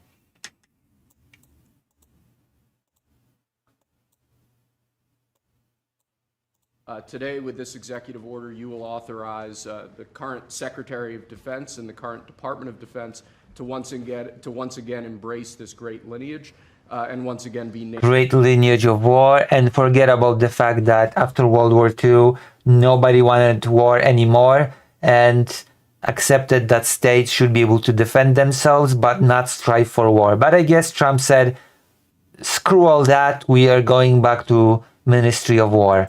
named the Because it sounds cool. Secretary of War and the Department of War. We won the First World War, we won the Second World War, we won everything before that and in between, and then we decided to go woke and we changed the name. Oh, we won everything in between. Vietnam disagrees. Also woke? The Department of Defense, so we're going Department of War. I think it's a much more appropriate name, especially in light of where the world is right now. It's an honor to sign this. We gone woke. Okay, let's look at the history. Let's look at all those woke people that changed the name. How Ministry of War became Ministry of Defense. Okay.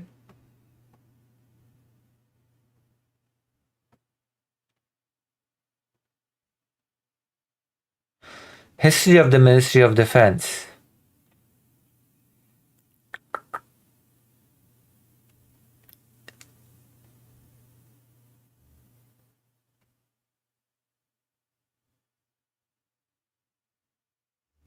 Let me see this. Government UK. History of the Ministry of Defense. The Ministry of Defense is a relatively young organization. It has only existed in its present form since 1971, but its predecessor goes back to the times of Henry VII.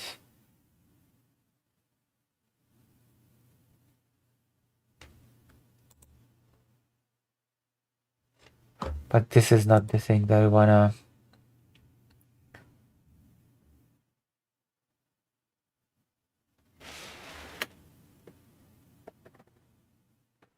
Oh yeah, department.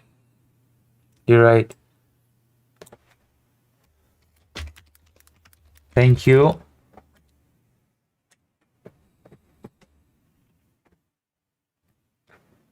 There you go. War.gov. Department of Woke.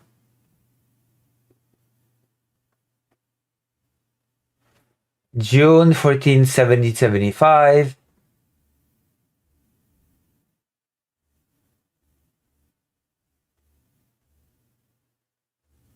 We have to go a bit further. My goodness.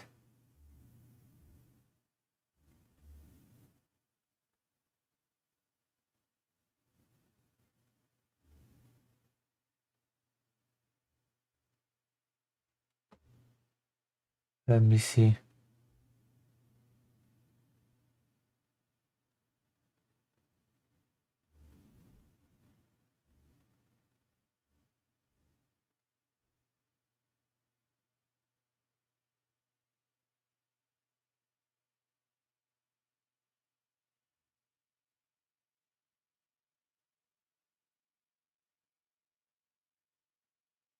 Oh, President Harry Truman. So the wokest president in the US.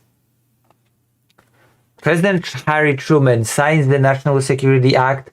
The legislation merges the Navy and War Departments and the newly independent Air Force into a single organization called the National Military Establishment, led by a civilian Secretary of Defense, who also oversees the Joint Chiefs of Staff. In addition, the Act creates the Central Intelligence Agency, the National Security Agency, and the National Security Resources Board. So, I guess Harry Truman was just woke. There you go. Truman was just woke. What a woke guy. How pathetic. And we will do that right now.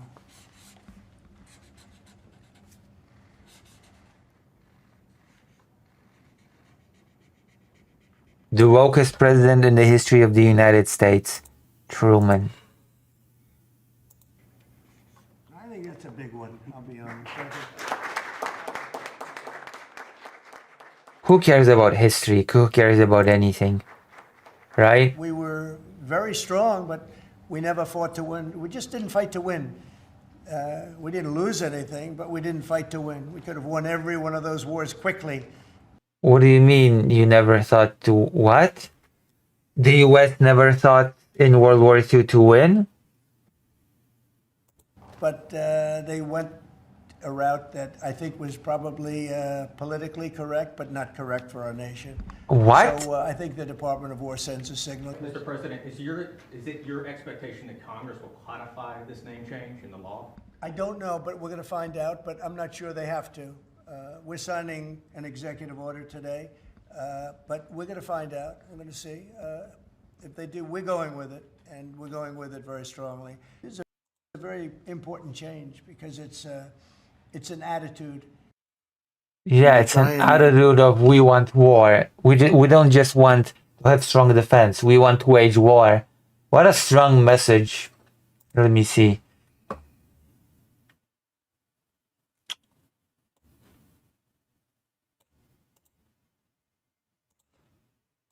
Who cares about the National Security Act? It was woke. Okay? The wokest act ever.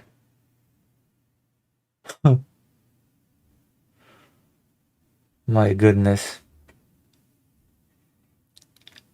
Office of the Historian. Alright. Why is this matter allowed in there? Trump blinks in a hospice. So I guess we go back to history because Trump has made a claim that it used to be glorious Department of War but became the woke Department of Defense.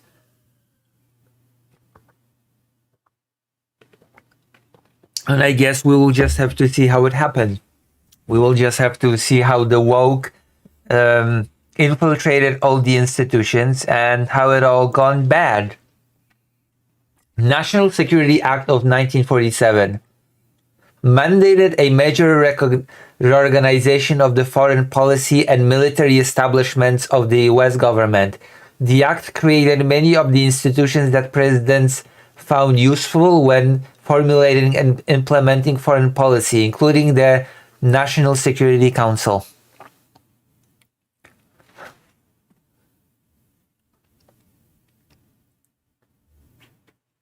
The president signing the National Security Act into law. The council itself included the president, vice president, secretary of state, secretary of defense, and other members such as director of the Central Intelligence Agency.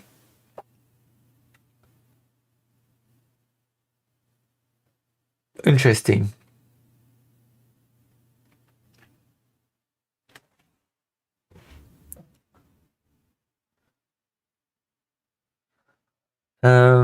Let's see. Let's go to the relevant portions. Later, the Defense Intelligence Agency became the main military intelligence body. Oh, there you go. The War Department and Navy Department merged into a single Department of Defense under the Secretary of Defense, who was also directed the newly created Department of the Air Force. However, each of the three branches maintained their own service secretaries because, you know, after World War II, the world was a bit tired of war, but they still accepted that countries deserve to have a defense. Hence, Department of Defense, right? A country needs, a sovereign state needs defense. But I guess Trump says, that is all woke. Let's throw it all out the window. We can win wars swiftly. We never fought to win. Neither in World War I or II did the US fight to win, and it could have won swiftly. And we're sending now a message by changing the name to the Department of War, because Trump is an idiot and he doesn't understand anything. And he thinks that Truman was woke. Okay. I don't even, what else do I say? What else should I say to this? This is just, it does kind of indicate a shift. It indicates a shift to a more aggressive policy. I suppose it is aligned with the threats that Trump has made against the Canal, against Greenland, just against his own allies, really. It's just that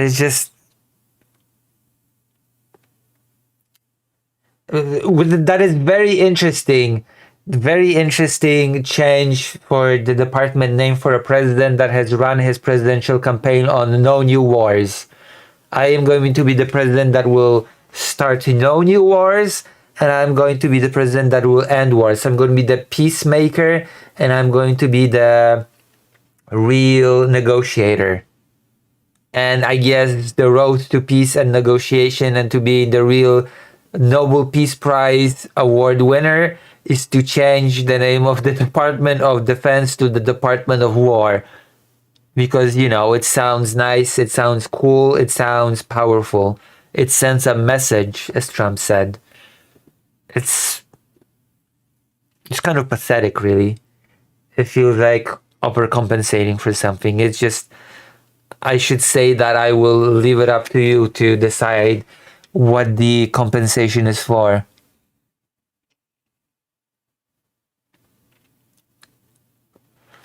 This is very, very pathetic, but I needed to mention it. I needed to talk about it at least a little bit because, you know, I feel like it's my duty. It's my duty as a real a Polish journalist, okay, to talk about how Trump is showing basic illiteracy about the history of his own country, why this change has been made in the first place, what it indicated, what sort of shift in understanding of these departments has been indicated by that change in the 40s, and how Trump is trying to revert all that as woke, which became just a thought-terminating cliche at this point, calling everything woke, even though it had nothing to do with the subject of wokeness or non-wokeness. The fact that after World War II, the world was simply tired of war, and hence the change. But I guess no new wars president is a far bigger warmonger than anyone could have expected, and hence the new shift.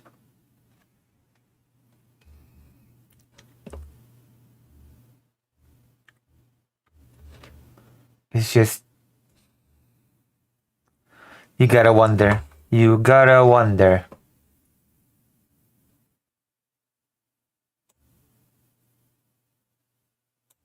Let's read a little bit more. One more.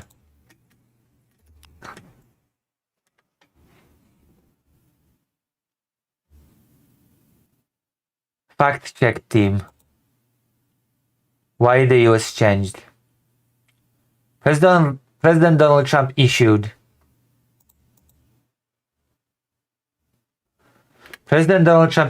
an executive order to rename the Department of Defense to the Department of War, arguing that the change better reflects American strength and the willingness to fight and win wars, not just defend. Trump framed the move as a restoration of the founders' intent, noting that when George Washington first created the Department of War in 1789, the name signified military readiness and deterrence. And also, changing it to defense was woke, let's not forget. Why did the US originally change the name? There you go. The original name change occurred in 1949 after President Harry Truman signed the National Security Act, which renamed the National Military Establishment to the Department of Defense. The shift reflected the post-World War II reality of permanent global military presence and a focus on a coordinated defense strategy, not war. The term defense was chosen to sound less aggressive and more cooperative. Currently, the change is largely symbolic, with the Department of War being used as a secondary title. Trump is requiring a plan to make the name change permanent through Congress. Cost of the rebrand? A cost study by Pricer analyzed the potential financial impact of the rebranding. If done gradually over 2 to 5 years, it would cost taxpayers between $150 million to $300 million, because that is money well spent. Trump changing something to a cooler name, quote unquote, only for $300 million. Make America great again. However, a 12-month all-at-once swap could push the estimate to $500 million, up to $1.2 billion, because again, make America great again and make taxpayers pay for Trump's whimsy, basically. According to the National Telecommunication and Information Administration, the Department of Defense oversees nearly 4,800 sites worldwide and more than 500,000 facilities valued at approximately $2.2 trillion. This means even a simple name change is expensive. For instance, renaming 9 army bases in 2023 cost about $39 million. Scaling this up across the Pentagon's extensive infrastructure highlights why a full rebrand could quickly escalate to hundreds of millions or even billions of dollars. Well, whatever, the taxpayers will pay for it because, as we all know, make America great again, and people love paying for stupid rebrands that nobody wants, and there is a deeper meaning to it. Like Trump has a plan to make America great again.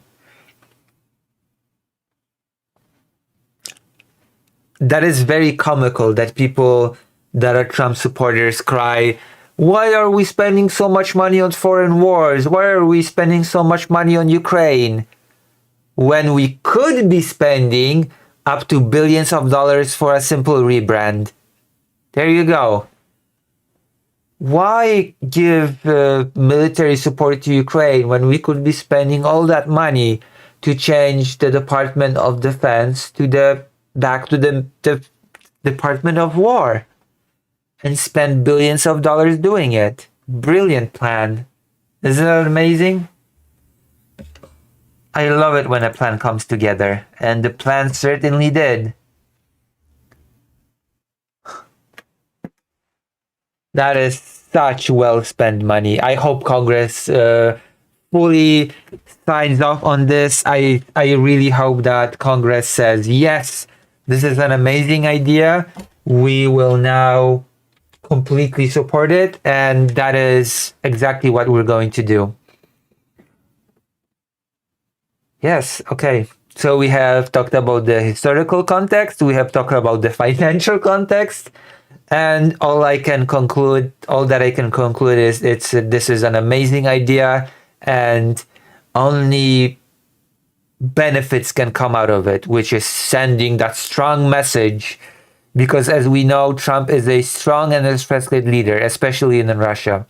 Especially in Russia, Trump is a strong and respected leader. As you can see, the ease with which Trump is getting that peace deal going in when it comes to war in Ukraine. It's just swiftly happening, just as Trump has promised, because he is a strong, respected leader on the world stage. And that is where I will leave this amazing segment. All right, brilliant. We have done it. We have done our thing. What a brilliant, brilliant thing.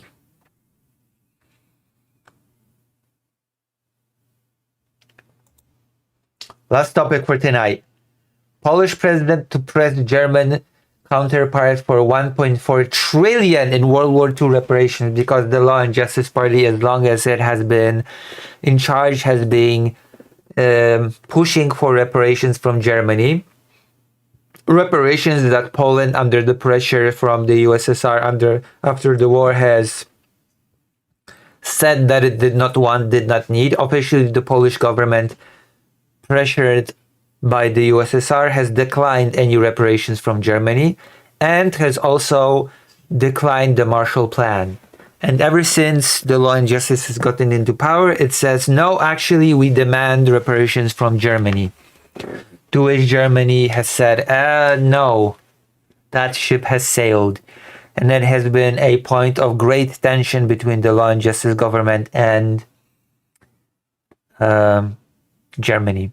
And now the candidate of Law and Justice, the newly elected president, is pushing again for the reparations from Germany, which I do not even have the slightest expectation of any of that happening, especially to the tune of 1.4 trillion euro.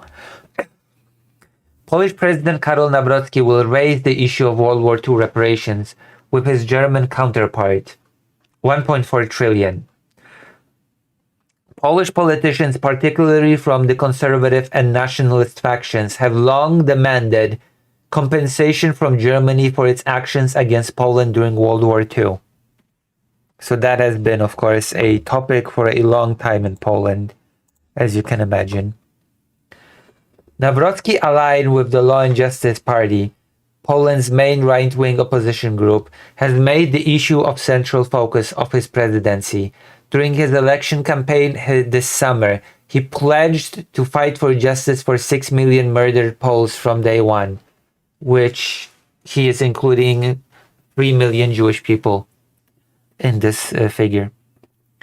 Later, at ceremony on September 1st, marking the 86th anniversary of the Nazi invasion of Poland, Nawrocki said, "In order to build a partnership based on truth and good relations, we must deal with the issues of reparations from the German state, which as Polish president I unequivocally demand for the common good," which I do not expect anything to come of this except for increased tensions between Poland and Germany.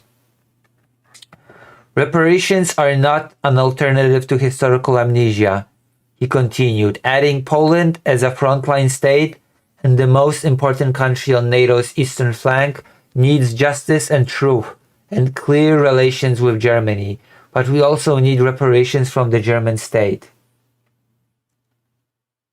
An interview with Polish state agency TAP on Monday, Nawrocki's spokesperson Rafał Leskiewicz said that the president will raise the issue during the upcoming talks in Berlin with his German counterpart Frank-Walter Steinmeier, because he cares about the interest of Poland and Poles, which, again, I don't think anything will come out of this.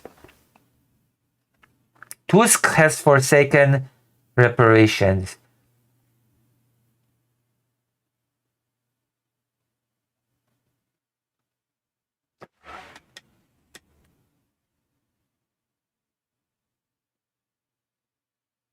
I have not. Laskiewicz also criticized the current centrist government, claiming that Prime Minister Donald Tusk's coalition has forsaken reparations. Tusk, however, has accused Law and Justice of exploiting the issue for domestic politics. Yeah, of course it is exploiting it for domestic politics. That much is very clear. While acknowledging Germany's moral obligation towards Poland, Tusk has stressed the need for unity and cooperation with allies, especially in facing present-day security challenges amidst Russia's ongoing war in Ukraine. Germany maintains that the reparations issue is closed, citing a 1953 declaration in which Poland's then communist government renounced its claims under Soviet pressure, which I have mentioned. And unfortunate as it is, it does effectively make the situation closed, even if the current Poland does not consider itself the continuation of that country. During the Nazi occupation of Poland, an estimated 6 million Poles were killed, including 3 million Polish Jewish people, making the country one of the hardest hit in Europe during the Second World War. But I'm sorry, I do think that the whole topic is closed. If Germany considers it's closed, then I'm afraid that nothing will come out of it, and that it will just lead to, again, the worsening of relations between these countries, which is not a very good thing considering Russia's actions towards Europe and especially in Ukraine. That's just, I agree that it just breaks unity. I agree that that ship has sailed a long time ago, and now bringing up 1.4 trillion euro, it'll just not happen. It's not happening. Poland is not getting 1.4 trillion euro from Germany as reparations for World War II. Nawrocki can cope about it, he can demand it, but it'll just not happen. So I have no clue what he is actually hoping to achieve here.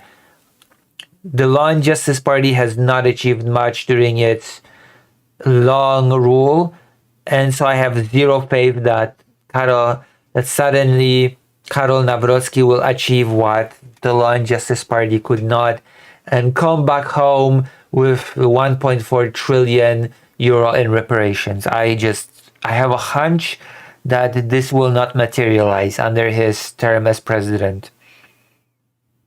But you know what? Who knows? Maybe Germany will say, oh, for the sake of good relations between neighbors, we will just cough up all this money for you, even though you've renounced reparations in 53. Who knows? Maybe that's exactly what will happen. Impossible is nothing, and never say never, right? I think the whole thing is stupid. I think this serves nothing. This is just posturing to the base. This is just posturing to the naive people that believe that something can be achieved here. And I'm gonna be honest, I just don't see anything happening with this.